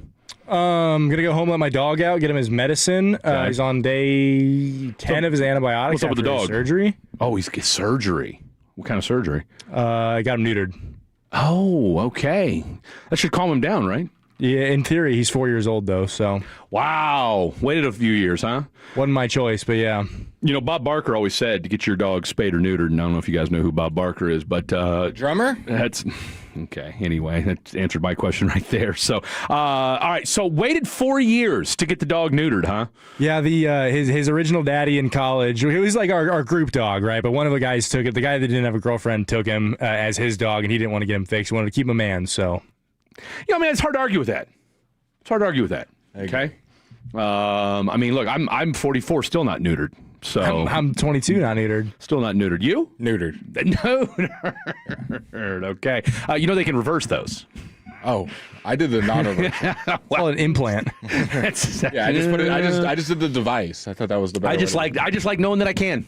Okay. I just like knowing that I can. All right. So you're gonna go back, give the dog medicine, whatever, ices junk, and then what after that? Then I got victory from 6 to 11 tonight. So Okay. A little hockey action. Okay. Are they doing any high school basketball or anything like that? From not like that. I will ask though, because I'm curious what happens after hockey season. That's a good point. We did do high school football though. I'm not going to make the joke.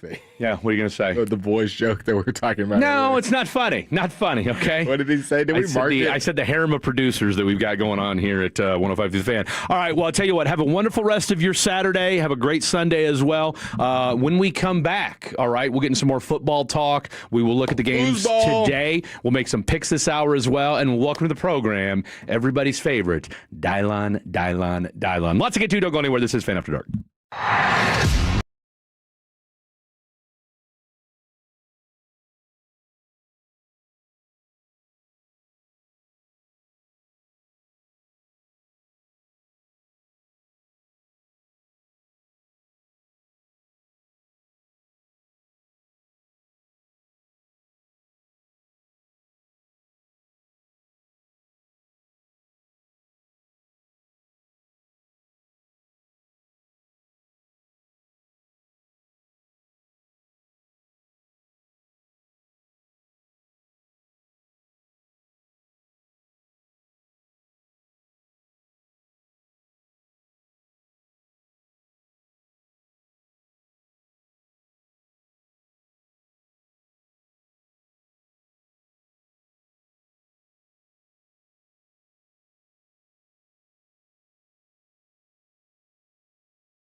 driven by our D&M Leasing Studios. Thanks for turning it on, leaving it on. 105.3 The Fan. Hour number 3 of the show happening right now. Yeah, that's right. It's hour number 3. Welcome back in. It is the Fan After Dark on a Saturday afternoon here on 105.3 The Fan. I am Fred Davis alongside the one, the only Mr. Blake Elliott. And we had a call to the bullpen. Shout out to our boy Degenerate Jake. He is off for at least the next few hours. Going to take care of his puppy dog. And then he will handle his second of 16 jobs that he has. Hardest working man here in DFW Media. And coming out of the tunnel, everybody's favorite, Dylon. Dylon, how was your Christmas? It was great. Everything was very good. What'd you do? Well, I did have to come into work to work the Cowboy game. I know, that's right. I'm with you on that. But Christmas morning, I still have younger siblings, so we woke up like 5:30 in the morning. Ooh. Oh, yeah. Damn. How old? I mean, when you say you have younger siblings, how old are we talking? The youngest is 10.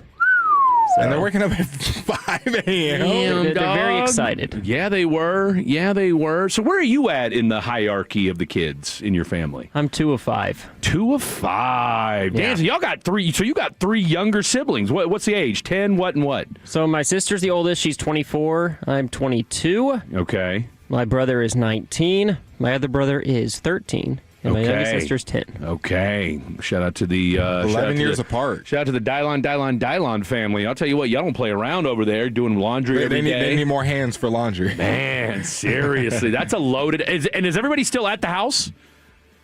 Not my sister. She lives in Arkansas. So sister's in Arkansas. She won the Powerball, did she? No, she didn't. Okay. Unfortunately. You probably wouldn't be here right now, would she? Oh, man. Or he did a good job of lying right there. Yeah, no, she didn't. No, not at all. Not at all. Wink, wink. I believe somebody won, Fred. There's 6 of y'all in that house? Yeah. Damn. It's crazy. I mean, it's a 5-bedroom house, so we all fit in there. So. Oh, you're good then. You're good. I mean, I appreciate that. So you got... You were here for Christmas, watching the Cowboys, and of course, look, I feel you on that. I don't think I saw you though when I left. What time did you get here? Yeah, I saw you walking out. Yeah, that's right. You were sitting there. It was you, Trevor, and that's right because Peyton was vomiting on himself or something like that. Seriously, my God! But I'll tell you what, you live to fight another day. You sound like you're okay. Yeah, for the most part. Yeah, you're not sick or anything like that. No. Okay, No. Just making sure. Bell ring for healthy Dylon. So there you have it. I haven't had the bell in a couple shows. The bell's been away from me. Yeah, and I mean, look, I feel like when I control the bell, my overall bell ringing really enhances the show. Oh, that's how you feel. You don't think my bell ringing? I mean, I'm not saying it doesn't, but I feel like my bell timing is better than yours. Well, at the Tolos. I don't care what the Tolos say. I know it's my bell. Might be a little biased considering it's talking about yourself. I don't need to be biased. It's fact. Okay. Arguing with Fred is hilarious. It's just what I said. Don't do it. Don't do it. It is. It's a waste of everybody's time. 877-881-1053. 877-881-1053. That is the Franklin Frank Cole Injury Attorney text line. Text into the program. Let us know what you guys are doing. Real quick, last thing for you, Dylon. Did you at least get some time today to enjoy this spring-like weather that we've got going on today? Yes, it is very nice outside. Gorgeous outside. It was a little warm yesterday for my liking, though, for like Christmas time. You're preaching to the choir on that. It made it not feel very Christmassy. Brian Broaddus just said the exact same thing. We need crisp, cool air. We need I'm good with 50s, 60s. That'd be perfect. I mean, it wasn't even kind of cold. I mean, it was hot. It was straight up warm. It was straight up warm. People, let's put it this way. Air conditioners were on Christmas Day. All right? I need... I'm not saying my breath. I'm not saying you got to go puffy coat weather, but it'd be nice. But I'd like a jacket or a hoodie. Yeah. All right, I wouldn't mind a stocking cap. I think we broke a record yesterday for the high on the 26th. I think it got to 86 degrees or something. Are you? And the crazy thing is, what was it the week or two before? It was cold outside every day. Well, you haven't looked at the weather for next week. Yeah. Well, I was going to say, gentlemen, real quick, because I do, me being the unk in the room. one thing unks do. We talk about the weather. And so just a heads up for all you meteorologist types out there. I really think Fred's a better bell ringer. Yeah, it's come on, dude. It's no brainer. You barely ring it. That's the whole point. Okay. I let the bell be known. Yeah, see, you do it too much. Especially during the haikus. You do In the haikus, you forget. I will say, now, one point I will say where your bell ringing is superb is during the haiku. Yeah. All right. Energy. I will. It's kind of like an ad lib almost. Yeah. They read the line, ding. They read the line, ding, and then if it's a banger, ding, ding, ding, ding, ding, ding, and then we all. And then if it's not, you're no bell. If you don't get a multiple bell ring at the end, we all know like, ugh. Who's next? Okay, all right. Let's go to whoever else is in the room to read their next haiku. Real quick, though, 81 degrees right now. It's going to be a nice, sweaty 80 degrees tomorrow. And then the cold snap starts, ladies and gentlemen. We'll be entertained with temperatures in the mid to low 40s here in the DFW Metroplex. 45 on Monday with a high of 49 on Tuesday. And then we're back up into the middle to high 60s and low 70s starting on Thursday all the way into your weekend. So there you go. I always wanted to be a meteorologist, and there was my chance right there. I thought about being a meteorologist before. Oh, you give off. I could totally see you in your little suit on the weekends, standing by the green screen. Guys, the barometric pressure's coming in this way. We've got a cold snap though coming in from the north. That's because of El Nino. So make sure you bundle up and be sure to bring a raincoat. Wink, wink. Back to you in the studio. Y'all done auditioning for Fox 9? The Weather Channel, thank you very much. Okay. That's where I'm going next. Well, we teased the football. Texans-Chargers is going on at 4:30. As far 4:30? Yeah, if you're on the East Coast. 3:30 then. Yeah. Yeah, because I was going to say, don't tell me that because we still got to give our picks. 3:30. Well, we got to do it soon. Yeah, we got time. Nobody really significant is out. Other than Kamani Vidal being questionable, a bunch of players that have already been out for both teams. What are you looking forward to in this game? Other than, I know we'll get to our pick here in a second, but both teams need a win. Chargers are fighting for position. Texans are fighting for position. Yeah, no, this will be a good game. And, of course, this is a rematch of last year's wild card game between the Chargers and Houston Texans. There was no wind and or any kind of precipitation because they played in the Dome last year. This guy. Anything else you want to give us before the game? Now we got the weather report. That's right. I don't remember who was in the game or who the quarterbacks were, but I do remember the weather outside. This is a big game for C.J. Stroud. I want to see. Big game for both of them. We trust. You can't beat the Chargers and fall apart. You can't do all this and then the Texans come storming back and knock you out of, not the playoffs. You're not going to fall out of the playoffs, but just out of contention for a top seed. This is going to be an ugly game, I think. Because I don't think the Chargers get near enough credit for their defense. You see this being like an under, both teams scoring under 20? This screams 23-20 type game for me. I don't even know today. if it gets that high. No, I can see it. Look, they gave up almost 200 yards offense to Ashton Genty last week. Of course, I benched them. Can you score on this team? Yes. But again, think about it. They beat, we're reading off Thursday night score games. Or Thursday night game scores. Lost to Denver 13-10. Well, they lost. That was just but you had Davis Mills playing that game too. That was Broncos and Raiders. The 13-10 I was referring to. Oh, okay. Well, no, I was thinking of the Sunday night game that the Texans and Broncos played. But no, going back to the Texans and Bills game that was 23-19, right? So I think it's kind of that ilk, right? Do you think the Chargers are as prolific as an offense as the Bills? I don't. No, but scoring 19. Look, this isn't the doomsday defense. You make it sound like the Texans got some. No, I just don't. You can score on the Texans. I think it'll be a low scoring game. I don't think they're gonna have 2 weeks in a row. I think 23-20. So I don't think 23-20 is some crazy outlandish score. Plus, I think you get later on in the year. You're prone to maybe making a big play or two here and there. But no, I think they're gonna muck it up. And I could see this. I could see this being a Chargers win. I'll just go with 23-20. I'll go Chargers win 23-20 today. It's a very important game for both teams fighting for seeding. And then the other game today, Ravens Packers. Real quick. Lakers. Chargers -1.5. Go ahead. No Lamar Jackson and no Jordan Love. So you're getting Tyler Huntley versus Malik Willis and also the Packers are banged up. I would be sitting here for 20 minutes reading their injury report. Practically every player is hurt for them. And the Ravens, the only player that they have questionable is Jay Higgins, one of their linebackers, and Tavion Bryan, a defensive tackle with the knee. He is going to be out. But other than that, pretty healthy for the Ravens, other than missing their quarterback. This game is also a elimination game. Whoever loses this game, well, actually not, because I guess the Packers are already in, right, because of how the Lions play. Packers are in, so this is the only way this is an elimination game is if the Ravens tie or lose. Yeah. If the Ravens tie or lose, cancel Christmas, they're done. By the way, Green Bay is -3 in this contest. This is such a nasty game. It's a disgusting game. And it's if you're the Packers, I get why you obviously bench Jordan Love or keep him in concussion protocol and play Malik Willis.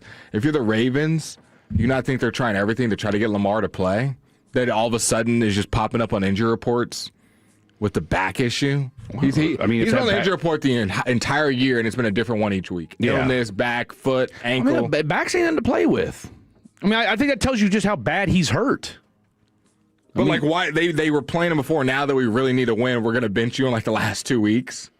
Well, I mean, like I said, I go back to what I mean. They took him out the last game. Yeah.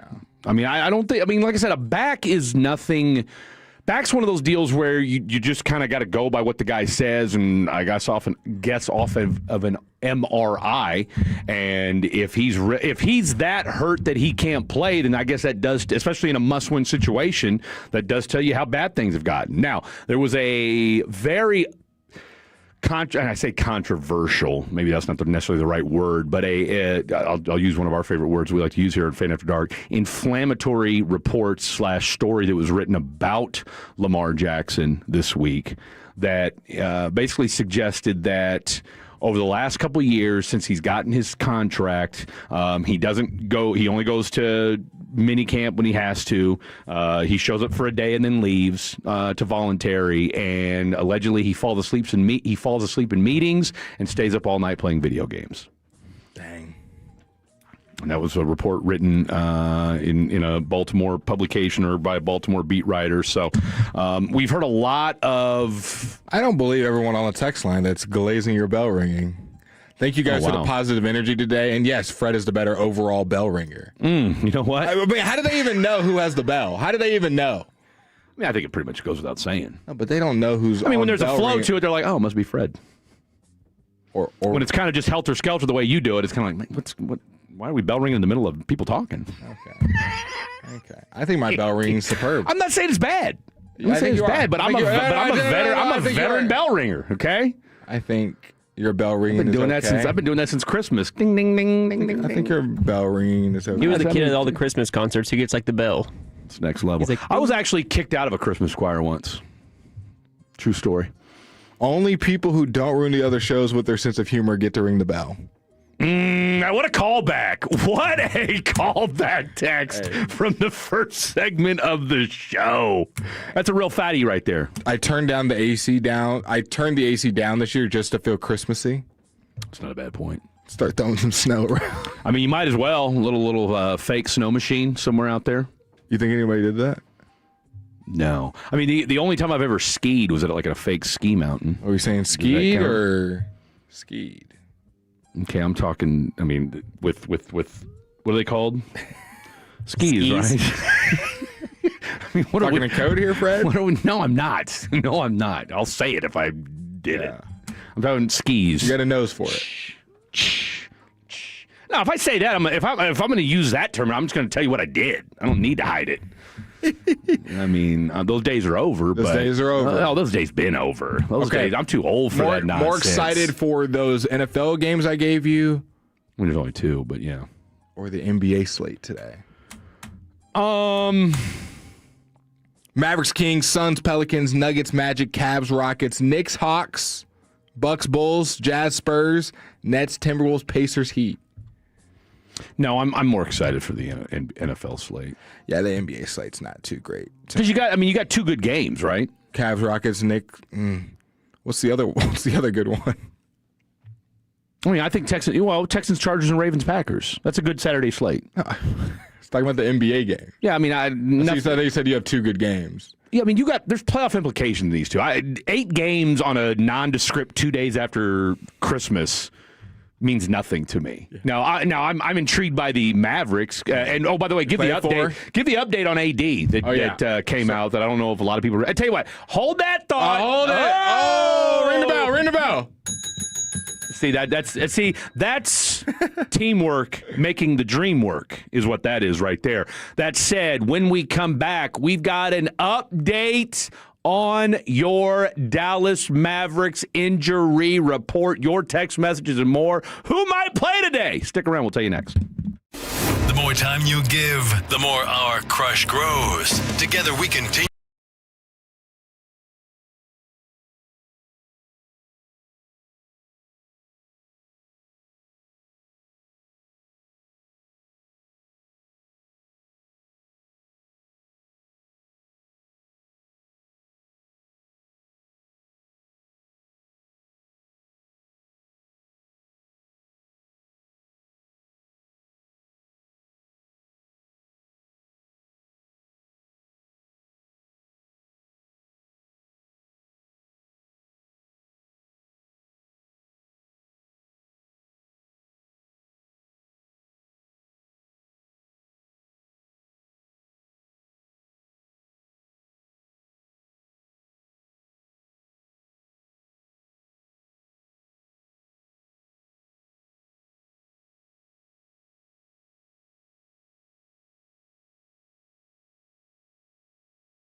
Welcome back into the Fan After Dark on the weekends. Let's talk a little Anthony Davis and Dallas Mavericks as they AD's trade value. People want him. Who wants some? What are we willing to give up? And are you trying to keep Anthony Davis, Blake Elliott, Fred Davis, our boy Dylon? We appreciate you guys hanging out with us on this Saturday, December 27th. Cool 75. Does that sound correct here in the DFW? It's been a blessing to be able to go back and forth with you guys. Apparently, you're the best bell ringer. I mean, look. I wasn't trying to rub it in your face, but. Oh, my God. What? This is about as far as a callback as we've had. Are you about the 469? How about the 469? I about craps when I saw that. That's a pull right there. That's over a year ago. Well over a year ago, that was one of our first like hot takes, vitriolic text or claims that I made, and I read it from a text or something like that, and it blew up. Yeah, it blew up. 469, haha, I love it. This is the truck drivers do meth guy. Tell Fred I said Merry Christmas to you as well, Blake. Yeah. And again, we said it as a joke. We love truck drivers. All right, honk your horn right now for us. Let us know. Let us know if you're out driving a truck right now. 877-881-1053. 877-881-1053. If you're out driving a truck right now, let us know what the load is and where you're taking it. What's can I hear your best horn impersonation before I get this Anthony Davis update, Dylan?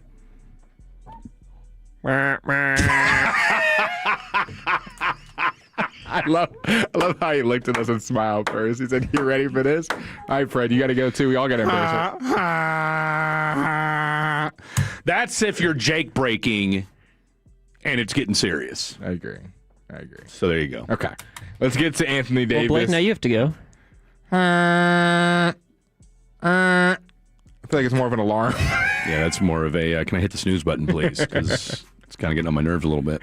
Okay, Anthony Davis, we get the report from Chris Haynes after the Prime game yesterday that two teams are interested in Anthony Davis. And we played the Hawks audio earlier, and if a deal was able to materialize, Chris Haynes was told it would not involve Trae Young, so it might look like Zachary Sachet and Porzingis and some expirings and maybe a draft pick or two for Anthony Davis. Then he also goes on and says, I am told that the Golden State Warriors are contemplating making a case to acquire Anthony Davis as well, and that they are heavily interested in AD. They just saw him play on Christmas Day, albeit for 11 minutes before he got hurt. And if you look on Kalshi and Polymarket, the Golden State Warriors are the betting favorite to land Anthony Davis as the next team at over 25%. So, Fred, likelihood that AD gets traded. Are you doing your picks ahead of time? Are you picking over there? No, I'm not doing picks. I'm writing the spreads. I throw this pen. Yeah, I know you're not talking. Pen at you. I thought you were doing some picks ahead of time. Phone. Anyway, continue. Anthony Davis' next team being the Golden State Warriors. Well, where would you? It's got Atlanta, Golden State, Detroit, Toronto, and then staying with the Mavericks. Golden State right now is the betting favorite. Who is? Golden State. Really? That was the report I was just reading. Really? I hadn't heard that. Someone wasn't listening the last 5 minutes. I hadn't heard that. That's new. That's news to me right now. Huh. What are we getting back in return? They haven't said. It's just that Chris Haynes came out and said they're the betting favorite. And says the main thing is that the Warriors. So he's just saying that. Here, I'll send the audio to Dylan and we can play it. Hey, send the audio to Dylan and see if we can play it. I just DM'd it to you. 877-881-1053. We may just call you out on it as well. Call who out? Dial on. Yeah. What are you doing tomorrow, by the way? Fred is a table pounder, not a bell ringer.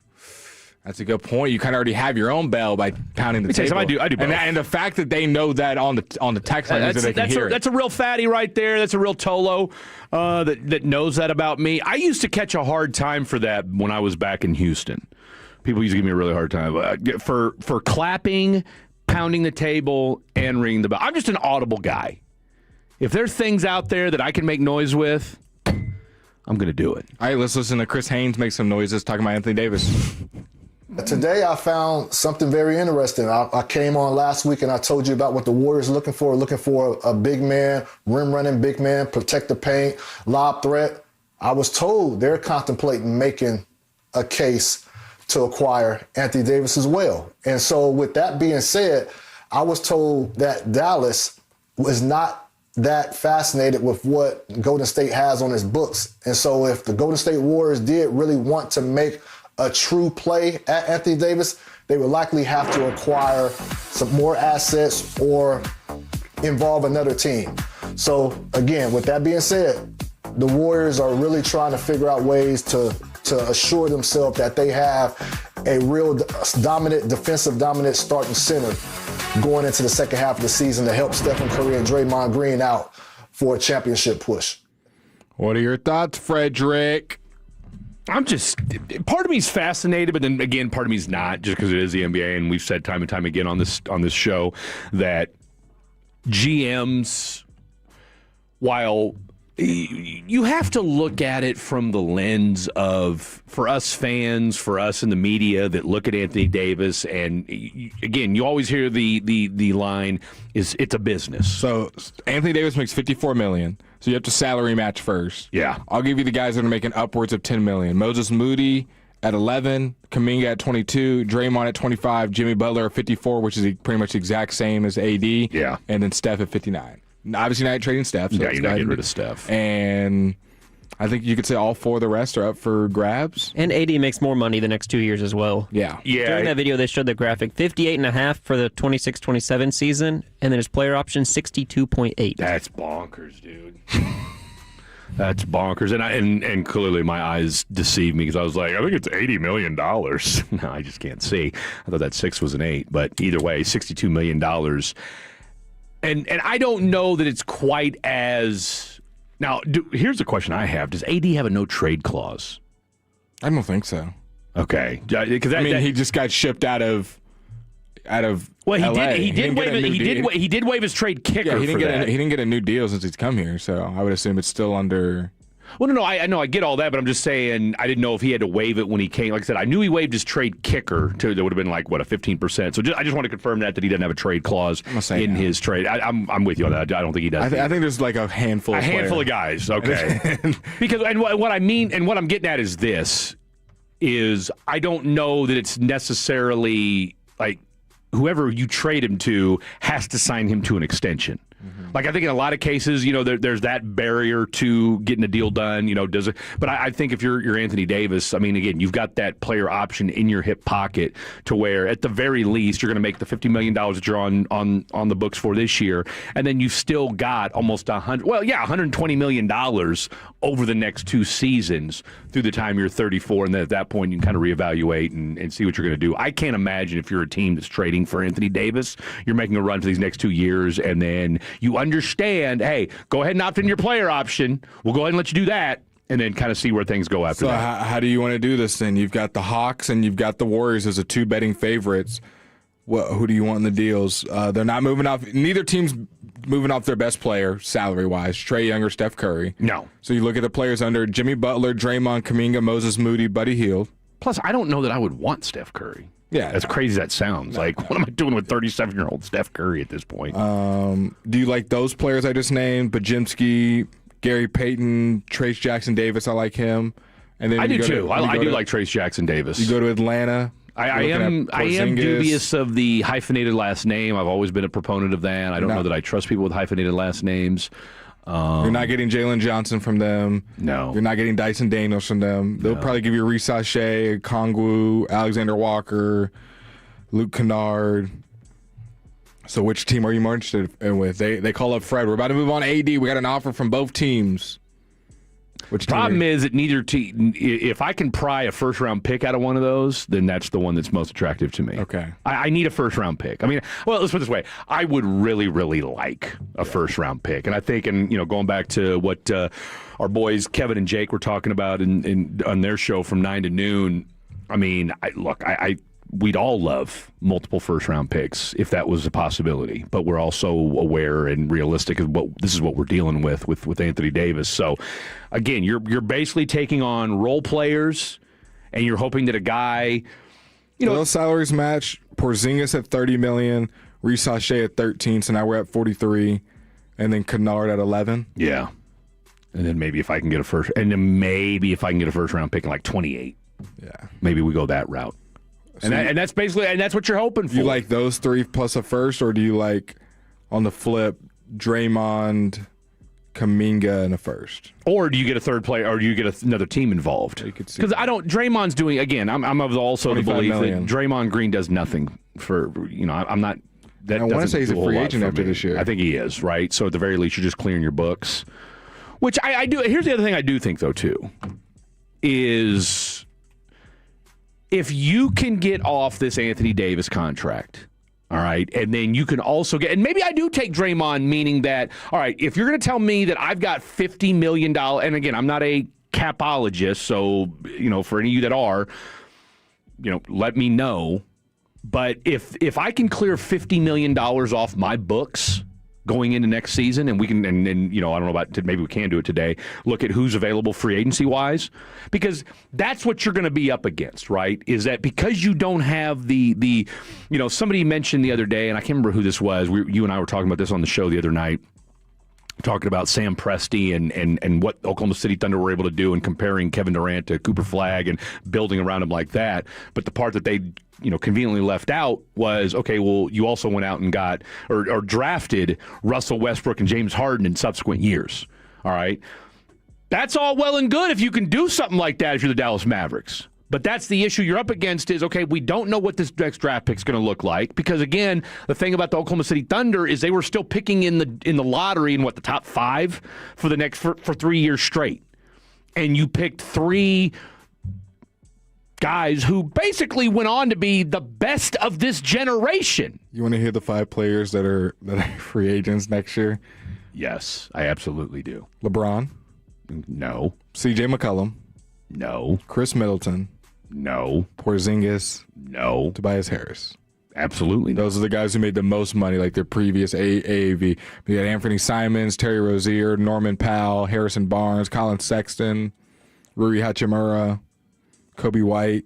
I mean, a bunch of nothing burgers, essentially. I mean, guys that are solid NBA players, but nobody's moving the needle. If they, none of those guys you add to Cooper Flagg and say, okay, this is going to be his running mate for the next 7 to 8 years. The championship window. That championship window just opened up, and so that's kind of what you're up against, and that's why this is such a weird position. And yes, is it great to have Cooper Flagg on this basketball team right now, and do you have a beacon of hope around him? 100%. But the problem is that he doesn't have his, if he's Batman, he doesn't have his Robin yet. Yeah. And that's where you're at. And that's why, and I hate to say this, and again, I know and I respect where you're at with this, and in one hand, I don't necessarily disagree with it, but on the other hand, if you can get a haul for Kyrie Irving, because you're not getting it for AD.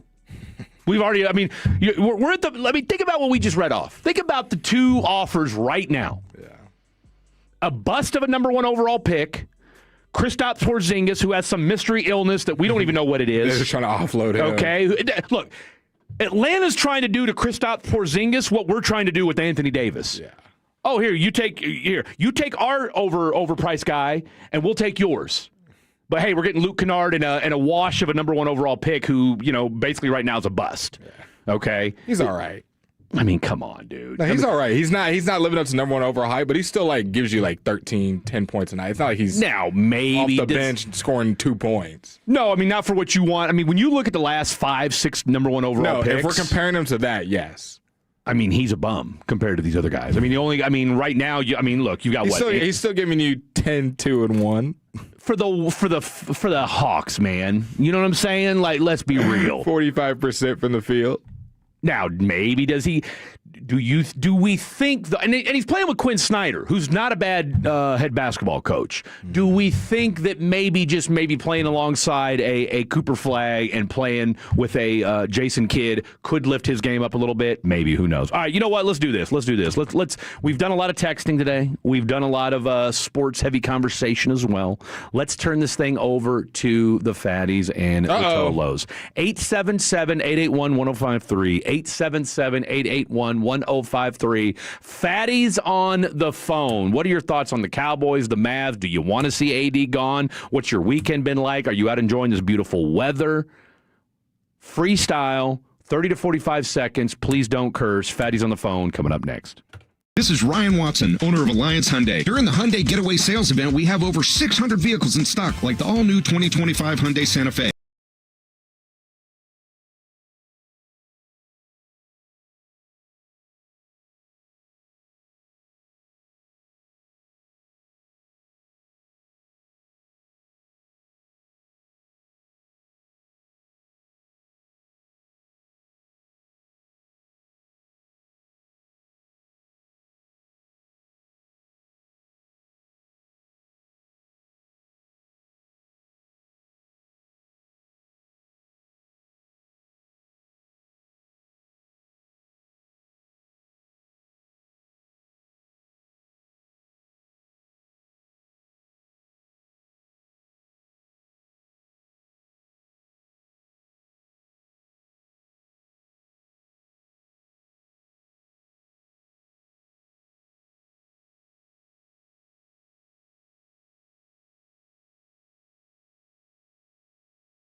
2024. Oh, what a read from Dylan. All right, welcome back in. It is the Fan After Dark right here on 105.3 The Fan. I hope each and every one of you had an absolutely wonderful Christmas, wonderful Kwanzaa, wonderful Hanukkah. Whatever it is you celebrate, maybe a happy Festivus, and you're enjoying these post-Christmas, post-holiday vibes. Of course, we've got New Year's Day next week. What show are you working there, Dylan? I have, it's in the G-Bag slot, so 2 to 7, it's CA, Kevin, and Jake. That's right, because Jake said he's going to put together a 2025 parlay for the ages. So I'll be on midday, 10 to 2, with Mr. Alec Medford, and, of course, our boy Trevor the Creator on the 1, 2s, and 3s. And then the morning show from 6 to 10, you'll have Sweet Willie C., a.k.a. Will Chambers, and the newest phenom, Mr. Eric Casares. We'll have to ask him how those Costco tamales tasted when we see him during crosstalk. So, all right, you guys know what time it is. It's time for little fatties on the phone, Tullos on the telephone, whatever it is you want to call it. We're good with either name. It is a Saturday afternoon, so let's do it. 877-881-1053, 877-881-1053. We've got a couple callers we're getting ready to jump into, but we've got about 3 or 4 lines wide open. So if you want to have your voice be heard, today is the day. Anything DFW, anything Christmas, or just anything that you just feel like you need to get off your chest. But remember, do not curse, or you will be banned. I will dump you. Okay, Dylan's going to dump you, and then we're going to ban you. Tell you what, we're going to take it a step further. You'll be banned for the rest of 2025. Oh, okay? Man. Banned for the rest of 2025. But you know what? I have faith in you guys. You guys have been tremendous. So I have all the faith in the world that you guys will do what you're supposed to do. All right, let's go out to Mr. Nasty Time over in Oak Cliff. What's up, Mr. Nasty Time? Good afternoon, boys and girls. How's everything going? Fantastic. What's good with you, bro? Nothing much, man. I'm just here getting stuff done around the house. Got some painting going on, hanging out, just being a fatty. What else can you do on a Saturday afternoon? I love it. Look, the last time you and I talked was Christmas morning, and you were in rare form. You had a lot of good food coming in. I think you'd already, maybe had a pop or two already that early in the morning. Which, look, I'm not here to judge. I'm right there with you.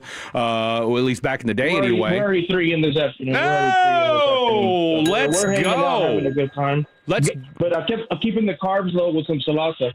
So I went and got some salsa, got a salad going. Okay. I'm getting stuff done around the house. Got to keep the carbs low. No, you absolutely do. Last thing I'm asking for you, how'd the tamales go down on Thursday, and where'd you end up getting them?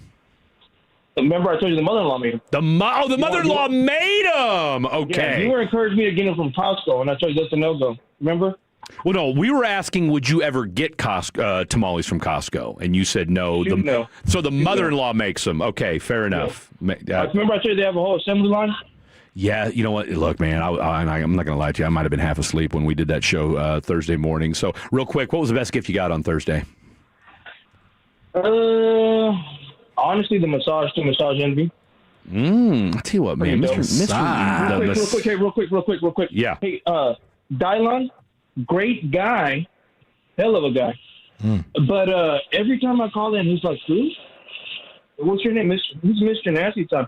Maybe we get that settled out. I got you. We'll get it figured out. I got you. Lucius, hey, look, long-time listener, long-time caller. Okay. So next time, maybe it's Mr. Nasty Time. Cool, gotcha. Not surprised when you hear the name. He's got a little respect around here, eh? I got you, man. Little respect on the Mr. Nasty Time. Tolo, man. Put 15-year Tolo. Put some respect on it. That's it. You know what? Shame on us. And you know what? That's on me as well. A trade AD for my tab on that salad I just had. Get him out of town. Whatever you can get. I don't care about the picks. You just want him off your team. About what you get in return. Just get him out of town. Get him out of town. You can. I love it. Get him out of town. He's a waste of space. You need to see more Daniel Gafford. Yeah. You need to see more of Masami, or what's the name of the rookie? Cisse. Yeah. No Dwight Powell. You got to get him out of town. Wasting up the roster space. I cut him. Like I said, get for a salad or a bag of candy canes. That's it. Or some of your mother-in-law's tamales. I'm here for it. Mr. Nasty Time. I may keep AD on that one. They're decent. Fair enough. Mr. Nasty Time, I'll tell you what, we will put respect on your name. We appreciate you, and have a wonderful rest of your weekend, as always. Thank you, sir. All right, let's go out to Eddie in Fort Worth. What's up, Eddie in Fort Worth? Hello. Can y'all guys hear me? Loud and clear, friend. Oh, man. Happy Merry Christmas. I know it's a little late, and Happy New Year's. I probably won't get to talk to y'all before the New Year's, but, yeah, I just want to say go ahead and we're ready to end this.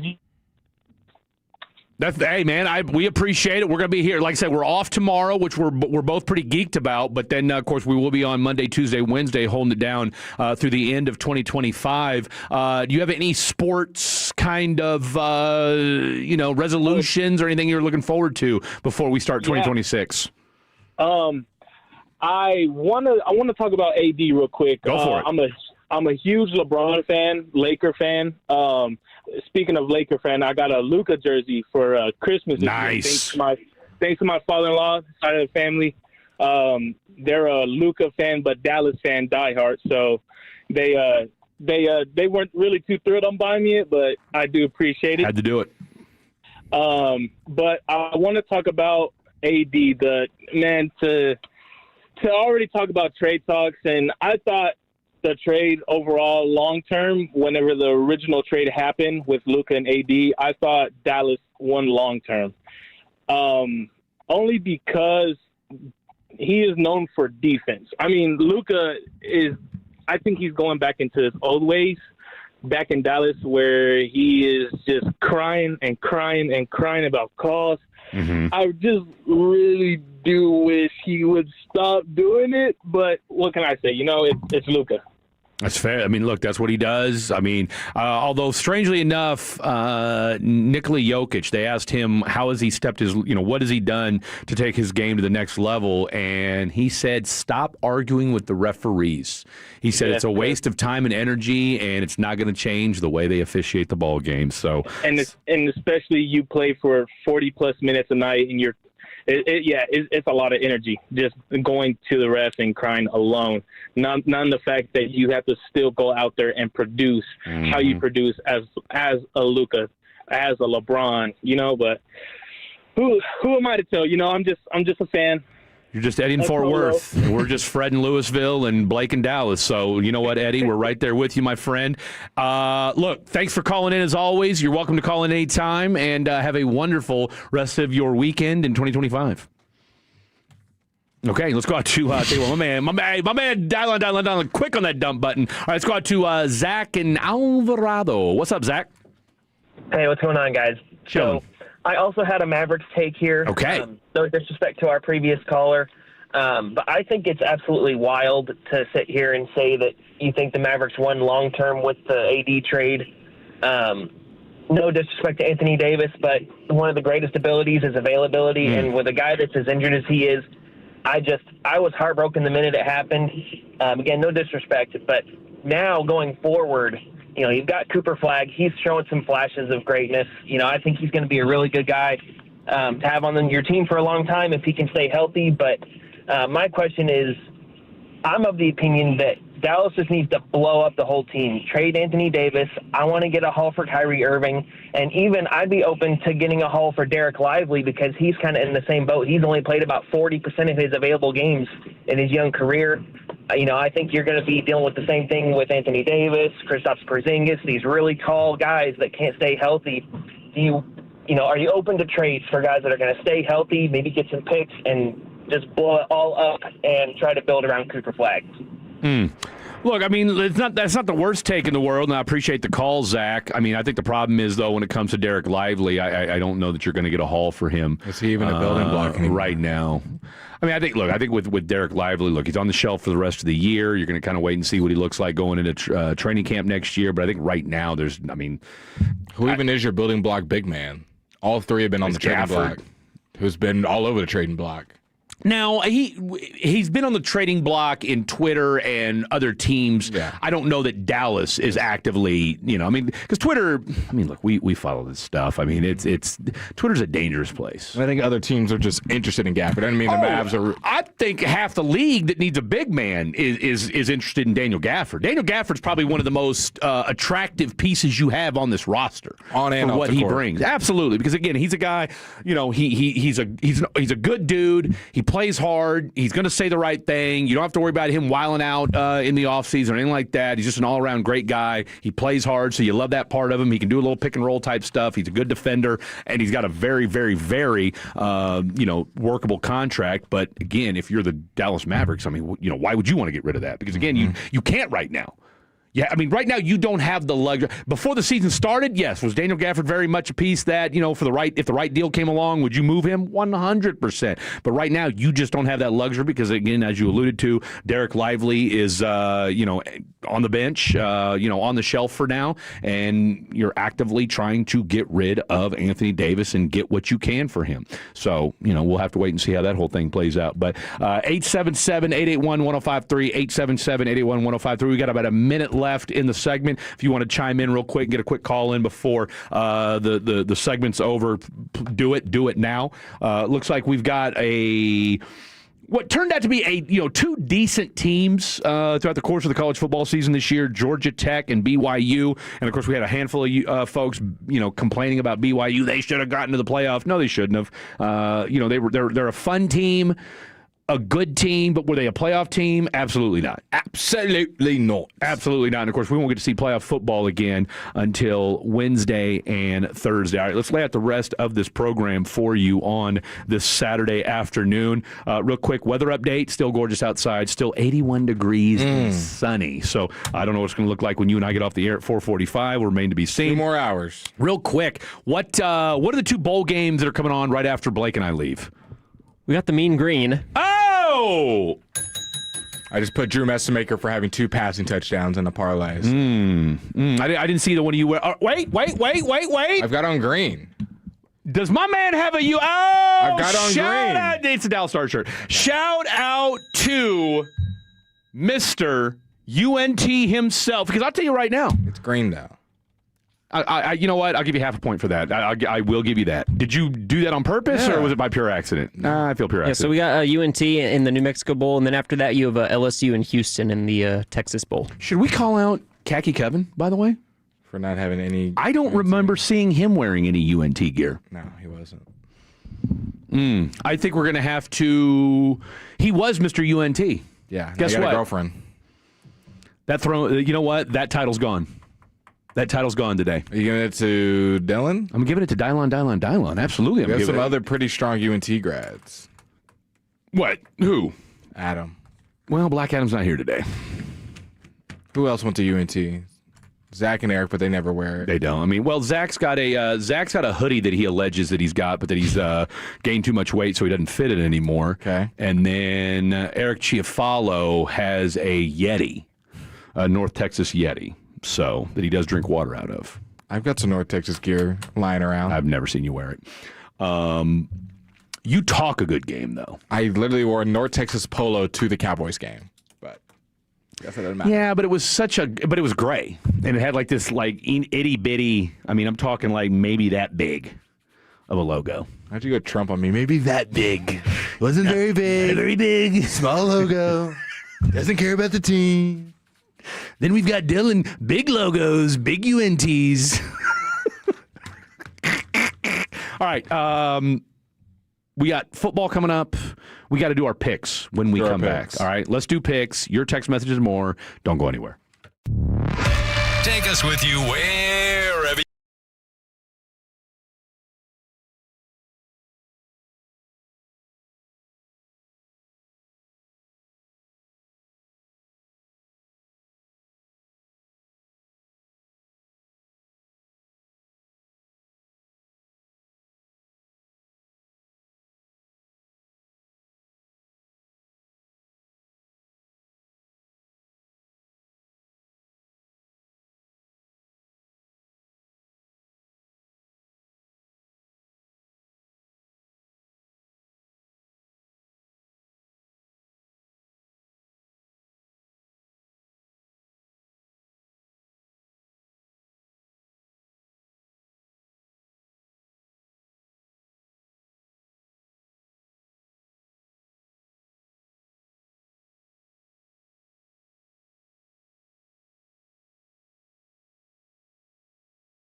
driven by our D&M Leasing Studios. Thanks for turning it on, leaving it on. 105.3 The Fan.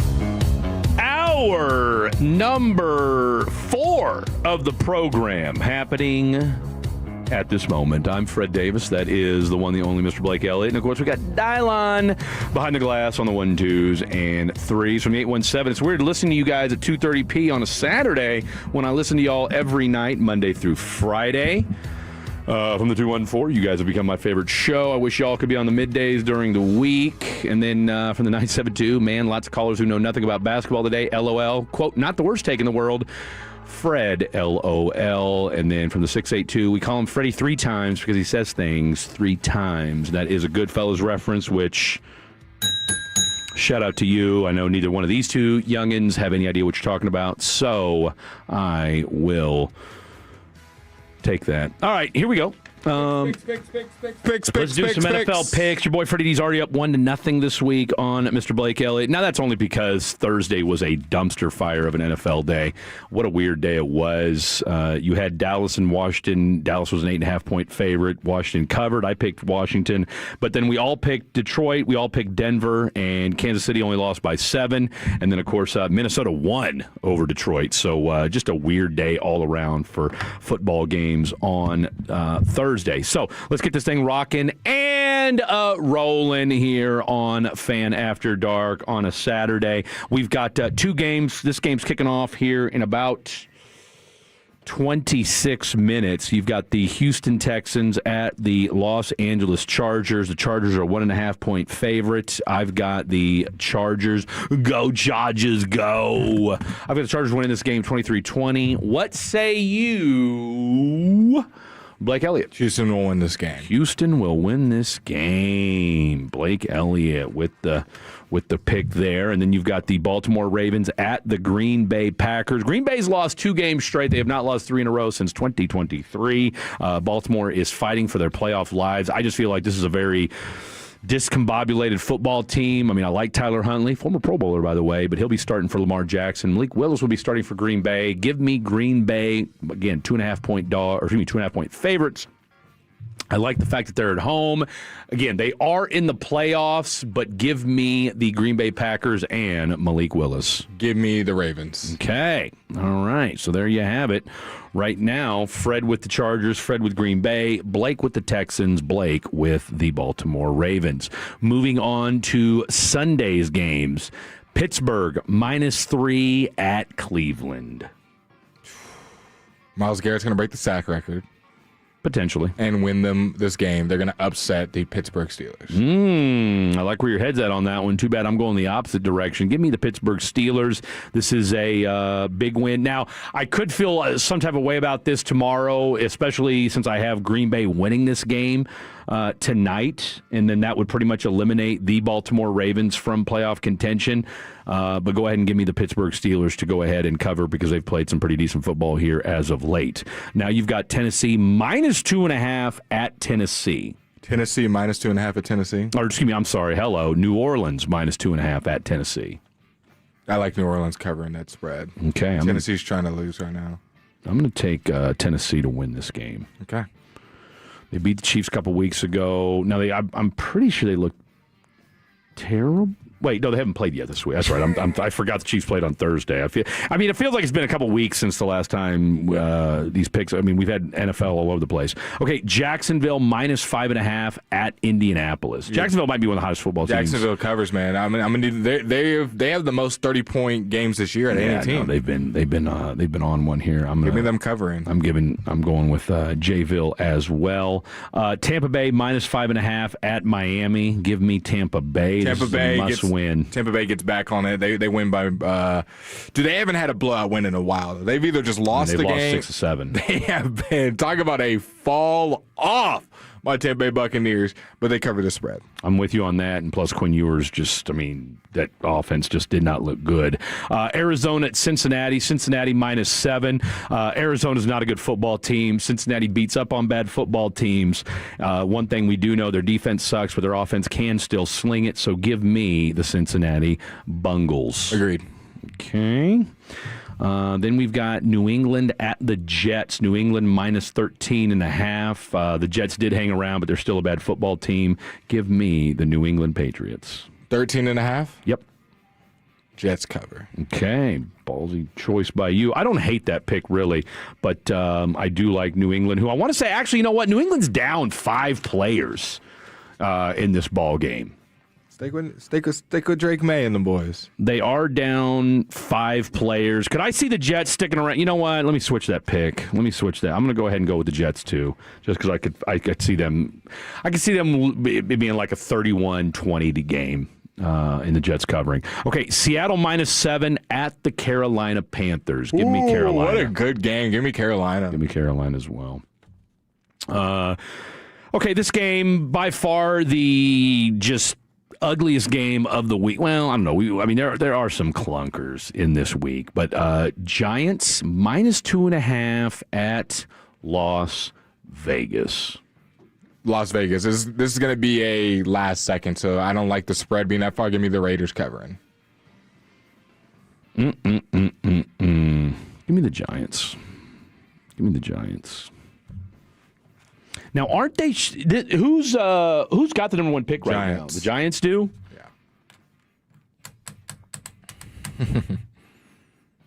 Yeah. I can see them screwing this up. All right, I'll stick with the Giants on this one. Philadelphia at Buffalo. Buffalo minus 1.5. Give me Buffalo. Same. Okay, and then you've got the Bears at San Francisco. What a game. Francisco's minus 3. Now, this is definitely the best game from a competitive standpoint of the weekend. I mean, we've got, like I said, we got some good games tonight, but as far as on the Sunday slate of games, this is the Sunday night game. Chicago at San Francisco. Give me the 49ers to cover. Trying to see. That is the best game. The best noon game is Seahawks-Panthers. Oh, yeah, absolutely. And then Bills-Eagles is a decent game. And then, like you said, 49ers-Bears. What's the spread again? Niners minus 3. Oh, Bears cover. Because I think the Bears win this. Okay. All right. So Blake's got the Bears. And then, of course, the Rams minus 8 at Atlanta. Rams cover. Because it's literally in their best interest to smoke them and get a better draft pick. They're going to hold no mercy back. There is no, we got a spot locked up. They're going to smack them badly. Yeah, because Atlanta's out, right? Atlanta's out, and Atlanta's draft pick goes to the Rams. So they want to make sure they lose. It is in their best interest to win and help their playoff positioning and make sure Atlanta drops in the draft to give themselves a higher draft pick. So there's no reason they would want to lose this game. The Rams are going to try everything they can to embarrass the Falcons. Plus they're definitely trying to win. I mean, you're still fighting for a divisional title as well. So, all right, I'm with that. I'll go with the Rams on this. So, all right, go with Atlanta. Make it interesting. So this week, don't worry about it. All right, so we've got 1, 2, big week of us going. Well, let's see here. No, we both went with the Jets here. Okay, 1, 2, 3. All right, so we got 1, 2. We got 6 games. We got 6 games that we went different this week. So both games tonight, you and I are going different directions. I like the Chargers. You like the Texans. You like the Ravens. I like the Packers. Then you've got Pittsburgh and Cleveland. I like Pittsburgh. You like Cleveland. I went with Tennessee. You went with New Orleans. And you know what? I might switch up on that because New Orleans has been good to me all year long. There's no reason to switch up on that right now. But Tennessee did just beat up on the Chiefs last week. They might be feeling some type of way. Plus, they're already out of contention for the number 1 overall pick. You know what? I think I just talked myself into staying with Tennessee. Then you've got the Giants at the Raiders. I still don't know how I feel about that. I mean, I'm going to go ahead and go with the Giants. I guess because Kafka hasn't won a game. And if you're going to win a game, this would be the week to do it. Plus, who are they throwing to? No Bowers this week, so there is that. Maybe Michael Mayer eats. I don't know. Mayer. You went with Chicago. I went with the 49ers, so there you have it. So those are our 6 games. Of course, I already am up 1-0 thanks to the Washington Commanders pick from Thursday. Because we never do it, and sporting lines. Let's do the same, but for the NBA today. Let's do it. We've never done this before. This will be wild. I've never done an NBA pick segment, so this will be fun. Okay. Denver Nuggets at Orlando Magic. This game is in Orlando. Denver's favored by 4.5. Do the Magic cover the spread? Denver in Orlando. Mm-hmm. And Denver's 4.5-point favorite. Mm-hmm. Ooh, this is tough, dude. You know what? Give me Denver. Going to cover that spread? Yeah, give me Denver. Okay, I'll agree. The same difference, 4.5-point spread. Knicks are playing the Hawks. Knicks are favored on the road against the Hawks. 4.5. Give me the Knicks. I agree. Bucks on the road versus the Bulls. They're favored by 2.5. The Bucks are? Yep. On the road versus the Bulls. Now, Giannis is questionable, correct? Do we know if he's playing for sure, or is it going to be a game-time decision? Give me the Bulls. Last time I saw, he was good to go.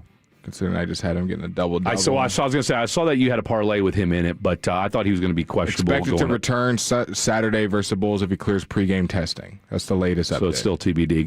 Give me expected to play Saturday. Da Bulls. Bulls. Okay, actually it's 6.5. Excuse me.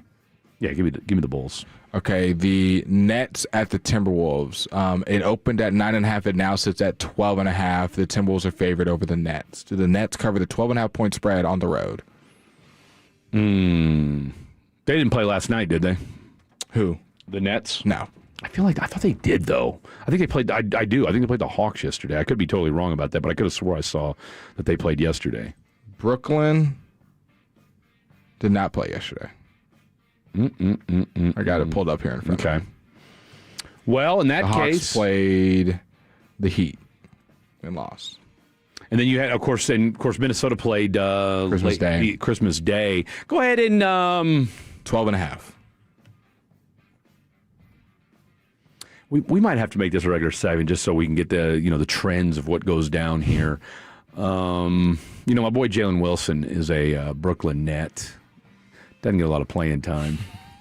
Give me Brooklyn. Okay. I agree with you. I'm going with vibes on this. Utah versus Spurs. Utah's on the road, 14.5-point spread. Utah won last night. In fact, kind of who'd they upset last night? The Pistons. That's what it was. 131-129, Keontae George game winner. That's what it was. And so the Jazz are playing who? The Spurs. Keontae George had 31 points. Lauri Markkanen had 30. What's the spread? 14.5 on the road. Give me the Jazz. Okay. Cavs. That's a hell of... Okay, so wait a minute. But they were at home last night, right? So they were at home last night to Detroit. They're traveling to San Antonio? Correct. No, they cover. Cleveland versus the Rockets. Rockets are at home, and they are favored by 3.5 over the Rockets. Or over the Cavs, Over the Cavs. Give me the Rockets. To cover that? I think the Cavs cover. I think they lose, but I think it's a close game. You think it's more than a 4-point game? 104-100. Okay. The Heat and Pacers. The Heat are at home, and they are favored by 7.5 over the Pacers, who have been miserable this season. I was going to say, they're not 6-25. I mean, and look, they just got drubbed by the Celtics. Dude, they gave up 140 points to the Celtics last night. That seems free to me, as Blake Elliott would say. Let's go ahead They and... lost 140 to 122 Yeah, last that's what I'm night. saying. They gave 140 to the Celtics last night. So, give me the Heat all day, day on this one. And then last two games, 4.5-point spread. The Pelicans are at home. The Suns are favored by 4.5 on the road against New Orleans Pelicans. The 8-24 Pelicans. Oh, so they're playing the Phoenix Suns again? Mm-hmm. Because they got beat by the Suns last night, 115-108. Yep. So they're playing in Phoenix tonight? No, New Orleans. Oh, so back-to-back games in New Orleans. And it's how many? Get that spread one more time? 4.5. You know what? Pelicans just lost to them by 7. They just lost to them by 7 last night. Give me the Pelicans to win tonight. And then the last one. It's hard to beat a team twice from back-to-back. Mavericks at Kings. This game is in Sacramento. The Mavericks are favored by 2.5 on the road. Wow. The 7-23 Sacramento Kings versus the 12-20 Dallas Mavericks. With no Anthony Davis. Throw the records out when these two turd Fergusons get together. Let's go with the Mavericks. Okay. Let's go with the Mavericks. Ring the bell. I agree. Mavericks. There we go, ladies and gentlemen. All right, we kind of mentioned a little bit. We mentioned the games today. We gave you our picks as far as the spread is concerned, but let's take a look at some of these games tomorrow as far as the early games versus the afternoon games, kind of what we're looking for. Plus, there's some incentives tied in there as well. Lots to get to, some NFL talk next, plus your text messages and more. Don't go anywhere. This is The Fan After Dark.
You're listening to The Fan After Dark on the weekends. Blake Elliott, Fred Davis, Dylon, and I look out the windows just wishing we could do remote. Maybe in the sky. Maybe something outside so we could feel the great breeze that all you Tolos are feeling right now as you drive around the DFW. Let us know how your Christmas is going and if you celebrate how your holidays are, and it is now finally the weekend. Doesn't really feel like it though, Dylan, because it's warm outside, so it feels like it's springtime or summer, but hey, it's Christmas. But we got a cold front coming in not too far from now, huh? Yeah, it's going to be cold. 40s, I think. Okay. I need to see my breath. That's how I know it's cold, when I see my breath. Let's see what we got. Ooh, on Monday morning, 35 degrees. And it's supposed to stay like that the whole day, or is it just 45's the high on Monday? I love that. I can get with that. That's so when you're up here for work, you're gonna be a little chilly, especially when you leave. Okay, I can get down with that. Being a little chilly at work is that means that it's winter time here. The Anthony Davis stuff has been super interesting to follow, as if you missed it earlier, his name is popping up more and more on trade blocks. Polymarket and Kalshi got the Golden State Warriors as his next team, as they just played on Christmas Day. And it was not a pretty sight as he left the game after 11 minutes. But he's only questionable for tonight. He's already been ruled out, but he wasn't doubtful, which is a good trend towards him not being out long term. The Warriors are the team interested, and the Hawks are the team interested. So we're maybe at the end of the Anthony Davis saga. We'll have to wait and see. Some interesting notes. Trayvon Diggs has allowed a 156.3 passer rating in coverage in 2025. You might ask Blake, where does that rank among all 616 cornerbacks with at least 20 targets in the season since 2020? And I would say this, Dylan, Tolos. A perfect passer rating is a 158.3. And mind you, I said a 156.3. The next highest allowed is 136. So Trayvon Diggs would be the highest among the 616 quarterbacks, being he's in last place. Yeah, that's not good. It's like golf. You're at the lowest score. Deontay Bakes, we made fun of, and he's got a 136.3. We were saying that he was allowing practically a perfect play every time. Trayvon Diggs, 156.3 this year. It has not been his season, and I think most of us listening right now are okay with him not returning next year. Speaking of that Cowboys defense, 11 quarterbacks have achieved over 100 passer rating in a game versus the Dallas Cowboys this season. Dallas is the only team to have given up double-digit 100-plus passer rating games. It's also the most in the NFL since the NFL switched to 17 games back in 2021. You might be wondering who those quarterbacks are. That's going to be Caleb Williams. Let me get my right here. Caleb Williams had a 142 against you, just passer rating. Justin Herbert had a 132 against you. Mahomes had a 129. Russell Wilson had a 123. Jordan Love had a 118. Bo Nix had a 117. Jacoby Brissett had a 115. Bryce Young had a 114. Jared Goff had a 111. J.J. McCarthy had a 108. And here's the saddest one of them all, Tolos. Justin Fields had a 100 passer rating on you, who is now getting healthy DNP'd. That's the season that your defense has had historically bad. They're about to give up 500 points. A defense has never been this bad. Eberflus, I think we can all agree, is going to be long gone. But we'll see which players are even left at the remnants of it. Let me look up Dallas Cowboys defense all time. I didn't realize this was the Pop-Tarts Bowl, by the way. That you've got this BYU and Georgia Tech game. They have the best end zones. They have like sprinkles in the end zone. I mean, it is the one thing about the Pop-Tarts Bowl that you appreciate is, one, who doesn't appreciate a good Pop-Tart? Number one, let's get that out of the way. What's your go-to Pop-Tart flavor? Brown sugar cinnamon. Brown sugar cinnamon. Now, do you toast it? Yes. Okay. Yours? I like strawberry. I like the frosted or non-frosted. Who doesn't get frosted? You'd be surprised. There is a non-frosted edition of that kind of defeats the purpose of a Pop-Tart. Well, I mean, now, I don't know if you guys ever had a toaster strudel without the icing. Ooh, I tell you what, you can't go wrong with a good toaster. Do they still make toaster strudels? I would think so. I remember the commercials with like what was it, like Irish kids, and they were like, toaster strudel, yeah. You remember that? Toaster strudel, yeah. I must have missed that one. I don't remember that. I just remember the little cream packets. Of course. You're something else, Fred. I just remembered, you always wanted to make sure you married up because, especially if you go to grandma's house and you try to get some of these toaster strudels, don't let there be 2 toaster strudels left and then somebody use all the cream on one of them. All right? You hate it when there's no cream left. Am I wrong? You're not wrong. When you look at, see if I can filter this, and I can't, so just ignore me. What are you trying to do right now? I'm trying to look at the snap count for the defense, and it's not letting me filter it. Are you going to Pro Football Reference? That's what I'm on right now. I have to give you my login for that. No, I'm on it, Fred. I'm just saying I could give you my login because then you could go. It takes you a step further because I have my dumb ass has been paying for the advanced version. What year was the toaster strudel invented? Great question. Let's talk about the stuff that people really want to know. I'm going to go with 1993. Not bad, Blake. You have a guess? 86. But Blake gets a bell ring. It's 1985. Oh, look at you! Not even born yet, and man, 1985 is when the toaster strudel came out, huh? I'll be damned. I guess so. And it's still alive and kicking. Yeah. Interesting. Now the Pop-Tart's been around longer. Apparently. Oh, the Pop-Tart's been around for. Hell, they made a movie about it. There's a Pop-Tart movie. There's a Pop-Tart. It's called Frosted, with who is it? Jerry Seinfeld. It's a Netflix movie. But yeah, it's about the making of the Pop-Tart. Here's an interesting stat. I'm just looking up advanced defense stats for the Cowboys right now, as one does. Yeah. Who do you think has been brought on a blitz the most this year out of any single player on the Cowboys?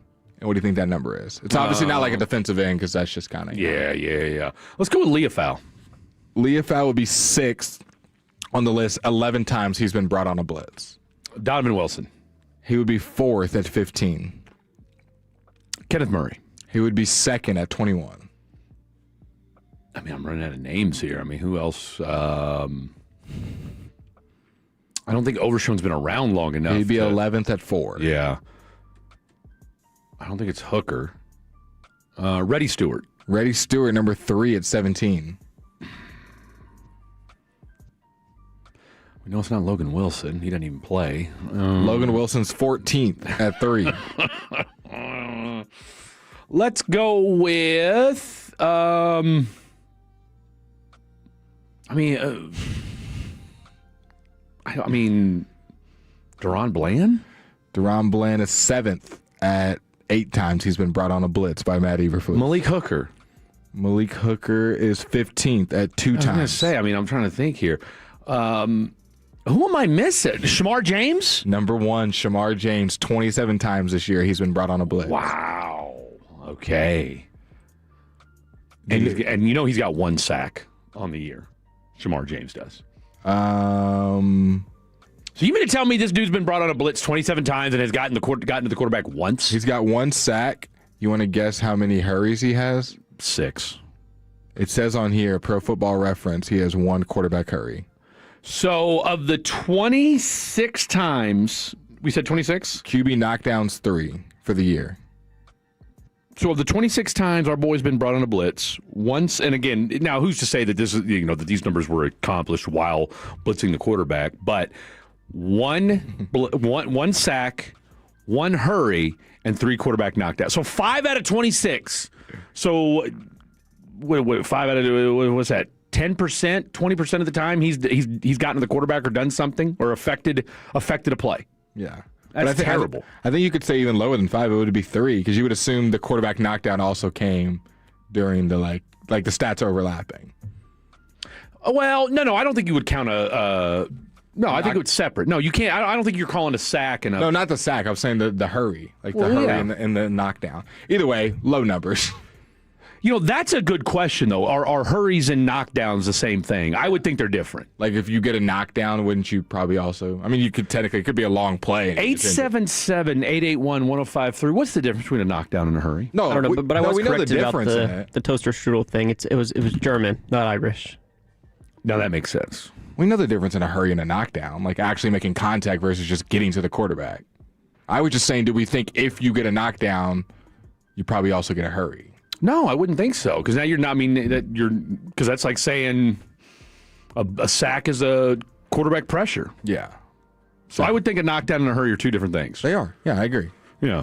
So that's what I'm saying. So he affected the play 5 out of 25. So, like I said, not even 20%. 27. 5 out of 27. So not even. Not even. What do you think's touched the quarterback the most? Quarterback knockdowns. This it gets real depressing here. On the Cowboys? Yeah. It's sad that we have to think this long. Yeah. Clowney. Ezeraku. I have no clue. Clowney is 12th on the list. It says he has one quarterback knockdown. Pro Football Reference. What'd you say? Ezeraku. Ezeraku's number 2 at 10 quarterback knockdowns. James Houston 6th at 3 quarterback knockdowns on the season. Donovan Wilson. Or not Donovan Wilson. Dante Fowler. He's 3rd on the team at 7. I'm trying to think of any other good Sam defenders. Williams. It can't be Osa, can it? Osa's number 1 with 20 quarterback knockdowns, double what anybody on the list has. So it's literally just Osa and Ezeraku. Everyone else is 7 and below. That is depressing. Quentin Williams, who got here a couple weeks ago, is 4th on the team at 7.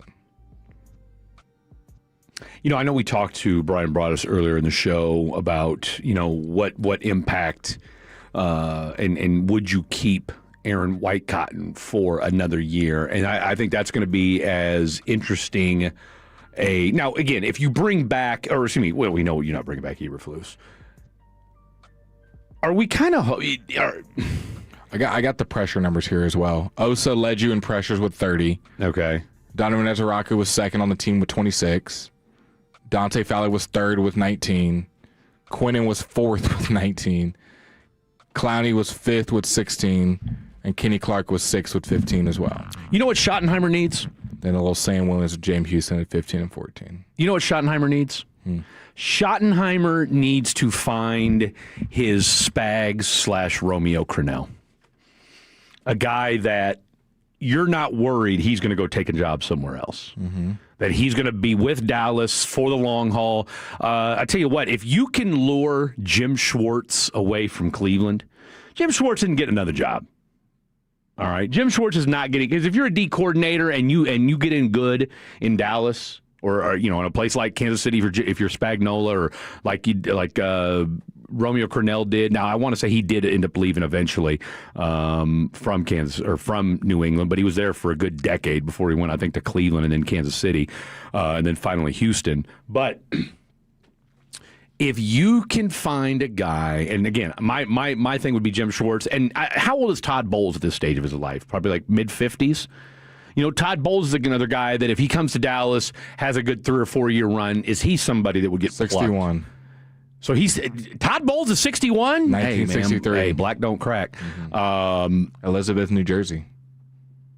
Yeah, because I want to say him and Bruce Arians were like college teammates or something like that at Temple.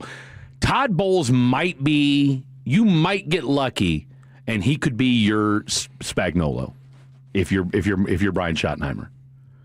You know what I'm saying? Like you need that. So look, I don't root for people to lose their job, but God forbid if Tampa Bay does decide to part ways with Todd Bowles. If I'm Brian Schottenheimer, I don't know if he's got a relationship with Todd Bowles or anything like that, but I'm telling you right now, that's the first guy I'm calling up and saying, hey, let me ink you to a 5-year deal and make him the highest paid D coordinator in football. Coming up next, let's do a little fair or foul. Then we've got another 45 minutes left to go before we get into the bowl frame of mind here on 105 through the Fan. Fair or foul coming up next. It's the most wonderful.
And it's back to the Fan After Dark. This next segment is brought to you by Classic Chevrolet. If you're in the market to upgrade your vehicle, get to Classic Chevrolet in Grapevine. Back-to-back #1 Chevy dealership in the world. They've got more new Chevys than anyone, all priced to sell. Visit ClassicChevrolet.com. This is Texas. This is Classic Chevrolet. Together, let's drive. Relax and enjoy the difference. Based on new Chevy registrations 2023 and 2024.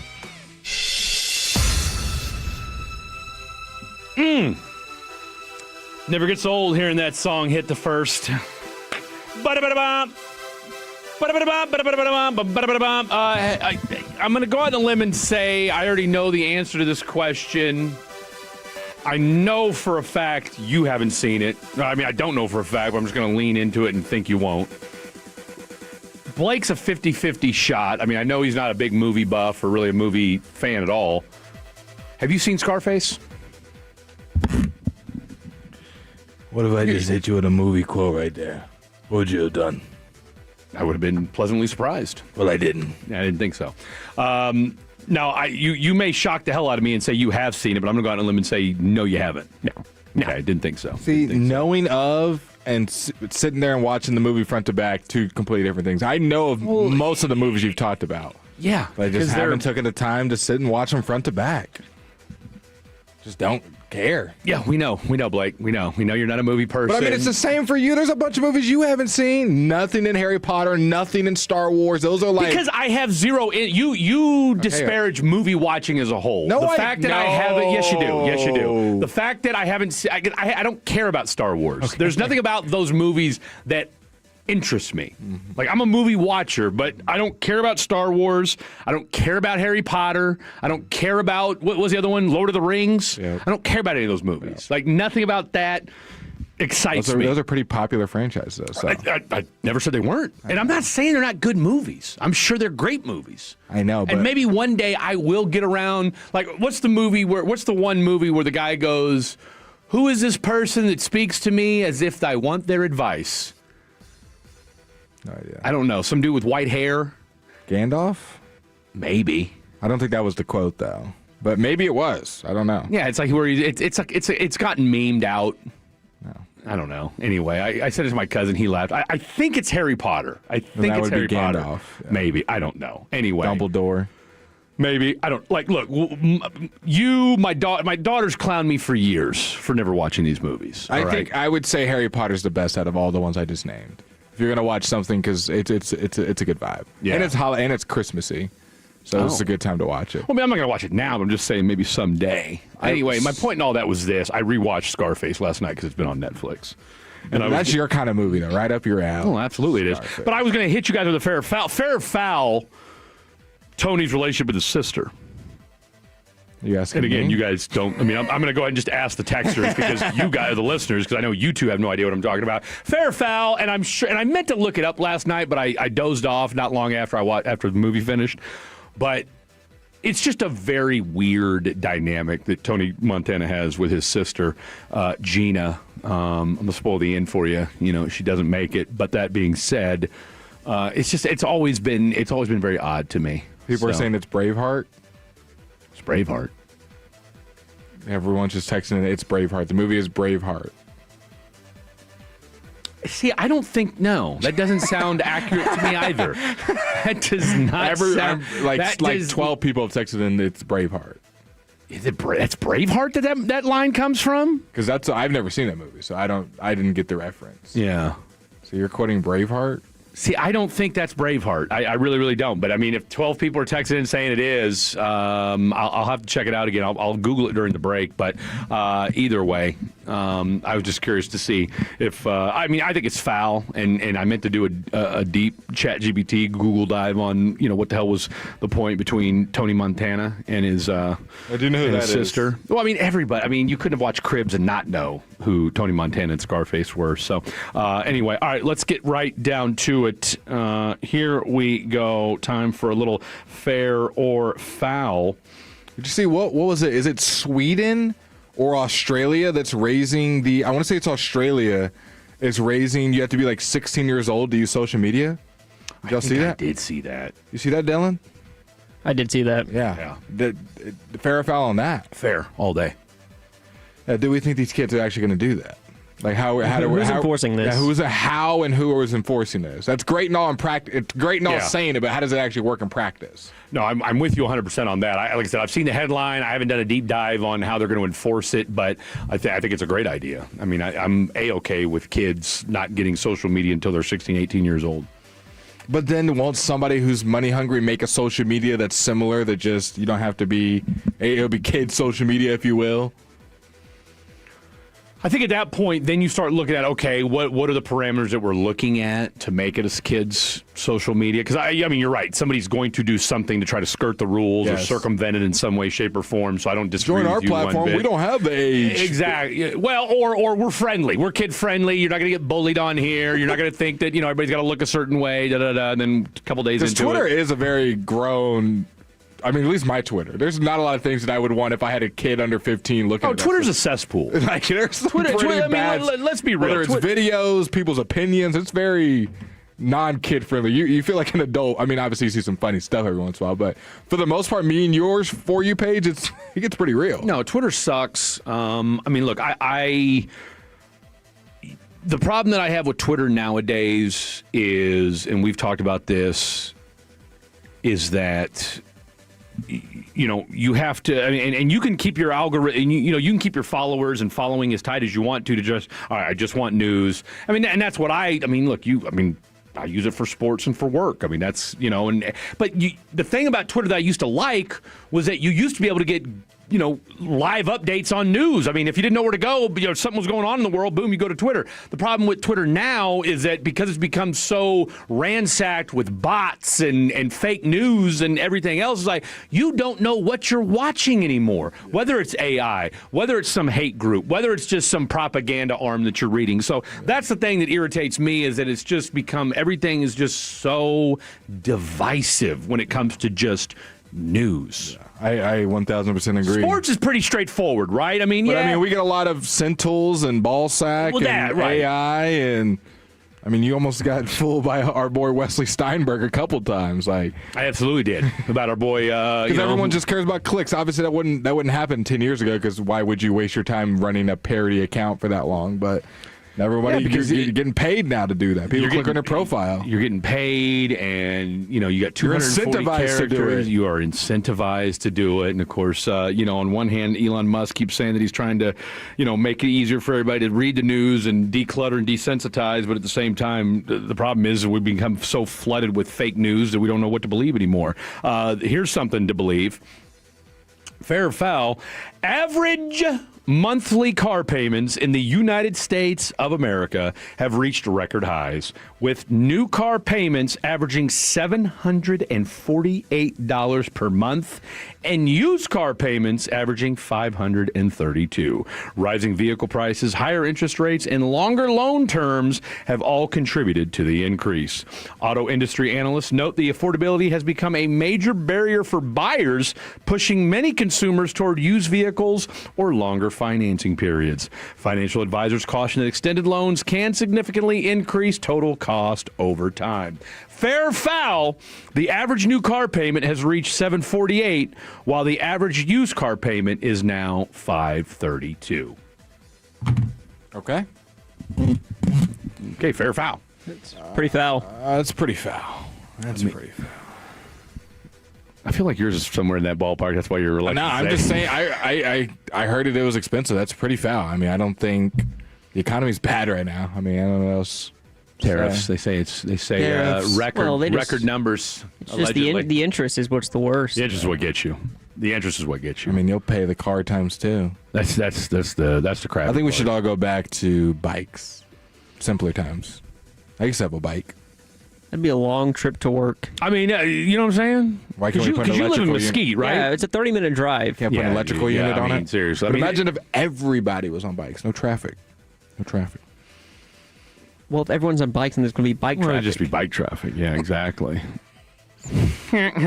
Using your hand for signals. Get out of the way! Coming up on your left. I could bike home in 2 Coming hours up on your and 12 right. minutes. Coming up on your left. I'm about to turn. Left arm. Oh my God! Get out of the way! Here I come. Can you imagine if we just all had bikes? But then but then somebody would put an engine on one. Yeah. And then it'd be chaos again. I saw a thing the other day. You said 2 hours to get here and look how skinny you are already. I mean, it's not a good idea. You're already too skinny. All right, think about this. I saw something the other day where we'd be in a lot better shape as a country. Oh, obesity would drop. Obesity would drop. Would people just start working from home and quitting their jobs? Quitting their jobs is crazy. But they'd have to eat, right? Yeah, it's called work from home. And the other problem is, here's the other thing about if everybody had bikes. I would imagine people would probably all want to live closer to grocery stores. Yeah, grocery store land. If you bought that, oh, it's popping off. It's popping off. I don't know what. I mean, okay, then nightlife would probably screech to a halt. We would just all squeeze it. Texas wouldn't be really the marquee spot anymore if we went to Rhode Island. Texas would not be the spot everyone's moving to if we only had bikes. So I saw this thing the other day where this guy back in the 50s did an experiment with mice. And well, I mean, that's what people. No, there was a lot of experiments with mice. That's all. Yeah, absolutely. Well, they still use mice. Just a mice. Just a mice. And so this dude created a paradise for mice. Started off with two pairs of mice. I showed you that video of Homeboy doing the little underground. Well, okay, and that's probably a replication of what this guy did. So this guy created this little paradise where mice had all the food they could eat, all the water. He put little toys and stuff in there for them to do stuff like they could do whatever they wanted, right? It was like I said, it was a mouse paradise. It got up to the point where there was like 1,000 mice or whatever because they started doing what mice do and procreating and whatnot, micing around. The entire mouse civilization collapsed after 600 days. All right, and this dude ran this experiment like 3 or 4 times because he kept saying to himself, like, why these people, like, what you guys, everything you want, what's the problem? Well, the mice broke off into 3 categories. You had the mean mice, who were like basically the thugs and the gangsters of the group, and they were just beating up on other mice. Okay, then you had the kind of the get bullied mice. You had to get bullied mice, okay, and they just took it on the chin. And then you had the kind of like the mice that disengaged from society. And for 3 days, and over the course of 600 days, next thing you know, finally they all killed each other. And his point was, when society has no purpose, people revolt. Creatures revolt because you need something. He had taken out all the stress, and so guess what? The mice created their own, and they all devolved in their own little factions. We'll always create our stress. And so we need purpose as society, but it's kind of how do you define that purpose? That's Blake Elliott. I'm Fred Davis. That is our boy Dylan. Final 45 minutes of the program. We will reset the show coming up next. We'll look at the games tonight. We got Mavericks in action as well. They're getting ready to tip off, and we've got football going on. We got bowl games. So much going on this Saturday. Don't go anywhere. This is The Fan After Dark. When your friends say, "Hey, did you hear?" you can proudly say, "I heard."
krld-fm Leasing Studios. Thanks for turning it on and leaving it on. 105.3 The Fan.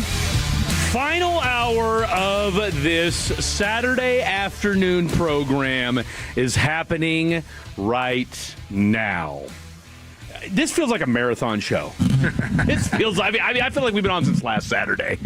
We've been through Christmas Eve, the proverbial it's a marathon, not a sprint. Friend of the program and over our official transmission man of the Fan After Dark, Dan the Transmission Man, was listening to our Fair or Foul. He said, if we talk about the bicycles, he said, I'd put an engine on one. I think I would call it a motorcycle, and then I'd start to sell them.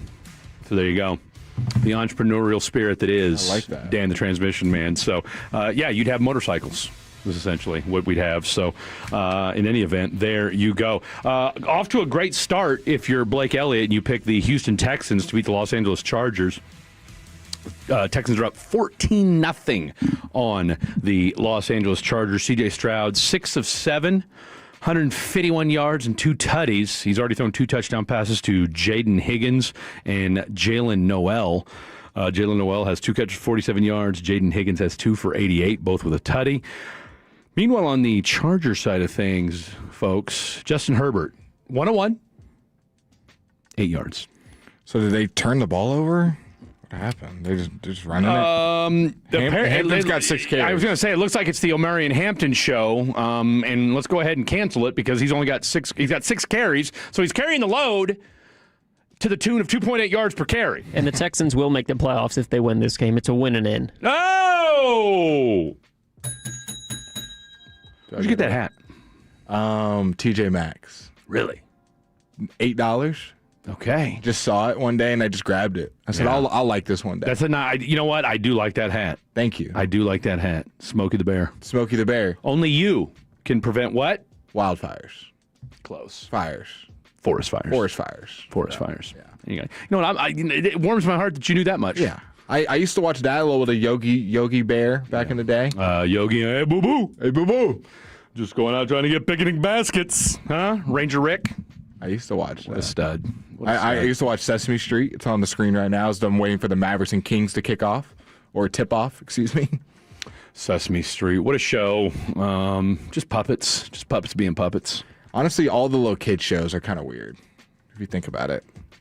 Are they? They all have like hidden meanings, like SpongeBob, what it really means, and well, see, I think that's weirdos that have taken over the narrative of it. I don't think it's really that weird. I mean, they're not like super far stretches if you go through all these shows, what they really mean, and kind of the jokes that they're making or the innuendos that they're referencing. The jokes and the innuendos I get. Yeah. Or just the overall thought process of what this show is supposed to portray. I mean, but at the same time, maybe, again, as we all know, I'm a little bit older than you guys. I mean, I remember growing up watching Rugrats, Looney Tunes, and I mean, you had people, I mean, they would blow people's heads off and then come right back to the very next cartoon. So Animaniacs? See, I never watched Animaniacs, was never into that. Like I said, I was a Bugs Bunny guy. But see, I feel like Looney Tunes had separate shows for each character, like Tweety Bird and Sylvester. I feel like that came on later, but they had their own cartoons, though. They had their own cartoons. Roadrunner and who else? Roadrunner and Wile E. Coyote. Tasmanian Devil. You had the Tasmanian Devil. You had the Wile E. Coyote and the Roadrunner. And then, of course, you had Elmer Fudd. Elmer Fudd. Can you give me an Elmer Fudd impersonation? We'll give a Wabbits. Love me some Looney Tunes back in the day. And I'm telling you right now, I mean, look, I'll put this up against anybody. And, of course, I haven't watched any tune. I'll put this up against any tune anywhere. Hands down, the funniest cartoon character around, Bugs Bunny. Bugs Bunny. Bars. I disagree. Bars. He's kind of the leader, but I wouldn't say he's the funniest. He's not even the funniest on his own show. He was pretty good in Space Jam. Oh, right. Funny, he's hands far and away the funniest Looney Tune there is. Give me Lola Bunny. I mean, sure, she's great. I mean, in her own little way, but Lola ain't dropping bars like dropping someone else. Yeah, maybe she is, but she ain't no Bugs Bunny. I can tell you that much. Tweety Bird, way funnier. Tweety Bird was not. Tweety Bird was not. The only person. I'll tell you what. There's two. To me, if we're power ranking the funniest Looney Tunes characters, Bugs first. I'm going with. What was the pig's name? Oh God, I could It's see always it. stuttering. I could see it. What is the pig's name? Why can't I remember the pig's Dylan, name? what's his name? That's always stuttering to get Porky? Porky Pig. Is this Porky Pig. Porky? It is Porky Pig. Here's a website from It is Porky Pig. they ranked Funniest the top tune. 10 comic book resources, 10 funniest Looney Tunes characters. Okay, hold on. Let me just name my 5 real quick, and then we'll see where that. See who they are on the Let's see if list. they where they add up. I'm going Bugs number 1. It's kind of. That's a low-hanging no-brainer. fruit. That's a no-brainer. I don't know that Daffy Duck was necessarily funny as much as he was just unhinged. Okay, like Daffy Duck was. I mean, if we found out that Daffy Duck had a drug problem, I don't think anybody would have been surprised. I'll tell you who's wildly underrated in the Looney Tune universe. Foghorn Leghorn. Is he in the top 10? I haven't looked yet. There's 40 Looney Tunes characters. There were a lot. Yeah. I mean, look, you got Pepe Le Pew, who was clearly a sexual predator. Okay, I've never heard of half of these. Like, seriously, Pepe Le Pew was a sexual predator, and he was Black Jack Shellac.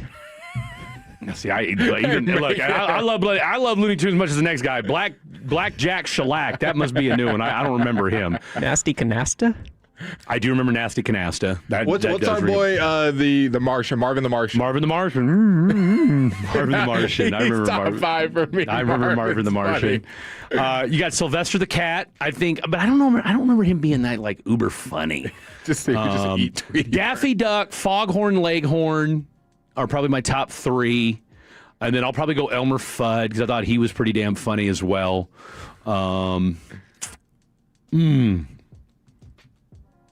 Yeah, that's where I'm leaving it.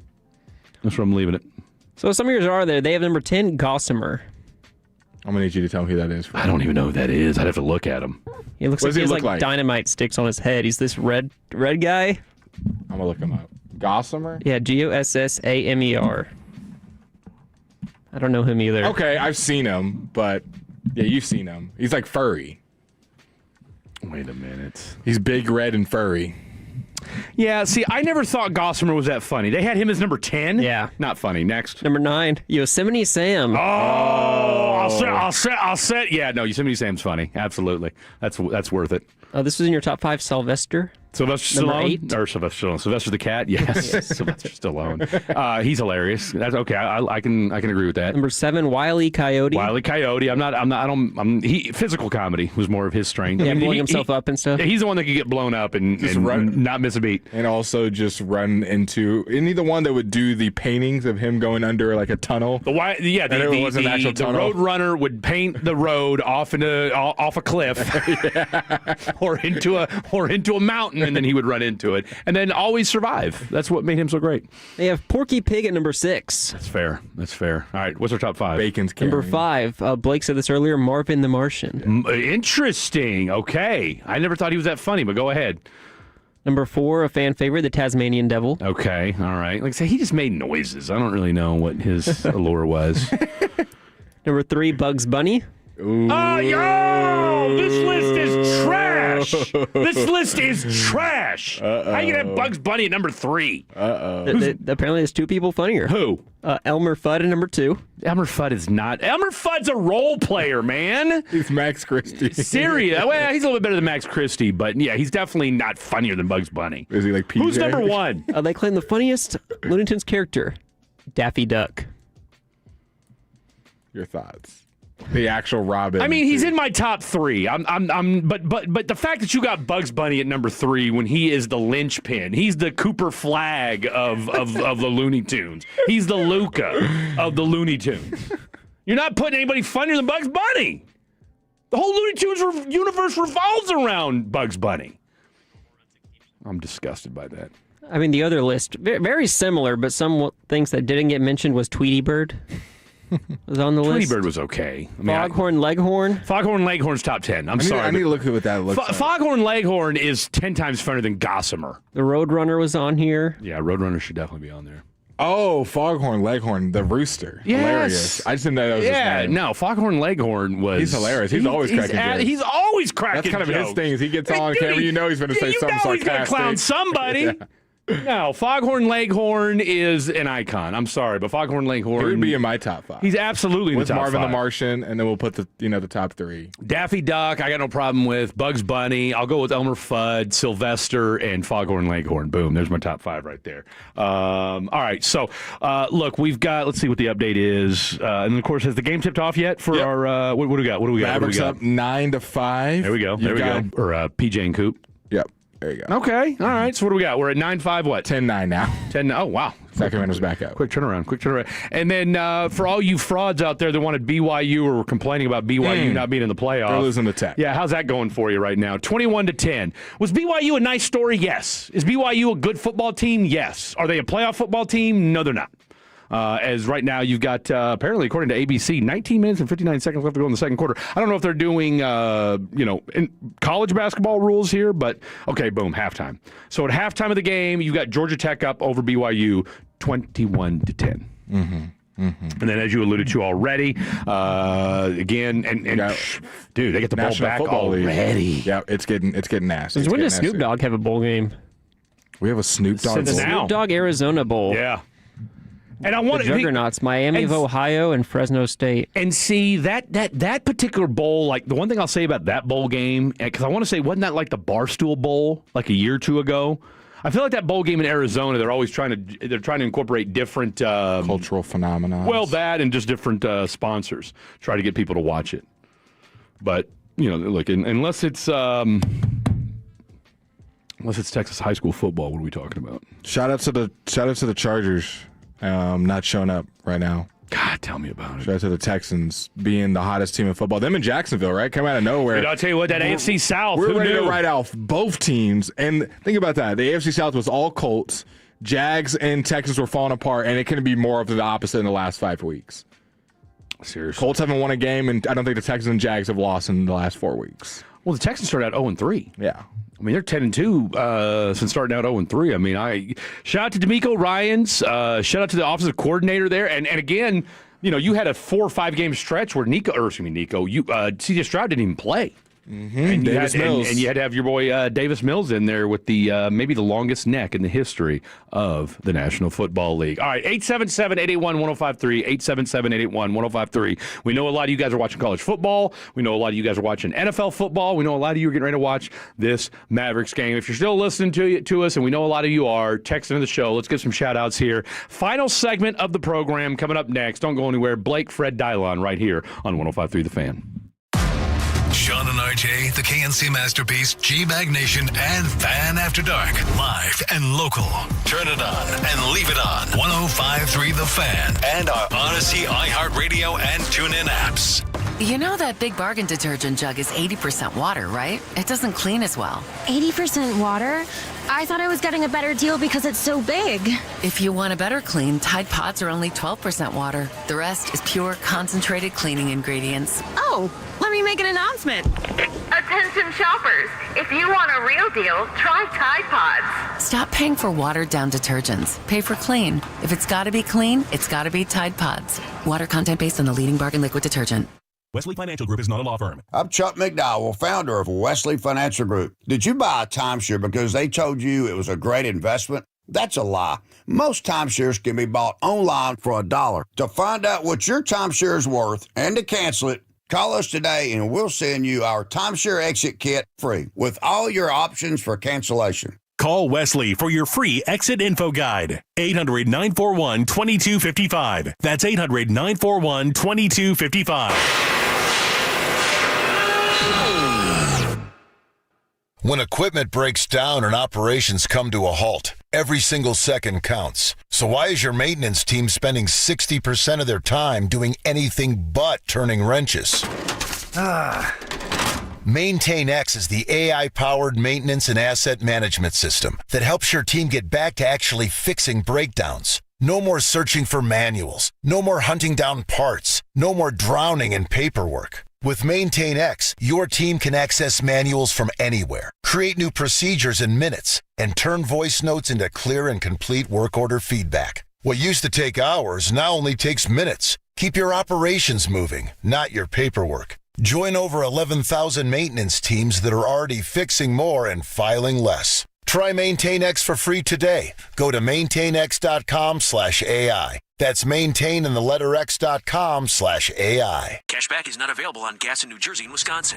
Billy, your gas light's on. We need to stop and fill up. No way, Jen. Gas around here is too expensive. We can make it a little further. Billy, listen to your big sister. You don't need to drive all over searching for the lowest gas prices. Do what I do and use Upside. Upside? Do you live under a rock, Billy? Upside is the hottest cashback app out there. It's free to download, and you get real cash back for every gallon of gas you buy. I use it all the time, and I've already made around $200. You can make that kind of cash back just for buying the gas you have to buy anyway? Yes, I'm looking at the Upside app now, and there's a gas station at the next exit offering 25 cents per gallon cash back. Okay, I'm stopping to download Upside and fill up my tank. Download the free Upside app now to earn cash back every time you buy gas. Use promo code SEMI to get an extra 25 cents per gallon on your first tank. You can cash out anytime right to your bank, to PayPal, or a gift card for Amazon and other brands. Just download the free Upside app and use promo code SEMI for a 25 cents per gallon bonus on your first tank. That's code SEMI for a 25 cents per gallon bonus. Back in 60.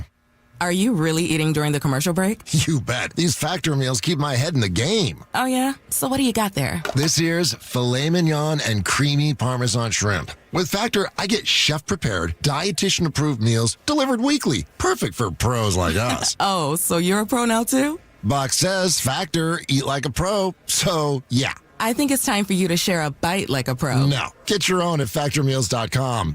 Factor, eat like a pro. Hey guys, Tony here from East Dallas Motor Cars. If you're searching for your next ride, you're in the right place. Trucks, SUVs, luxury sedans, sports cars. We've got new inventory rolling in every single day. If you don't see the exact vehicle you want on the website, don't settle. Call me directly and ask for Tony. I'll help you source it, find it, or build it. And business owners, remember, purchasing before December 31st can mean huge 2025 tax advantages, depending on the vehicle. Don't wait until it's too late. Visit EastDallasMotorCars.com or call and ask for me personally. East Dallas Motor Cars, where custom comes standard. Make money predicting sports, politics, culture, and more. Legally,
Mavs are down 25-12 against the against the Kings. What did I say the score was earlier, Fred? I think 10-9. It is now 25-12 as the Mavericks are trying their darndest to make this a game in Sacramento, which they are 3-point favorites in.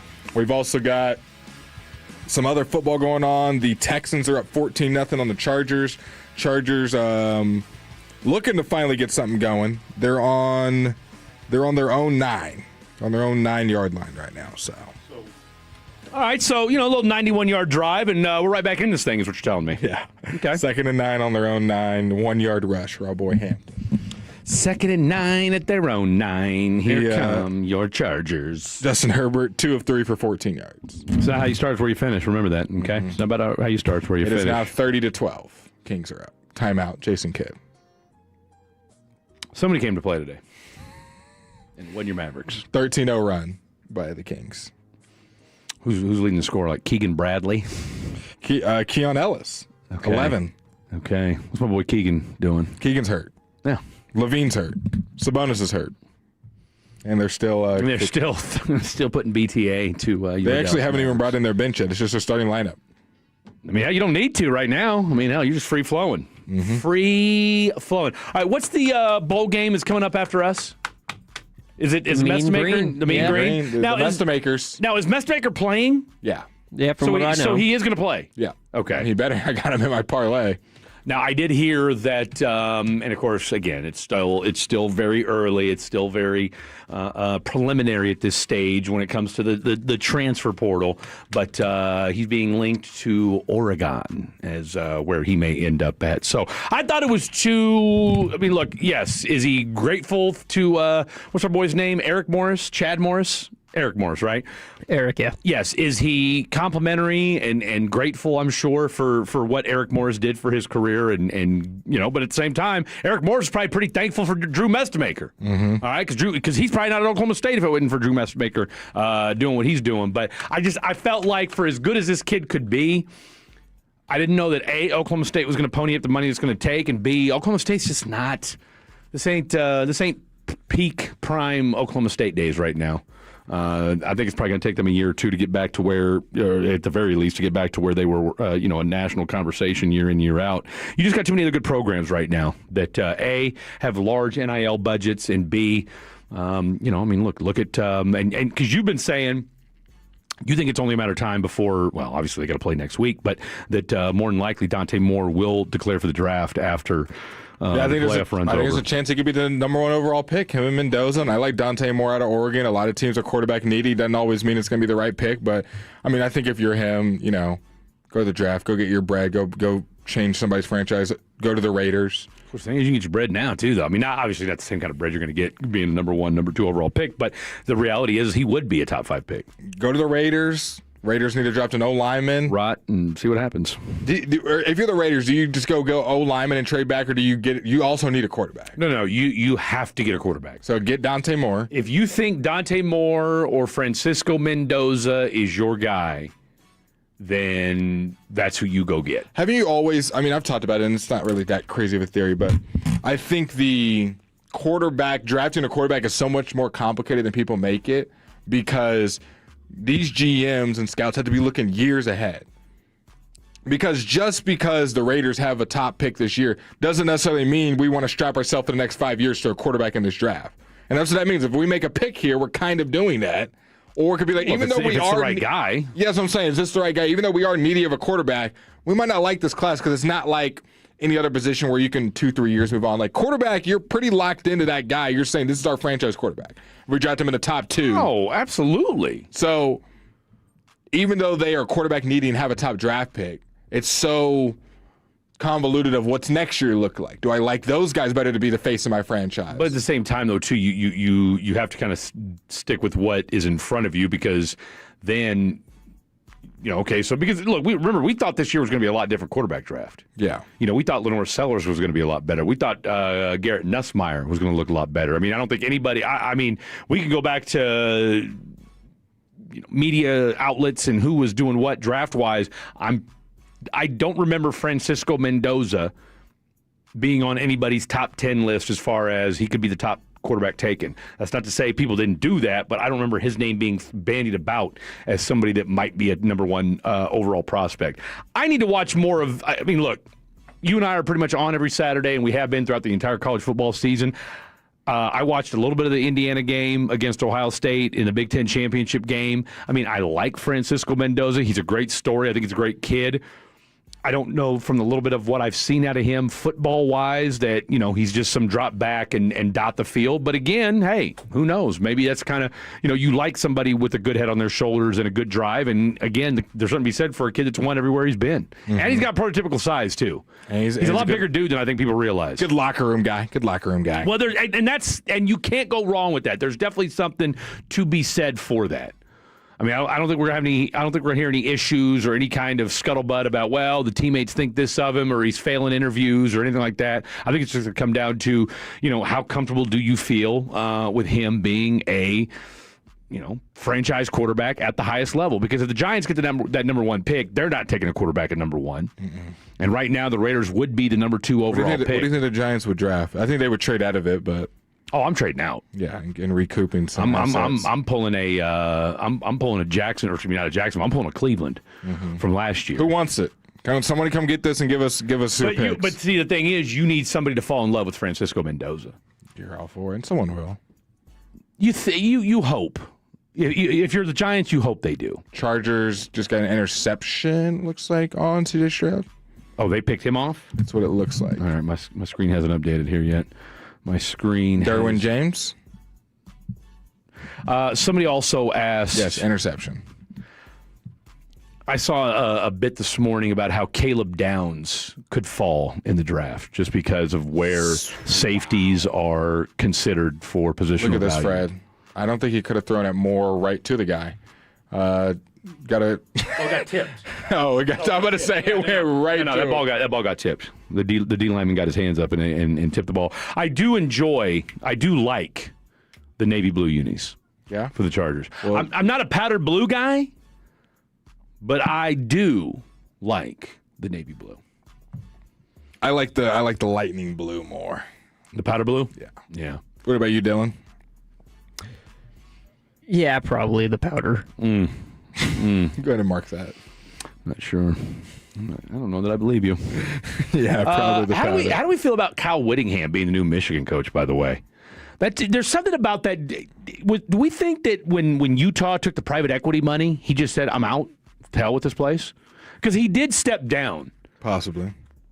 And so, look, college football is in a weird place. And you guys know I like to read just random things from time to time. I saw a tweet the other day, and again, take it with a grain of salt. Like I've already said, you gotta really be careful, and you gotta look at who you're reading and where they're coming from to make sure you're not getting just fed a line of BS. This dude suggested that your college sports will be unrecognizable in the next 6 to 8 years. Because you're going to see, because the amount of money that's being spent in college sports is not sustainable. And he's not wrong about it. I mean, that part I do agree with, all right? Because I think what we've done is we've opened up Pandora's box. Like, look, we all agree kids should get paid. But the money that's being, the fact that you decide, okay, let's go ahead and get kids paid, but there's no guardrails and or there's no parameters to what we're doing here, and it's just a open market system. Like, y'all got to put some guardrails on this thing, because this is just going to get, you're just going to have, I mean, yes, is it great that Texas Tech can spend all this money? But, it's basically, all right, well, as long as you get one super donor, you're good. And you better spend the money the right way. You better spend the money the right way. All right, 877-881-1053, 877-881-1053. We're down to the last 5 or 6 minutes of the show here. What's everybody doing tomorrow since there is no Cowboys? Now, there's plenty of football. There's plenty of good football tomorrow, but there is no Cowboys game. Cowboys trade their 2026 and 2027 first-round pick. They still have the one from the Packers to get Max Crosby. You're happy or mad? So you have 2 picks in the next 2 first rounds. I don't know if you have 3. You'd only have 1 after that trade. And I heard G-Bag talking about this yesterday on Broaddus and Chiafalo about, because basically the way his contract works out, there's outs and what have you. It's basically a 2-year deal for $60 million over the next 2 years is what Max Crosby's deal looks like. And, I mean, just within the few hours, he's going to need surgery this offseason, it looks like, too. Oh, what kind of surgery? That's a good question. So we know he's mad. We know he's angry. We know he left the facility yesterday. Knee surgery. Oh, that's great. I say no. I say no. And I'm not I'm not saying I don't like Max Crosby, but Okay, so you pay him $30 million. What's Quentin Williams? Isn't Quentin Williams making $28 million? So that's $60 million there. We already know what Dak's making. You already know what CeeDee Lamb's making. Oh, by the way, if you're going to keep George Pickens, that's going to be probably somewhere in the $28 to $30 million range. So you mean to tell me, just based off of Max, 30, Quentin, 27. We'll just call it $60 million. What's CD making? 35? That's $95 million. Then go ahead and tack on the $50 million or $60 million that Dak's making. That's now we're up to 155. And then if you give Pickens 30, now that's up to 185.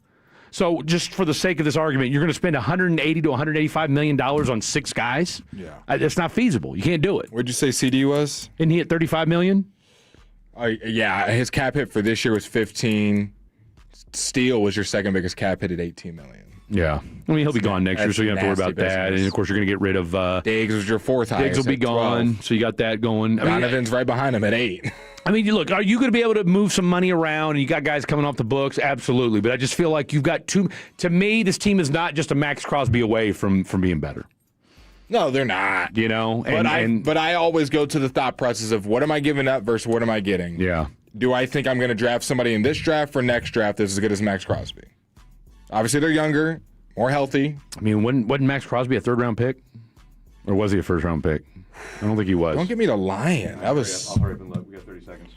He's going to look up that, but I would be fine moving on with 2 picks to get a bona fide star in Max Crosby, put him with Quentin, and then draft linebackers and safeties. Linebackers, safety. Never mind. We got 2 minutes. Linebackers and secondary players would be the 4 rest of the draft. He was a 4th-round pick. He was a 4th-round pick in the 2019 NFL draft. What a steal.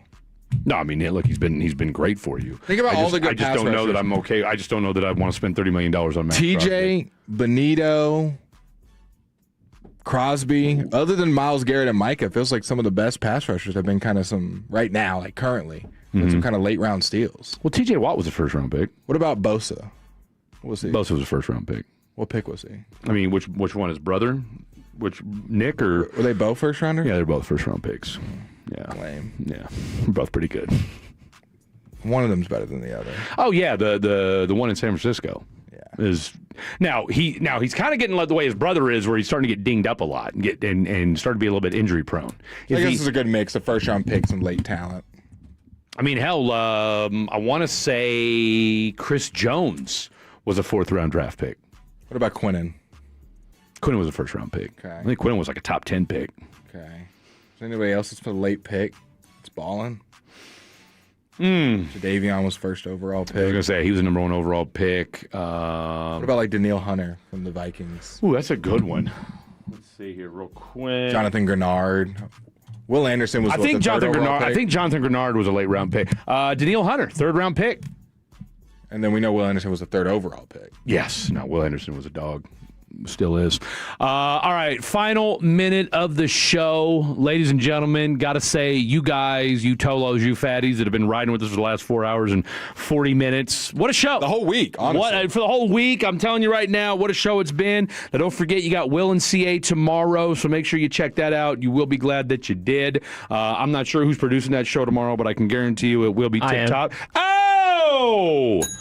What a poll right there. What a poll. He said, I am. Fred. Who do you think you are? Who do you think you are? I am. That's exactly right. All right, so shout out to our boy Degenerate Jake for stopping by and being the guy that he is. Shout out to our boy Brian Broaddus for taking his boy over to Austin and jumping on with us for a couple segments. For the one, the only Dylon. For the one, the only Blake Elliott. I'm Fred Davis. Good night. God bless. We'll see you Monday night. Tolo means turn it on and leave it on. Thank you for making 105.3 The Fan and the Odyssey app part of your day every